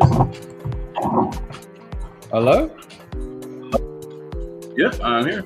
Oh. Okay, something is going on because I can't see myself in. Can you? No, I can't see myself. I can see you. No, you're not on the screen yet. Oh, there we go. There we go. Okay. I don't know why we're up here. Yeah, I was still seeing that real thing. How's it going? Good to see you guys again. How's Sam, everyone doing? Michael? We're a little bit early, but it's all good. Yeah, I nearly picked my nose, so it's a good thing I didn't. But anyway, listen, do you guys mind if I just share my screen and just show you what I think about the NASDAQ? I can hear myself echoing in someone's speaker. I don't know. Yeah, I can also hear myself echoing. Hello. Okay, so it's better now. It's better now. Okay. All right. So let's go. Let me share my screen quickly. Please do. Yeah, I can still hear that echo. I don't know what's going on, but anyway. Oops. Everything is going a bit. There we go. Okay. Anyway. Oh no. Okay. Listen, I'm gonna just turn this volume down because that's gonna annoy me now. So if you guys interrupt me, I won't pick it up. Okay. I tell you what, I'm gonna mute my mic. So I can't hear you. Yeah. So interesting. Yesterday with the FOMC, I drew on the daily time frame. I just want to show you the daily time frame here. And the day before FOMC, that was this high over here. So I just drew some, two lines, and that's obviously the lowest point and the highest point of the pullback.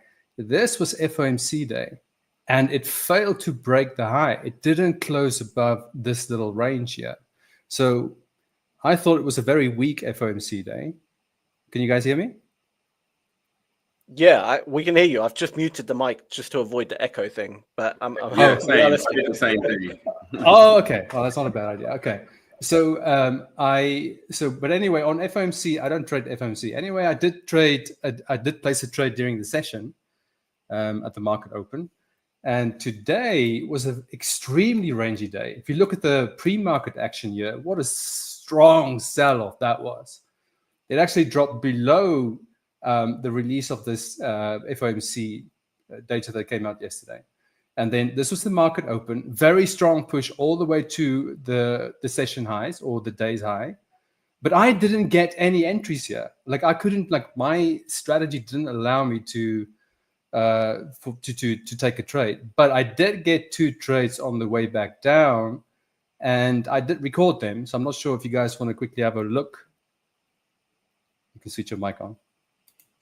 Yeah. Let's check them out. All right. So I'll just quickly show you the 2 trades I took on the way back down. Let me just find it, yeah. And now you need to tell me if you can hear the video. I'm not sure if you can hear. No worries. We'll let you know. Can you hear it? I've pressed pause now. But I'm going to play it for 5 seconds. Then you let me know if you can hear it, okay? Okay. No. Can you hear it? I don't hear anything.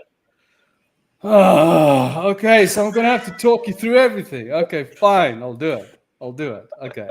So basically what I'm seeing here is, as I just explained, it was pulling back all the way to this resistance area. Now, if you don't know how I trade, I look at 4 different time frames. This is the 1 minute time frame. This is my trigger candle. The trigger time frame. So this is where I make my actual decision. But I get my bias from longer time frames. So the 15-minute, the half an hour, and the 1 hour time frame.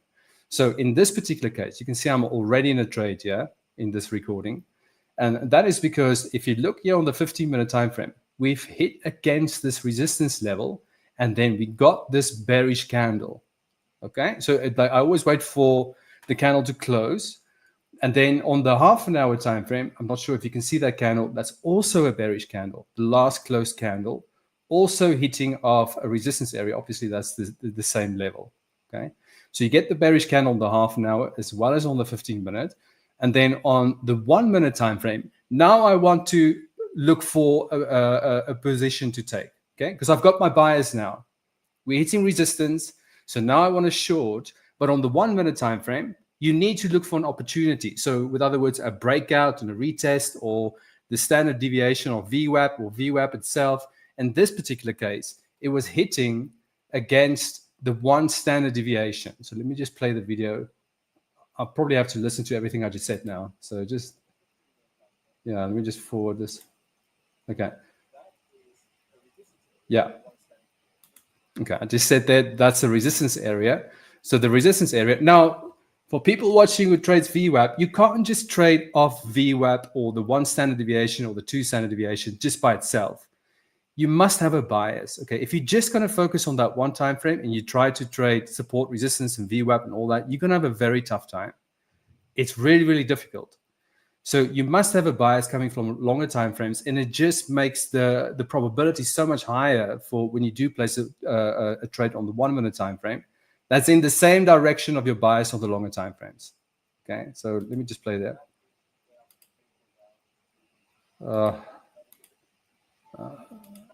Okay, so sorry guys, I looked forward to too much. Okay, so my take profit is this support level here, and what I also say in the video is, because we're in such a steep, like this steep drop and that very steep pullback to the upside, and now that we're getting very clear resistance here at this resistance area, it's likely that we're going to pull back to at least the pivot point of the day. That's all I'm saying there. Okay, and then the take profit is at the previous low. So you'll, okay. So there I close the trade. Nice. Okay, so that is, but this low is obviously also the low of this 15-minute candle. Now it can go lower, as I said. Like I do expect this to go all the way to pivot, but not in a straight line. You know, like it's like if you do expect to go to the pivot point and you want to leave the trade open, you're gonna have to place a much wider stop, because it could pull back and like break that one standard deviation, or maybe go back up to testing this resistance area, give you another opportunity there.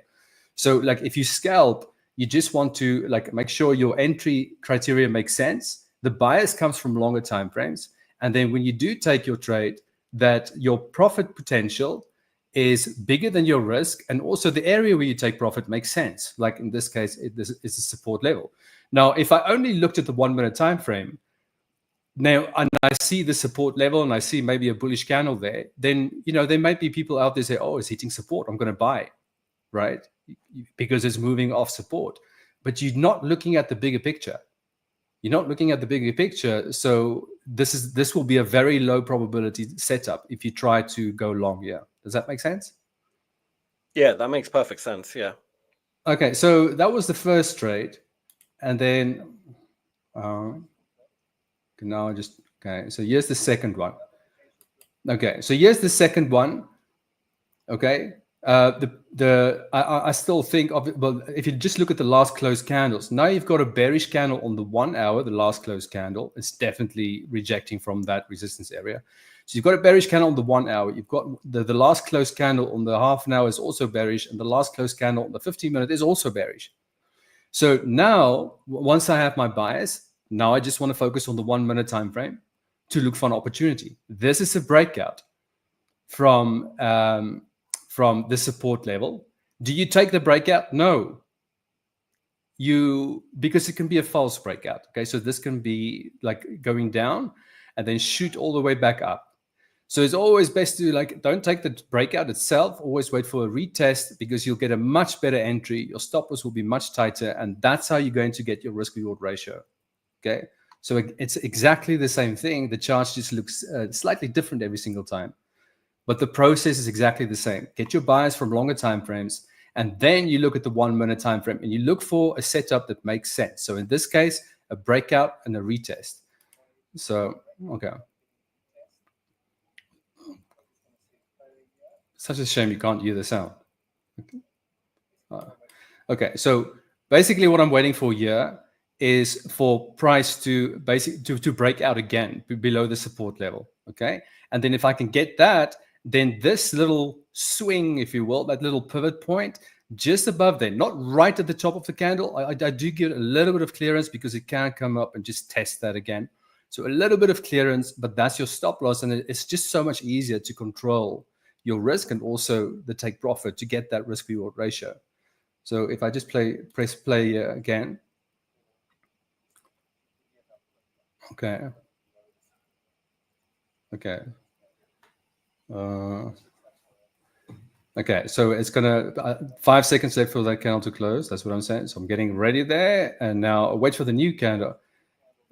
Okay, so what I just said there now is like once you do get that pullback right below that support level, you don't just immediately enter. You have to wait for the new candle to break the previous candle's low. It's just that little bit of extra confirmation, right? That you do get that, okay, it's bearish, and now the new candle also follows through and breaks the candle's low.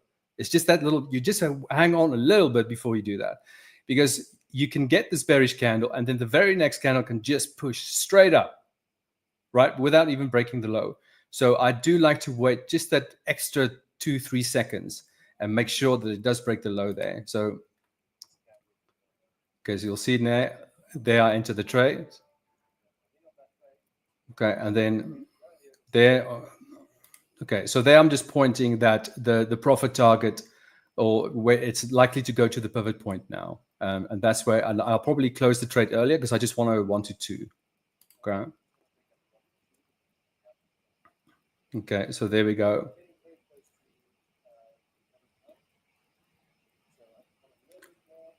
It starts to pull, when it pulled back a little bit there, and I just got out. Okay. Okay, so does this setup make sense as well? So you get the breakout, you don't trade that, you wait for the retest, and then when it closes below the support, this was actually a better one. This one didn't quite close below, but I mean, I was pretty happy with that. And when it broke the low, I got in, stop loss just above that swing, that little pivot swing. And then you just like, you trade in the same direction. You trade in the same direction of what the bigger time frames are showing you, right? So that is just, it's just stacking probabilities. I know I said the same thing every time, but it's, repetition is the mother of learning, right? Like, just like if you understand this, then it really makes your trading a lot easier, because you get your buys from longer time frames and then the 1 minute. But if you're just going to start, and it's the same with people who just trade on the daily time frame or the 4 hour or the 1 hour time frame, if you just focus on that 1 hour time frame, you're going to struggle. You really are going to struggle. You do need to have a bigger idea of what's going on different time frames, because they all can. Sometimes what can happen is, like, you can get contradictions. So say, for example, the half an hour shows like it's pointing up and the 15-minute shows is about to come down. That's a contradiction. So that's why out of the 3 longer time frames, the 15-minute, the half an hour, and the 1 hour, I want to get at least 2 time frames that agrees with each other. So they need to do at least 2. And then if I can get a setup on the third one that agrees with the 2 out of the 3 time frames, I end up with 3 out of the 4 time frames agreeing. Yeah. Do you see what I mean? So I get like 75% of the time frames. Now at least 3 of the 4 is telling me that this is more likely to happen than the opposite. Now, obviously, that doesn't mean I win. I mean, I still lose trades and so on, but it's just like you just feel more in control of, even though you're not really in control. You just have that sense of you kind of know exactly what you're waiting for. You know what you're looking for. And if you have that, you can really you trade with so much more. You're more relaxed. You know what you're waiting much more for. confidence for sure. Yeah. So, but anyway, so those were the 2 trades I placed today. On the way back down, you can see it did go to the pivot point, actually crashed slightly below that. But now, if you look at the current time frames, we've got the last closed candle. This is obviously still busy forming. That's still busy forming. That's also still busy forming. I look at the last closed candle. The last closed candle here is bearish. That one is bearish. That's also bearish. Okay, so nothing is lining up. You see, now, before that, we had a breakout over here. We had this breakout candle over here, but it didn't present an opportunity. That's why you don't trade breakouts. You wait for the pullback and a retest, and it just never came down. Yeah, it just never came back down. So you can avoid those fast breakouts. If you trade it that way. So that was the NASDAQ today. Now we still, if I go back to the daily time frame, I just want to show that you can not necessarily predict, but you can get like a really like some sort of like hint, or that you're probably going to range, because there was a low, it made a new or it made that high, it pulled back. Remember, when was it? It wasn't yesterday, it was the day before yesterday, Tuesday. There was a really strong move to the downside. I don't know if you can remember that, right at the open. Let me show you quickly. Yeah, I remember it. I missed that trade. I was so annoyed. I managed to at least. I've managed to at least. It was perfection. The setup was like exactly what I look for. Like, and I was so annoyed. Hate when that happens. I've managed to, but luckily, I'm just glad I did the opening bell, because I've managed to place a trade there on Monday and Tuesday and yesterday. So I've managed to place trades on all of the sessions. Hopefully I'll get something today. We'll see. But that was the strong day. So this strong push to the downside that day is here on the daily. Okay, that's this day here. Okay, and then the next candle over here, the daily time frame, this was FOMC. Okay, but it just came and tested that high of this range. So when you know that you are how do you know you're in the range? By the way, you on any time frame really. Just look immediately to your left. Just wherever you are right now, just look to your left, and you can see there's all this traffic. Let's just call it traffic, right? It's it's not you're in this cluster. You're in the middle of these cluster of candles. So on the daily time frame, you can get a good idea of okay, you in a range, and if that's the case, then the probability is there, not necessarily guaranteed, because you can get something like this. But that if you can see that on the daily, then you're probably going to see the same on the smaller time frames. Okay, so if you see this on and in this particular case, it found resistance. But I'll show you. I know I'm doing a lot of talking. I'll stop in a minute. If you look at where was this? It was definitely this week. Oh my goodness! Now where am I? I've asked this. I asked that a lot. I was going to say, we're always asking that question. Where am I?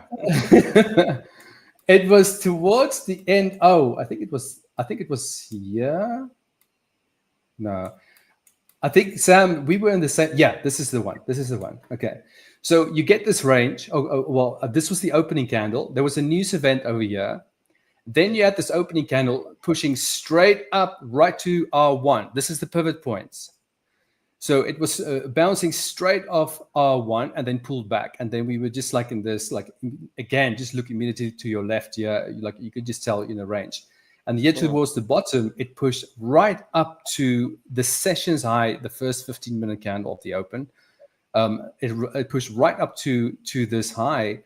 And from that point, everything looked bullish, but I didn't feel comfortable taking along, because if you look at the distance, it already traveled to get to that resistance area. It traveled quite some distance to get there, and I'm like, And I also know this is so rangy. I'd rather wait for a pullback. When I saw it was breaking out there, I would rather wait for a pullback and then take the breakout. But it didn't stop. It just went straight through. So in these cases, I will miss the opportunity. I will miss the trades, because it's not playing into my hands. It has to come to me, right? It needs to come to me. No, it didn't. So I was waiting for it to maybe reject off that resistance, but it didn't. It just broke through. Fine. Today, maybe not exactly the same pattern, but the same kind of scenario, where you get this is much steeper. Okay, much steeper drop. Also pull back right to the resistance area. But in this occasion, on this occasion, it rejected very clearly. Very clearly rejected on the 15-minute and the half-an-hour time frame.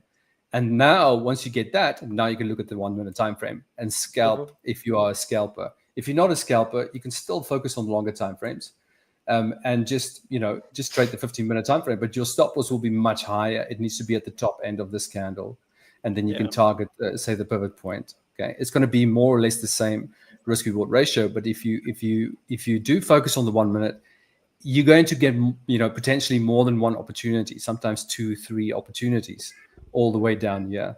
Okay, so that was the NASDAQ today, and also that my take on the FOMC. I don't think we got any clear direction. It's very evident today as well, and the fact that we're still in that range on the daily time frame. So Anyway, guys, I took up all your time, but over to any one of you. No, If you have fine. any, do you have any questions, or is that all clear? No. I like how you always go through the same process. Like I find that you and I say a lot of the same things. For one, looking at multiple time frames. Don't take the breakout. Take the retest. Right. There's always these small things that just heightens your probability of actually, hitting on the trade. Of course, we still lose them, but at least the edge, right? The edge is there for you, and that's what matters. That's what we're looking for, is that edge. Exactly. Absolutely. Yeah. So I'll stop my screen, and I don't know, Michael. Michael, do you wanna? Let me grab it, if you don't mind, Sammy. Yeah, no, please go ahead. No, okay, You cool. also got a comment there, Jannie. Sarah says, Jannie, you explain quite well. Thank you, Sarah. Next time, you're going to aim to explain very well. That's the next. It's just that quite well right now. So it says quite well, yeah. Nice. I'll try to do better. I will. I promise. Okay, Michael, let me go to. No, you're fine. So I'm gonna go. I took one on. I want to go over GU, GJ, and then we'll go to GF, which I'm currently in. So I wanted to nice. kind of spend the most time with that one. So I'll do that one last. But let me share my screen really quickly here. Not too much action on GU and GJ for me today. It kind of didn't play out the way I was anticipating. But luckily, GF saved the day for me, right? So we'll come back to this, and I'll give my clear breakdown on this. But I'm actually in this position now. Just hang on, Mike. There your screen showing now. Okay. Okay, perfect.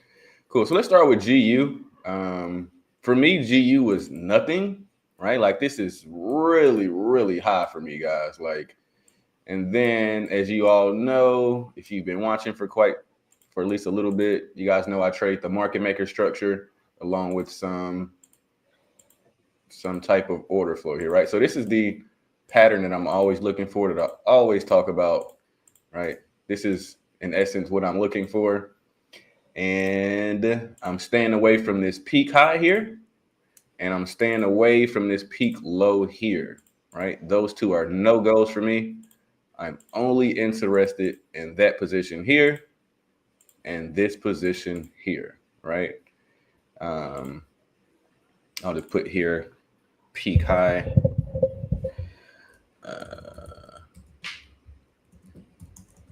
Right, so peak high, I do not like. As I always say, I used to try to trade the peak, and it didn't work. It didn't work for me well at all. I lost so much money trying to trade these peak highs and peak lows.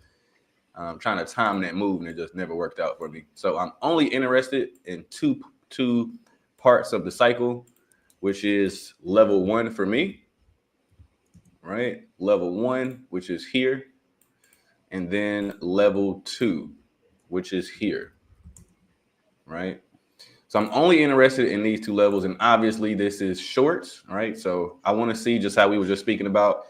Once this move happens, I wanted to break this area below, and I wanted to retest this area, right? And this is my sweet spot right here. I'm only interested in that, and I'm only interested in this here. These two setups. That's it. That's all. That's it. All right. I don't want anything else to do with anything else. So GU, as I always ask, what we always talk about, Jannie, where am I in the cycle, right? Where am I? Right? So that's the number 1 that I'm looking for. 2, obviously I'm looking for some type of pattern. 3, I'm looking for higher time frame confirmation. Right? And then 4, I'm looking for an entry signal. Right? So with this, I can automatically see, if you can kind of note here, right? So here on GU, we already at this peak, we got this ugly M top structure, which is the peak, right? Which again, I do not trade. I'm staying away from this zone. The next thing that I'm looking for is I see this 1350 cross here, which is the blue EMA and the red EMA, right? So what I want to happen is for this to come down missed the 200, which it actually pinged it twice, you can see here. So this was automatically a pass for me, right? And then I want to see a nice little pullback to the 50 and then go short. This is my level 1 move that I'm interested in, right? Well, this is kind of ugly. Let me take this off. This is the level 1 move that I'm looking for right here,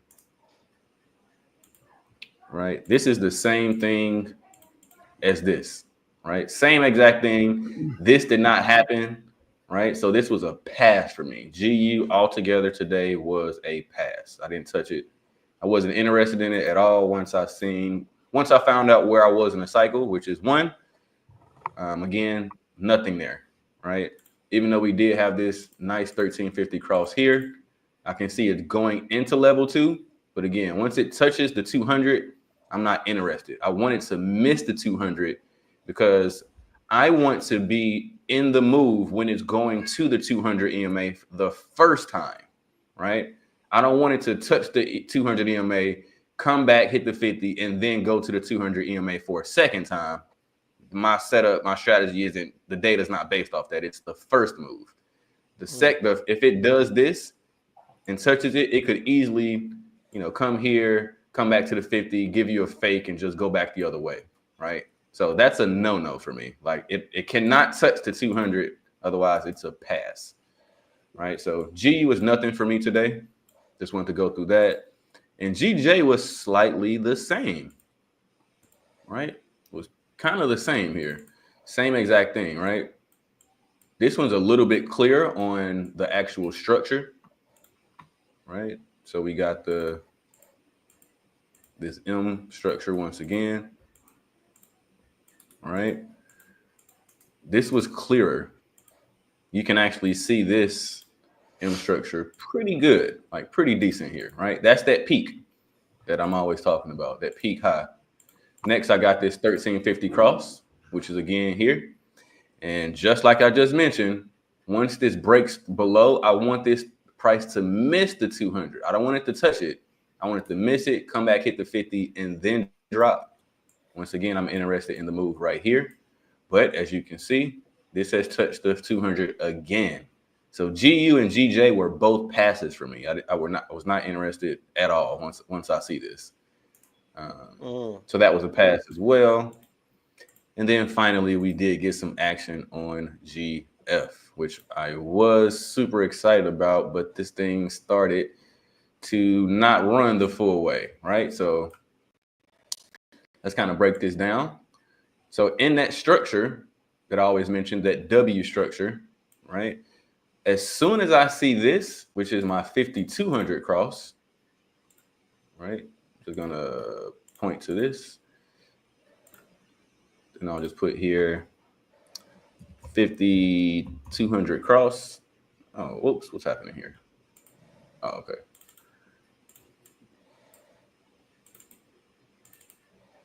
All right, as soon as I get my 5200 cross, I am looking for W or M's off the 200 EMA, right? That's the next thing that happens in this entire cycle. As soon as you get this 5200 cross, that's the next thing you're looking for. So what do we have? Once the 5200 cross, we're looking for some type of pattern, right, off of this 200 EMA. And what do we have? A beautiful looking W here, actually, right? Yeah. Right. Beautiful. That's the beautiful. Yeah, beautiful. I know where I'm in a cycle. Sorry, that's the 200 EMA, right? 50, and you've got the 50. Yep, the white one with the 200 EMA. Yep.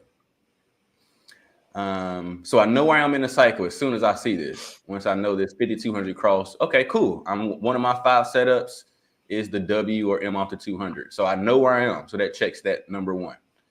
2 is always say that pattern. Do I have some type of pattern here? Absolutely. This W is pretty freaking gorgeous, to be honest, right? You can easily see this. It's right in your face. Super, super clear, right? The next thing, now the confirmation candle is a close above the 13 EMA, right? So you can see this huge green candle is the one that made the entry, right? Let's kind of zoom in just a bit. So what I look for also is number 3, which is the higher time frame confirmation, right? So let's say this is the entry candle. Well, I make this green, not red. I like all of my stuff to be like congruent. It kind of helps me out. We're gonna make this green. Red will be short, green's long, right? So next from here, so I know where I'm in a cycle, as I mentioned. I see some pattern, which is 2, right? 3, as I mentioned, higher time frame confirmation. So I would kick this up to the 4-hour chart, and I want to make sure that price is on the right side of the 13 EMA. So in this case, I want it to be above the 13 EMA, which is the red one, right? And clearly it is. Price is all the way up here. The 13 EMA is all the way down here. So that checks my 3rd box, right? I have higher time frame confirmation. My last thing is the entry signal, which is this candle. I want to see this close above the 13 EMA as well, right? So technically, you could have got in right here where this candle closed. But me being the patient trader that I am, guys,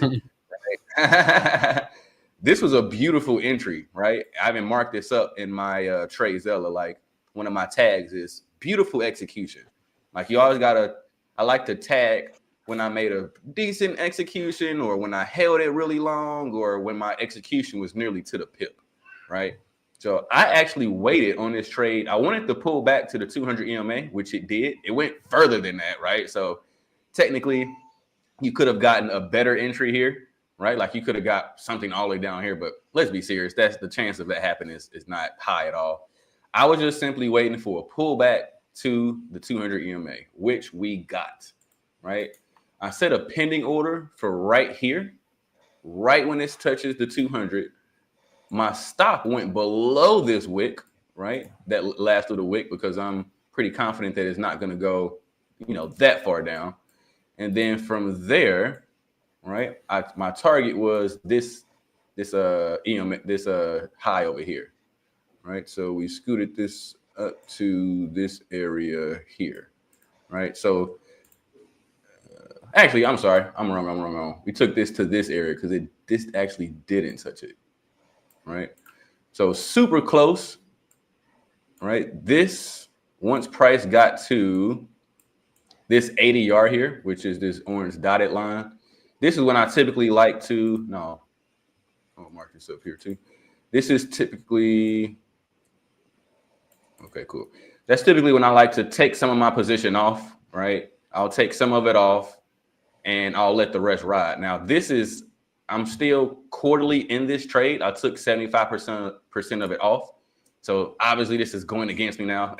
This last quarter is coming back, and it's probably going to take me out at break even pretty soon. Actually, it's away. Yeah, that's probably that's why I don't like trading long time frames, man. Like, you could be like, say that's the daily, so you could be in profit for like 5-6 hours, and then it reverses, and then like a stop, like a break even after 8 trades. Like, oh, you gotta be kidding me. But yeah, that's why it's so important to make sure you're taking off something. Like, you don't want to sit in here for too long, right? Like, you definitely got to take something off.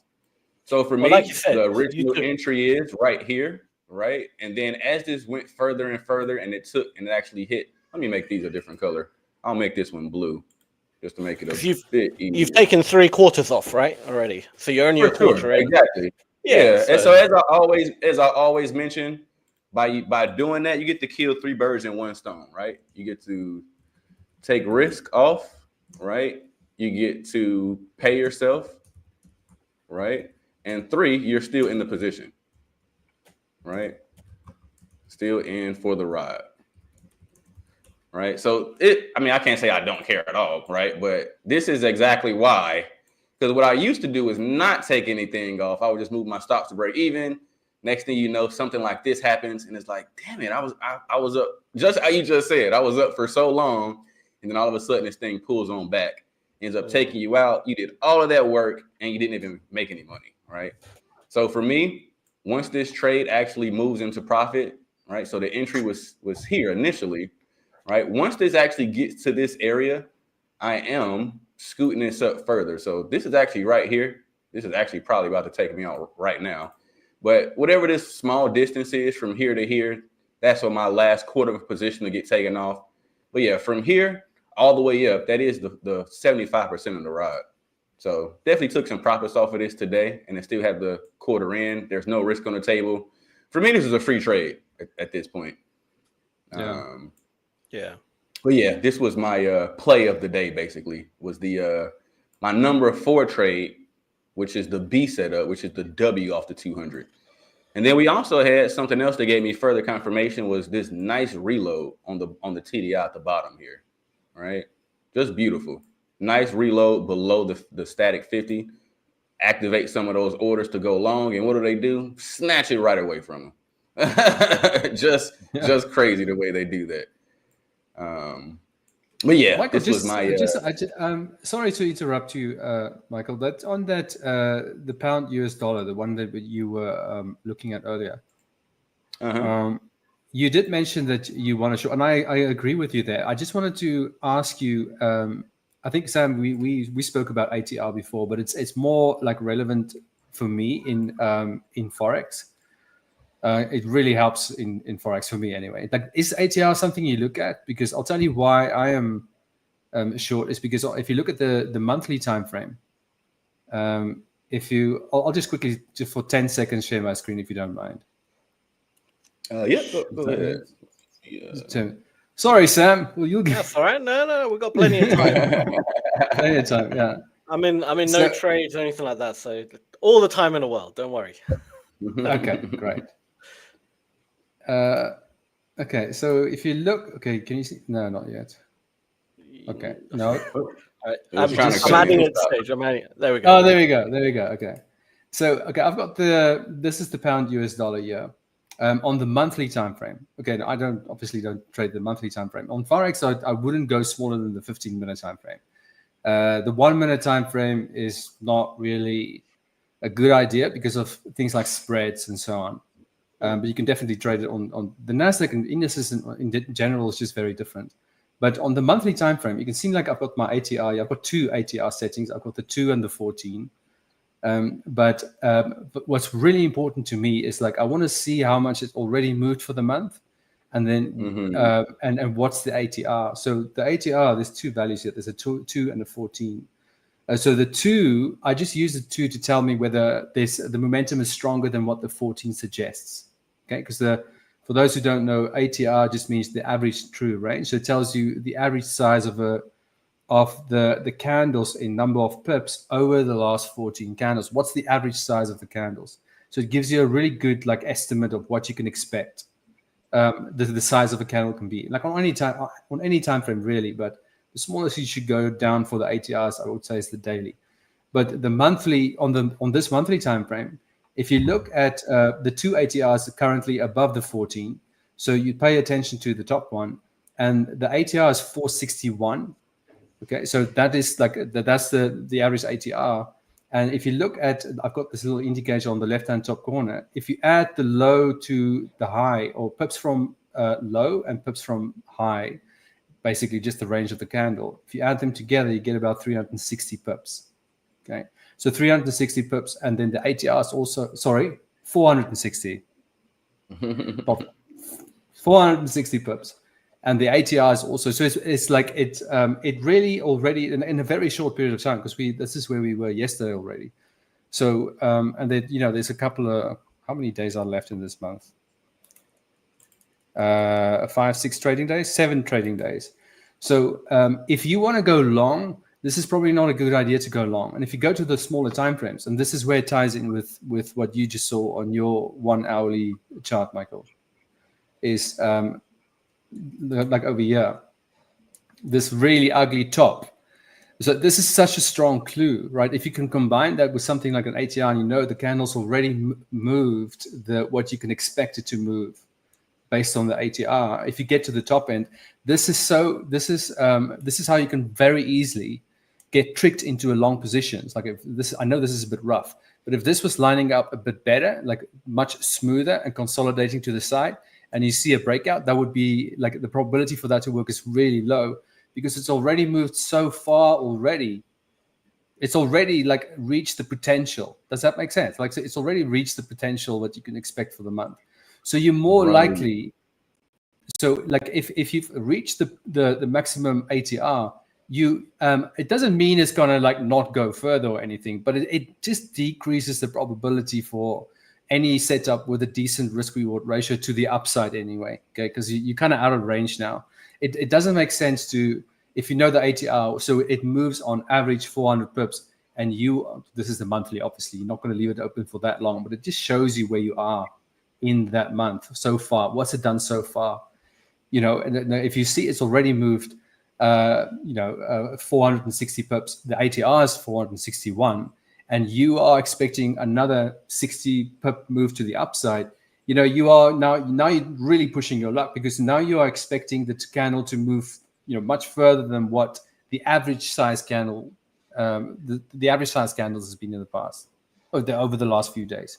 So if you see this, and then my bias would be, I'm looking for an opportunity to go short, right? So I would not get tricked into anything that shows me anything to go long. So this for me would make more sense, a short, right? And this is a breakout and a retest. This is the 1 hour time frame.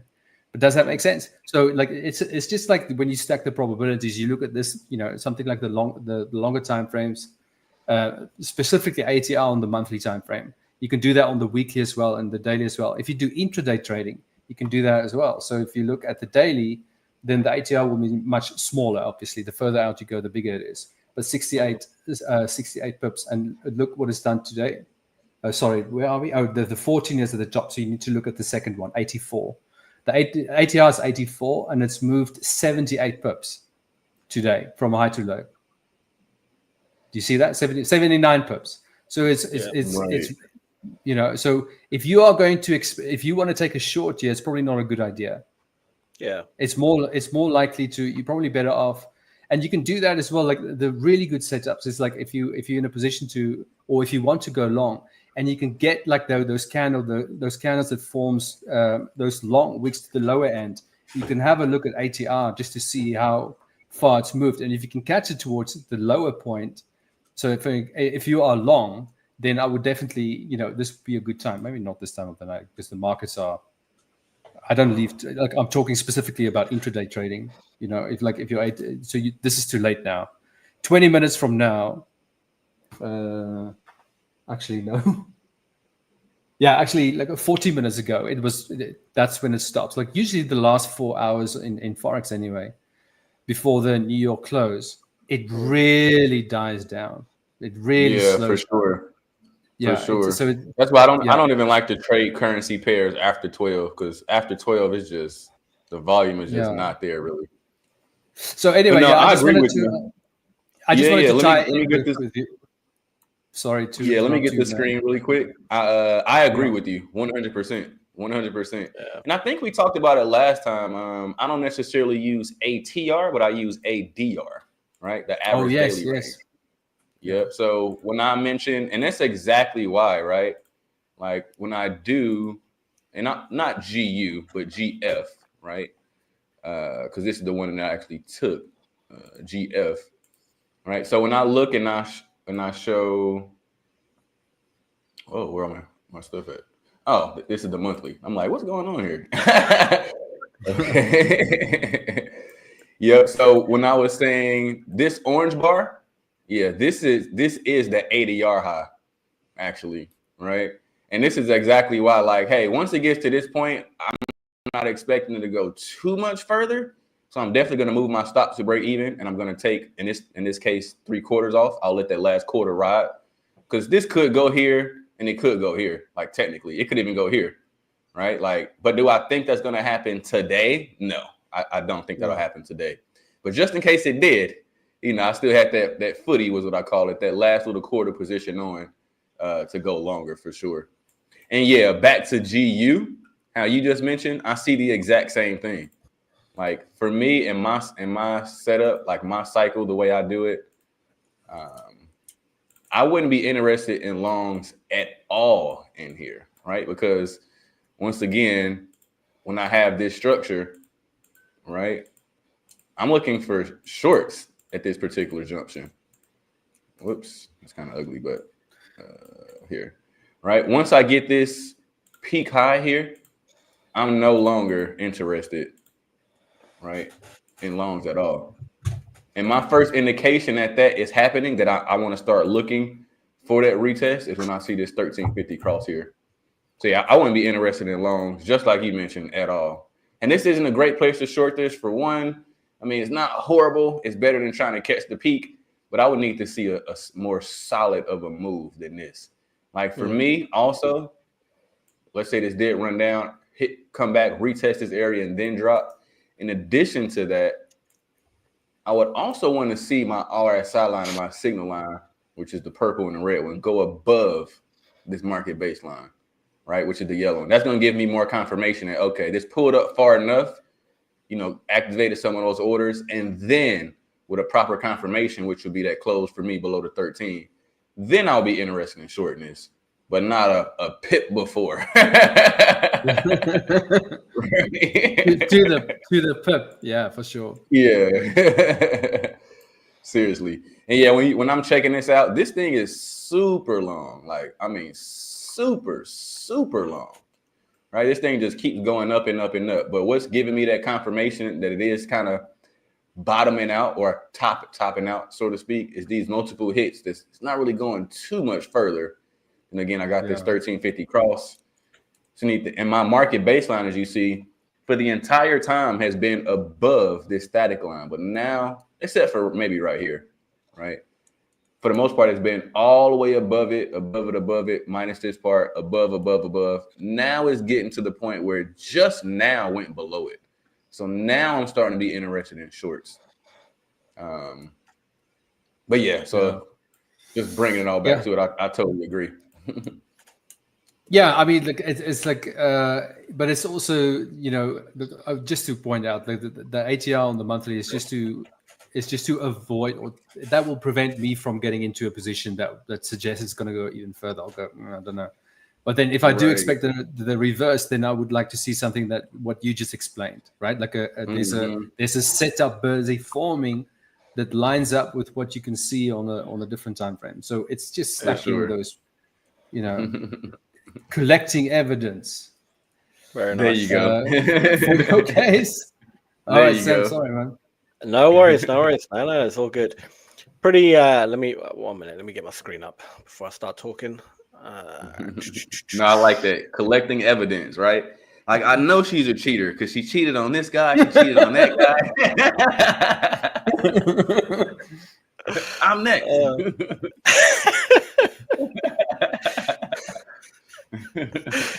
Oh, that's jokes. That's a good one. I like that. All right, so for mine, I did catch a trade. I'm a bit annoyed because I didn't hold it, and it was beautiful. I got in. 1 second. Let me just get rid of some of these lines. Everything's a bit messy right now. All right, cool. Yeah, I mean, pretty much similar to what Jannie. I didn't short the market, but I bought earlier. Main reason is just what we came back down to this area here. I've got so many boxes on the chart right now. I know this is super messy. It makes sense to me, but I could remove quite a few of these boxes, to be fair. I should get in the habit of clearing up my charts day per day, because I understand this just looks ridiculous. But if I pull up the pen tool, maybe I can show a bit more. So this whole area here, this yellow box, all of this, and excuse my drawing. Oh, that was terrible. All right, let's do that again. But anyway, basically, this box area here, we came back down to it. And there was loads of little bits. So this is a very historical area. We're talking back in, I think, like November last year. If I drop to like a daily, you might be able to see what I mean. Yeah. So a lovely gap in volume, right? And it's literally a market gap back in, so yeah, September last year, right? So I had that drawn out when we went down a few weeks ago, when we had that massive sell-off, essentially. We broke right through it, that area. And then it came back, retested from the other side, came back down now to this area, the lowest gap in volume there was back in September. And then it finally rejected off. So I kept these areas still on the chart because they're generally going to be still quite important in the longer term. So if I go back to the 15-minute, we're back in that area. I have much more of a bullish bias in general this week. I wasn't really, I mean, I would still short the market, but I am generally got more of a bullish bias than a bearish one at the moment. Until we start getting a lot higher up until these areas here, then I will start looking at potentially a bit of a bearish one, more like in the longer term. Maybe, potentially. Depends what happens when we get there. But for now, I'm still pretty overall quite bullish. So when we got back there, again, this lined up perfectly with the market open, right? If I get rid of this volume profile, because that shouldn't be on the chart anyway. But this candle here was, you know, the US open. Whoa, why is that so big? I nearly said something. Yeah. That comes from that the office. You know, the office, the American version. Yeah. He tends to. Sorry, carry on, Sam. No, it's all good. So this candle here was the US Open, right? So it lined up perfectly. You know, when the US Open, we were right at the bottom, pretty much, right? Well, not right at the bottom, we were here, but it lined up perfectly with that area. So it was a really nice trade opportunity. So I'm going to drop down into the footprint. Just real quick. Where was it? It was here. Right. Let me get rid of that, actually. We don't need that. So lined up beautifully. And again, so as you can see, we had, you know, sellers come in quite aggressively, right? And it did push down. To be fair to them, it did push down a little bit to them. So originally I was like, oh, maybe, you know, we'll hold off. We'll see what happens. Why is this so big again? All right. Something's wrong with these pen tools. I'm trying to use all this next level tech, but it's actually not working out. But it did push down a bit, right? Went into that area and then quickly started reversing. And that's when I took a bit of an interest into the trade.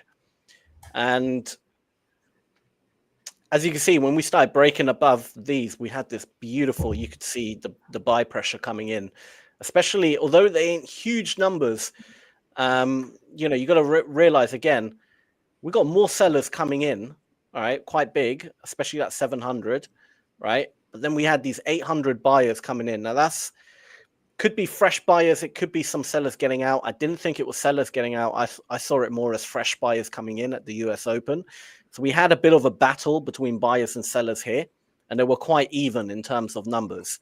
And then as we started pushing up, and we started seeing just, again, it was more in the moment. It should have been something you had to see in the moment, because you just didn't see any sellers really battling too much. And it just kind of jumped really nicely. And then we printed a nice big 800 as well. At that point, pretty confident we're going to go up. And we did go up quite well. I actually got out quite early. I got out around here somewhere, which lined up to another area where I thought there's going to be sell pressure. And I was happy just to get out. In hindsight, we actually blew quite easily through it, which was a bit annoying. I should have held. Yeah, that always sucks. Yeah, and you know, and then I came back to the charts and I looked at I just looked, and you know, I mean, that's where I got out, and it just went up like crazy, and I was like, damn, man. Like that had a so just to make a quick note, this is exactly why I say it's a good idea to leave a piece of position in there. Because the days that happens, you don't feel as bad. Yeah, your full position wasn't on, but who cares? You made some money, you're at break even. Yeah. And you still got something in the market for these darn days right here. Yeah, This it's, is it's it. just it's just very difficult when you scalp. You know, when you scalp, it's like you don't. I don't know about you, Sam, but like when I scalp, I have one position, and I just I get out, or at a loss or at a profit. There's no scaling in. There's no taking some off, because I'm in the trade for a few minutes. Yeah, Right. yeah. So it's but I agree with you, Michael. Definitely, if you trade longer time frames, for sure.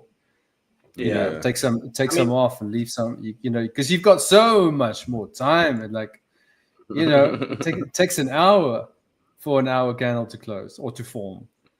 It depends how aggressive I am. Sometimes I do scale in generally. It depends how aggressive I am. If there was like an area that is really where I have I shouldn't say good feeling, because that sounds like I'm just guessing half the time, but like an area where I know there's going to be like a good amount of activity in it, right? And it's usually like the bigger the gap in volume there was, the more like quicker the market reacts to those areas, right? Similar to what we saw here, right? If I actually just highlight what I'm talking about, gap in volume, right? So like low volume trap between heavier volumes, right? So drew that box out and that gap in volume was created as we pushed down, right? So it wasn't there before. And then as the market comes back up, it creates it moves quickly in around those areas. And you saw when it came back into that area, look at that bearish candle afterwards. It was just boom, right down, like nothing stopping it basically. So on certain areas, I'll be a bit more aggressive in my scaling in, and I might scale in before I even see, like, say I'm buying here, right?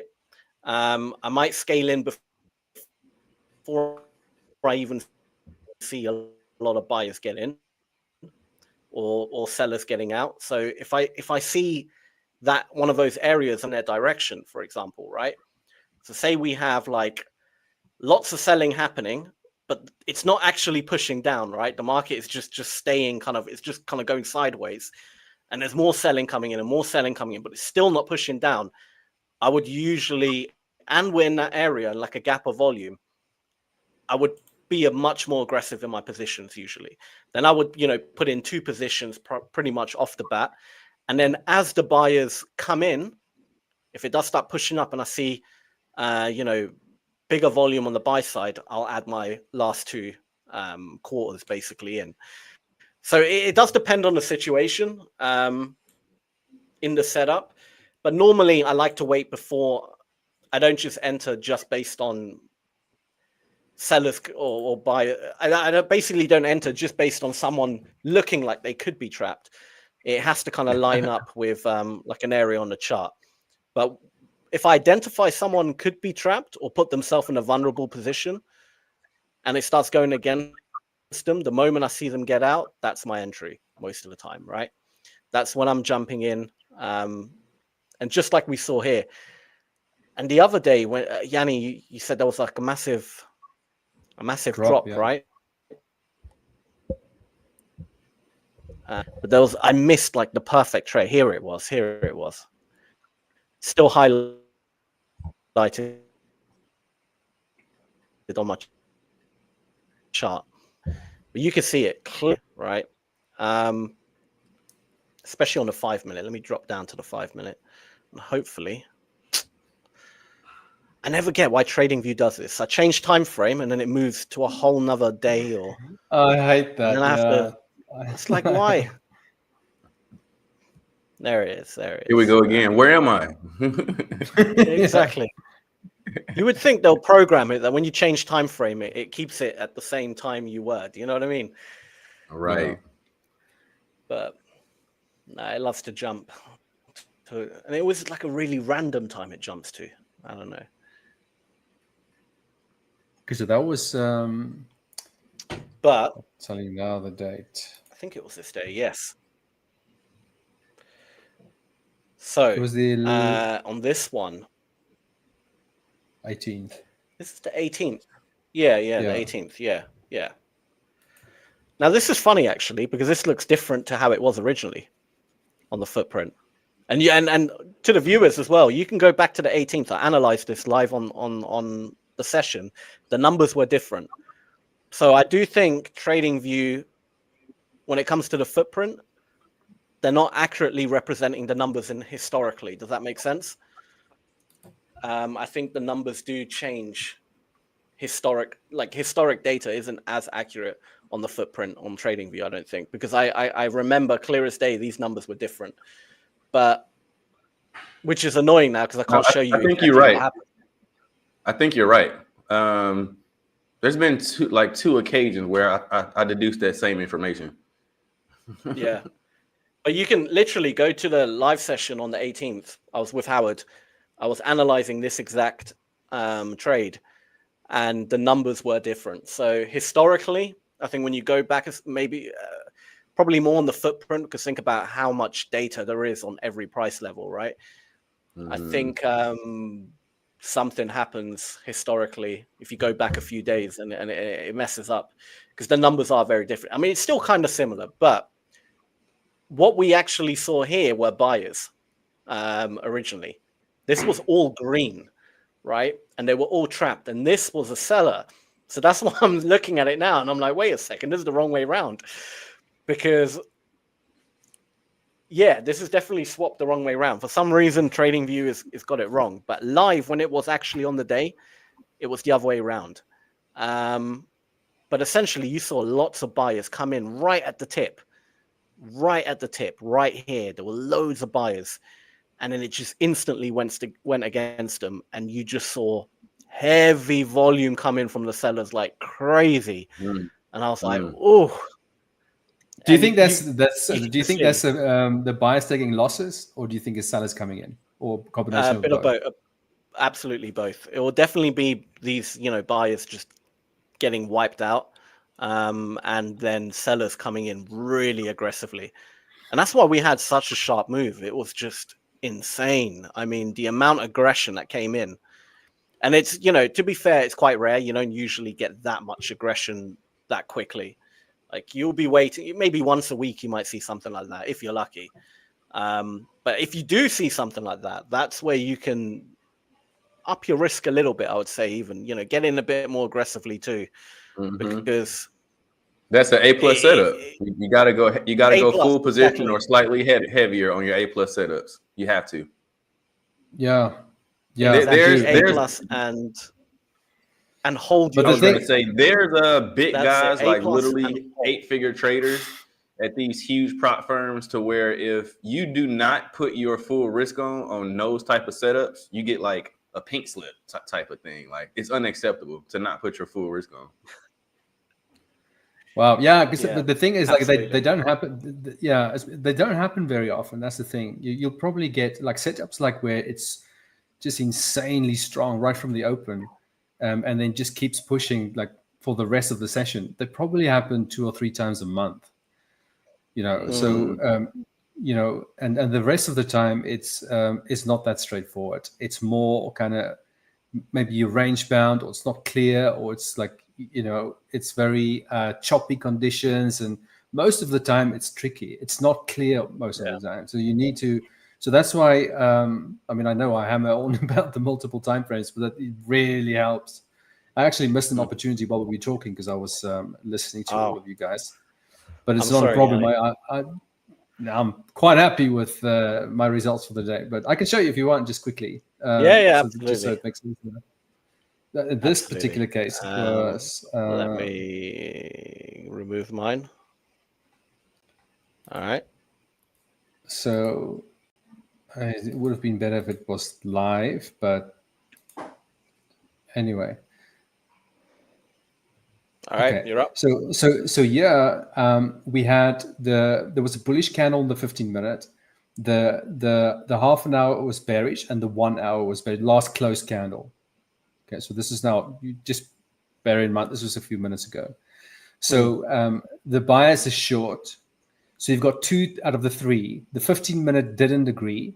So the 15-minute was bullish, but the half an hour and the 1 hour was bearish. So that's 2 agreeing. You just need 2 out of the 3 to agree. And then you get your third one to agree on the 1 minute. And that is this breakout failure. this is a resistance area, right? So you want to just anything that makes sense on the 1 minute, and it's typically for me, it's support resistance, and I use the support resistance line. This is an indicator that's just built in, but a support resistance or the VWAP, right? And those are the levels I trade off. It's like it's really that simple. And you can see this resistance, and that fails, and then the profit target will be this one standard deviation VWAP. So it looks very similar to the other two trades I took today, and the one I took yesterday in the session, and the one the day before that. So anyway, that's all I wanted to show you. But quick question for you. Quick question. Out of the 4 time frames, I know you said you need to have 3 line up. Is it any 3 to line up, or is it like one that you preference over the other? Well, initially on the longer time frames, 2 needs to line up. You've got 3. This is the trigger time frame. So you ignore this one at all times until you get something lining up. You need 2 out of the 3 lining up out of the 3 time frames, and only then do you go over to the 1 minute time frame, and this will be your 3rd time frame that lines up with the other 2 that's already lining up. Gotcha. Right. Okay. Right. That makes sense. Yeah. You don't pay attention to the 1 minute at all. So it's also like sitting here and waiting for 2 out of the 3 to line up, and then you go to the 1 minute time frame, and then you trade up the support resistance in the same direction as because in my case I'm scalping, but you can go out on longer time frames. You can make this a 15 minute, and that the 1 hour, and that the 4 hour, and that the daily, if you don't like the 1 minute time frame. I understand there are a lot of people who they just don't feel comfortable with the 1 minute time frame, and I completely understand that. But just like whatever time frame you feel comfortable with, go with that, right? But you need to look. It's to get like just that extra bit of edge. Go out on longer time frames, and if they all I say all, 2 of the longer time frames out of the 3 lines up, and then you go to your trigger time frame, and that's where you want to see the setup. So anyway, is that clear, Michael? Yeah. That's what I was curious about. You answered my question. Very nice. Very nice. Welcome. I'll present my screen again. There's not much left to show, but I'll show what is left. Okay. Add the stage. There we go. Add that. All right. But yeah, back to today. Let me drop down to the 15-minute. There was a few other opportunities I spotted. You had a nice one to actually buy again, even if you did miss the initial move. There was a re-entry point, and I think the only way I can show it is by getting rid of the volume footprint for now, because the volume footprint obviously changes as time goes on, right? So it's constantly adapting. So if I get rid of the actual fixed one real quick, and I must make it different. So basically, it's like it's pretty much impossible to like back test. Just scroll back and see if you can figure it out. Pretty much, so it's like a skill you need to. There's only one way to learn it, and that's during as it happens in front of you. Yeah. I mean, like the reason I got out at that bullish because of this gap in volume right here at the time that appeared, right? And I was like, oh, okay, yeah, there's something's going to happen. I mean, it just blew right through again. The momentum was insane, considering there wasn't that many contracts. Again, this was very aggressive. So sometimes the market can surprise you. Do you know what I mean?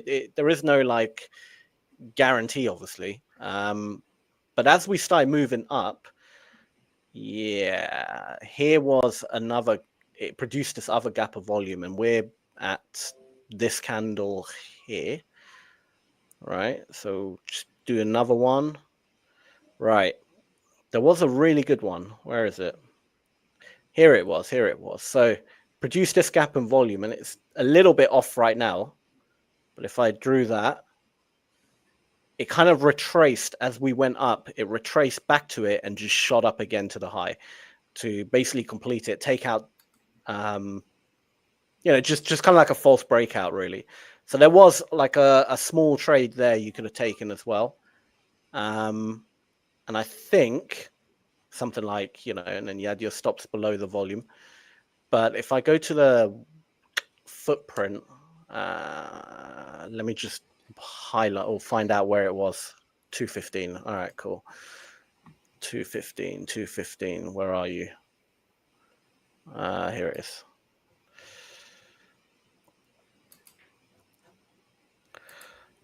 So yeah, where did it push? Where was it? It's literally just within. Oh, this is a 15-minute. Let me drop down to the 5. This is why. That little, whenever like the market's trending and it produces these little gaps, and it kind of just not retraces, because that's the wrong word. Retracement would be more like a bigger move, but literally like where it just goes sideways and stops for a bit and it dips down, right? Look for sellers trapped in those areas, and also look if it lines up with any heavy volume. And you can again see, you know, heavy volume right there from the buy side, heavy volume from the buy side, all in that kind of area. There's a gap in volume as well created, right? And then as it dips down, you can see sellers, you know, getting trapped again. And it will be a nice, especially when you see heavy volume coming from the buys as we move away, if you wanted to wait that long. But there's a few confluences. Do you know what I mean? You're supported by this volume, the fact that on the profile there was a gap in volume, sellers being trapped. So that's 3 confluences. And if you really want to be careful, 4 is buyers coming in again. So there's a lot of like good signs showing, yeah, we're going to continue going up. If you were nervous about, say, even if you're in that trade, say you bought ages ago and you're in a long position, you're a bit nervous, like, is it going to go down? Is this the end? That would have told you using the footprint. Now, we still got a bit more to go. And as we actually did end, what you're seeing is you're looking for basically all the buyers who did enter getting out the market, taking their money out the market, right? Taking profit. And then you can start seeing, as we start approaching those highs, right, from earlier. So if I like these highs here from basically the high of the day at that point, right? All this area here, right? As we start approaching it, you can literally see in the footprint buyers getting out, taking profit, which makes perfect sense, right? That's a natural place where you expect people to get out the market. And you can see it start happening. There you go. You know, some buyers right here getting out. And slowly the volume starts dropping off. The buy pressure starts getting out. This person got out at perfect time. I mean, that was well timed by them. Really well timed, right at the tip, you know. Sorry, Sam, is that delta volume, or is it like that's delta, total? Yeah. Delta? No, this is delta. Yeah, this is delta. And you can see the total, but again, I might be a bit ignorant here, but I don't really see the point in looking at the total, because you want to see the difference between the two. The difference really matters, right? Because it's actually showing every transaction. So you just end up doing math in your head for no reason. So for me, the delta. I agree. What do you mean math in your head? I'll get a calculator. 1,000. By that time, it's all gone. Yeah. And I get it. Like there is that risk you run. Like imagine if there was 2,000 contracts sold and 2,050 contracts bought, the delta would only be 50, but it will look like there was hardly any activity, right? There wasn't much volume in the market, which would be wrong. But then you always have below the candle the actual total volume. So if you're ever unsure, you could just see, wait a minute, the delta is small, but the volume's big. Then you're still not going to want to trade that, because all that means is just there's a lot of, no one can agree right now. Do you know what I mean? Lots of people are buying, lots of people are selling, and everyone is just battling it out. So why would you want to jump in anyway? So the delta really matters. Sorry to interrupt, but you also kind of have to you have to look at price action as well as you're looking at the footprint chart. Would you agree with that? Because that would absolutely. Like just give you, because the footprint I assume, it just gives you that little extra. It's on, just that extra little insight into I see that bearish candle, but what does the footprint tell me? Like how many sellers are in that little bearish candle? Is it Right. really as I so yeah, I can see that. Yeah. The way I do it is I like to look at where would people naturally, just based on pure market structure, if loads of people bought here, which we knew from the footprint, right? Where are they most likely going to get out, right? And an obvious choice would be the high, right? So if I start seeing that happen on the footprint, right, lots of people getting out, and you're kind of doing like a cumulative count in your head when you're trading, right? So you're kind of adding up, and it's got to be a rough count. You're not gonna get it perfect, but if you kind of just add up, right? So like from market open, you kind of just look for the big numbers. You're not looking for the little numbers like 200 and stuff. That you just ignore that, right? You're just looking for where the big boys basically entered, right? So you got 800, another 900 up here. So that's about 2,000, 3,000, 3,800, 4 maybe 1,000 roughly in the market, 6, 7.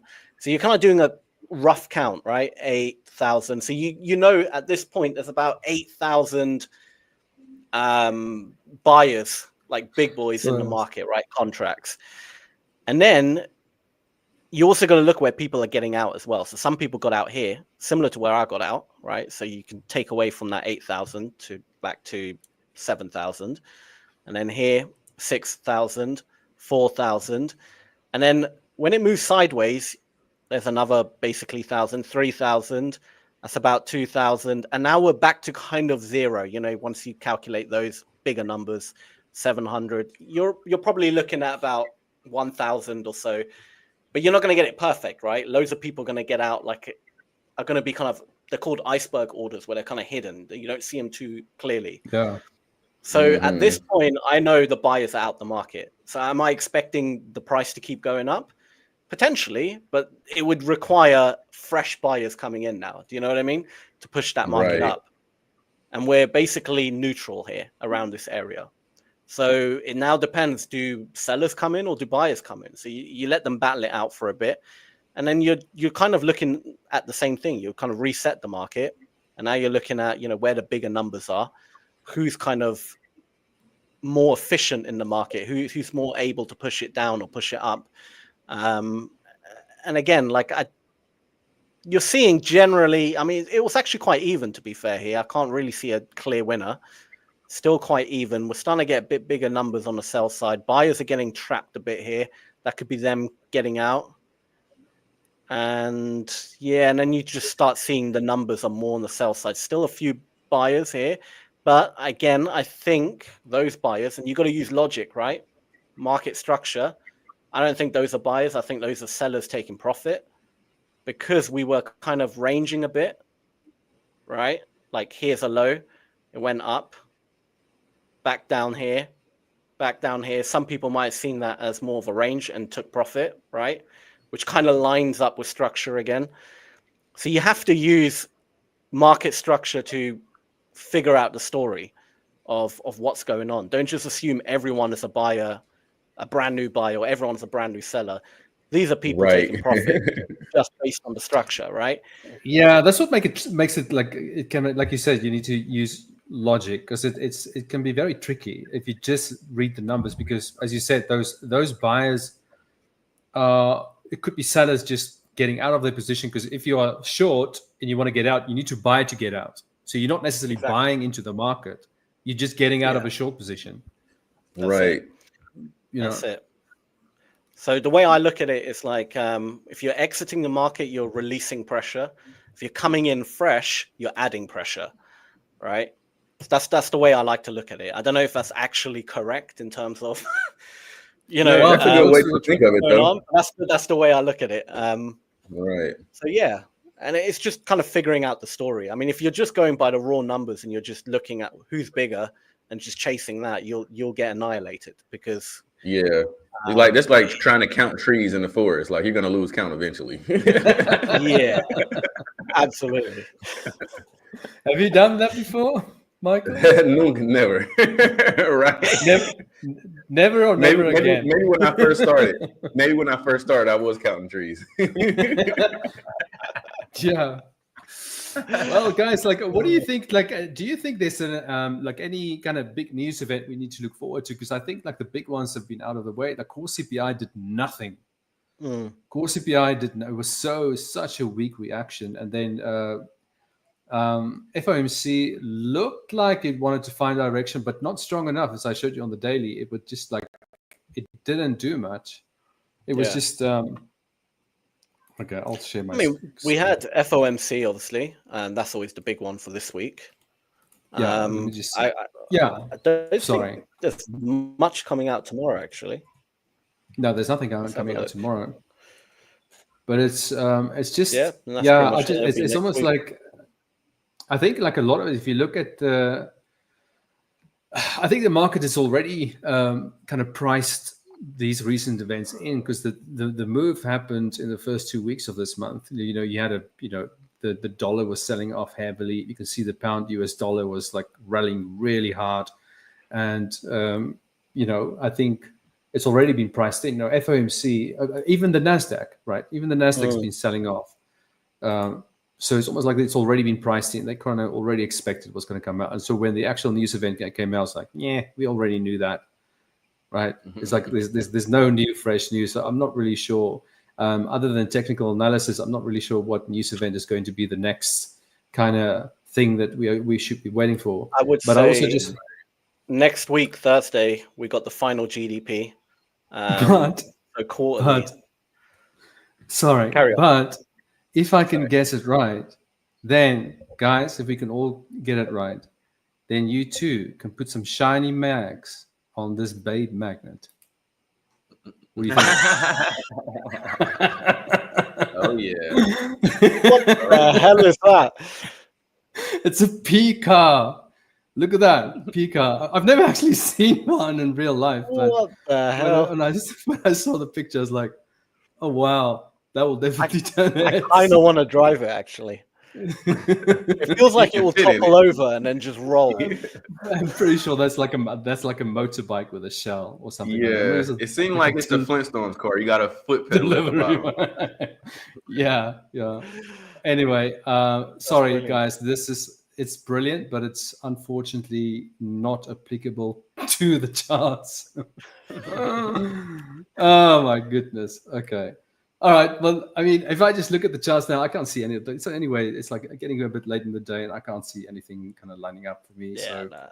We'll just for trading wise, we'll call it a day. But yeah, like you see, like even though I know you are bullish on the S&P 500, Sam. I'm like obviously I am bearish until I'm not. And I'll tell you when I won't be bearish anymore. That's if we can like if it closes above the 200, I won't be bullish. I'll be neutral because at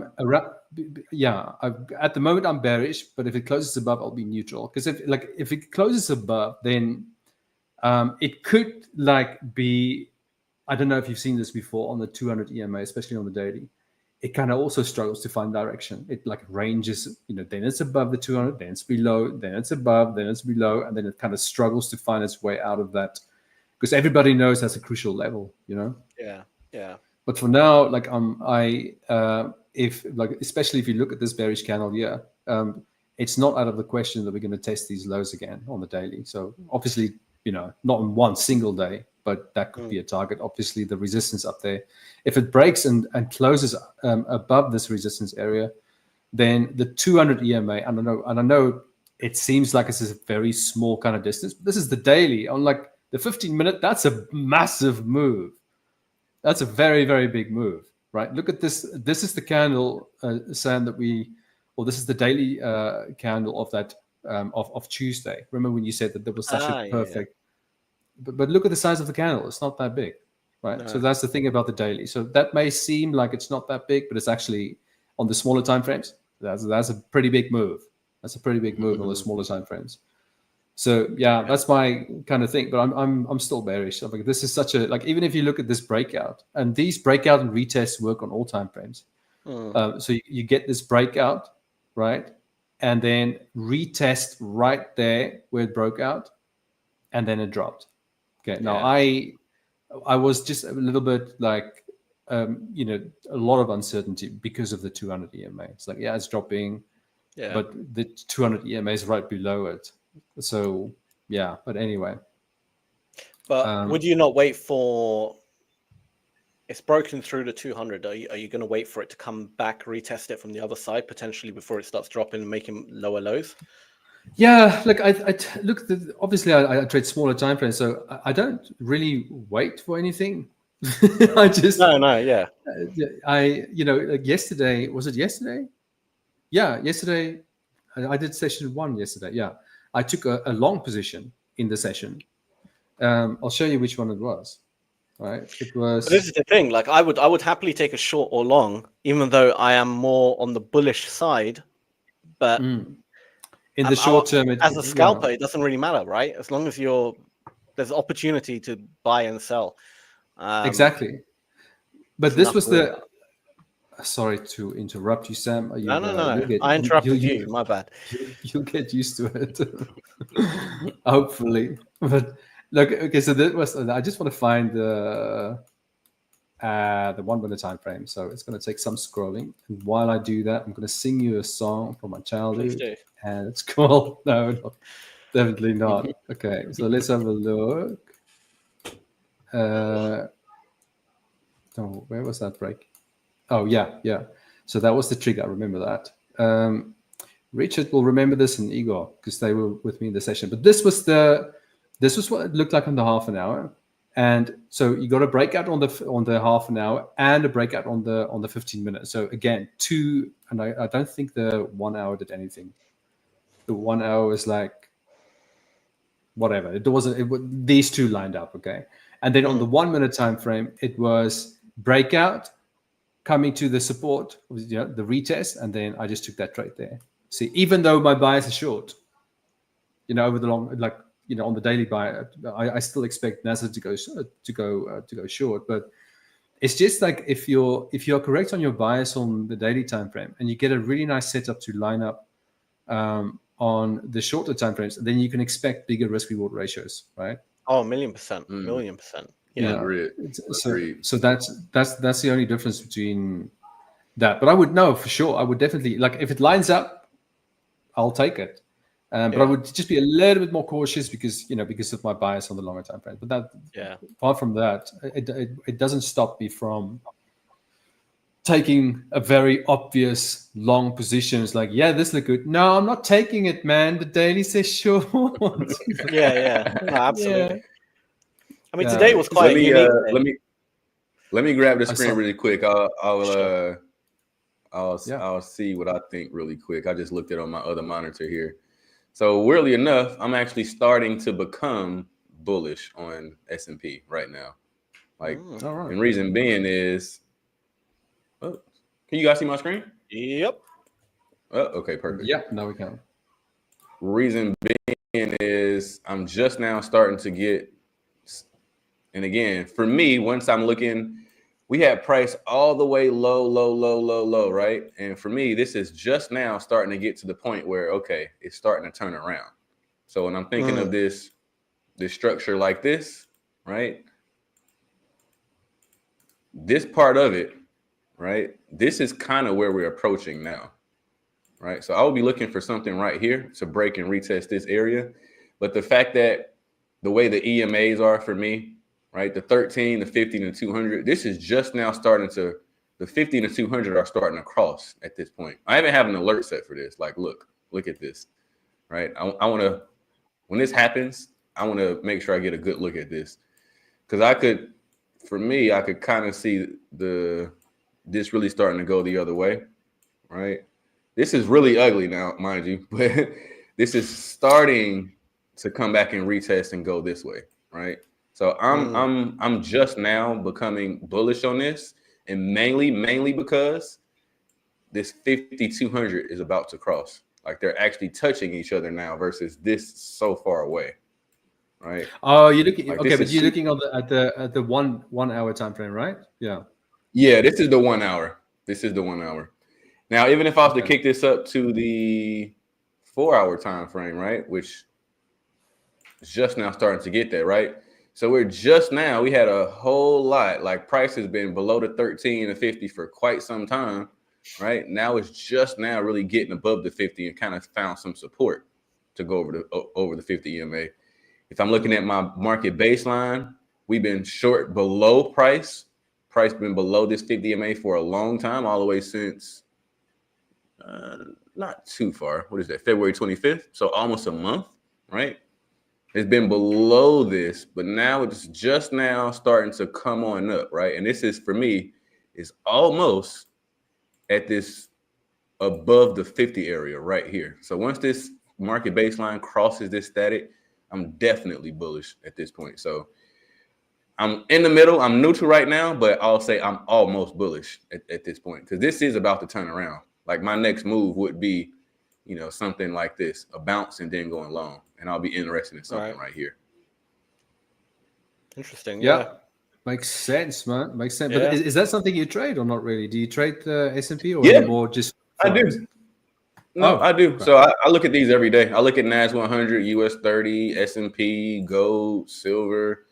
In fact, we had a beautiful move on silver, guys. This happened at 3 o'clock in the morning, though. So I'm not up during that time. But how you guys? Those days are long gone, right? Those days are right. over, yeah. Right. So check this out right before we get off, right? Because we still got like 2 minutes. But how we always talk about this, right? And just retesting this exact area right here, right? Where the magic is, right? This is my sweet spot, right? Check this out. What am I doing? Oh, this is a funny kind of M, but you see this came down, it missed the 200 like I want to see it. Retest the 50 EMA, the same area, and drop towards the 200. This is the exact move. Had I been up last night, I would have smashed this trade. Right. This is the exact move that I look for all day, every day, twice on Sunday. Right. Same exact thing. Twice on Sunday. You're supposed to take Sundays off. What's wrong with you, Michael? Right. Like this is gorgeous. Yeah, that is beautiful. Same exact move. Yeah. Michael, you need to get that pattern made on t-shirts and wear it. Well, this like is and then with text, this is the path home when you're drunk or something. This is the money zone right here, right? Funny enough, I have this on my screensaver on my desktop. Oh, really? Is my screensaver. Yeah. All right, guys. Really good. I think that's it. Yeah. It was great to see you all again. As always. All right. I'll see you in the morning, Sam. We've got our podcast tomorrow, so I'll check you in the morning. Yeah, of course. All right, Michael. Have a good one. Jannie, all right, Jannie, you guys take it easy. All the viewers. Have a good one. Take care. Cheers. Bye-bye. Okay. Bye-bye.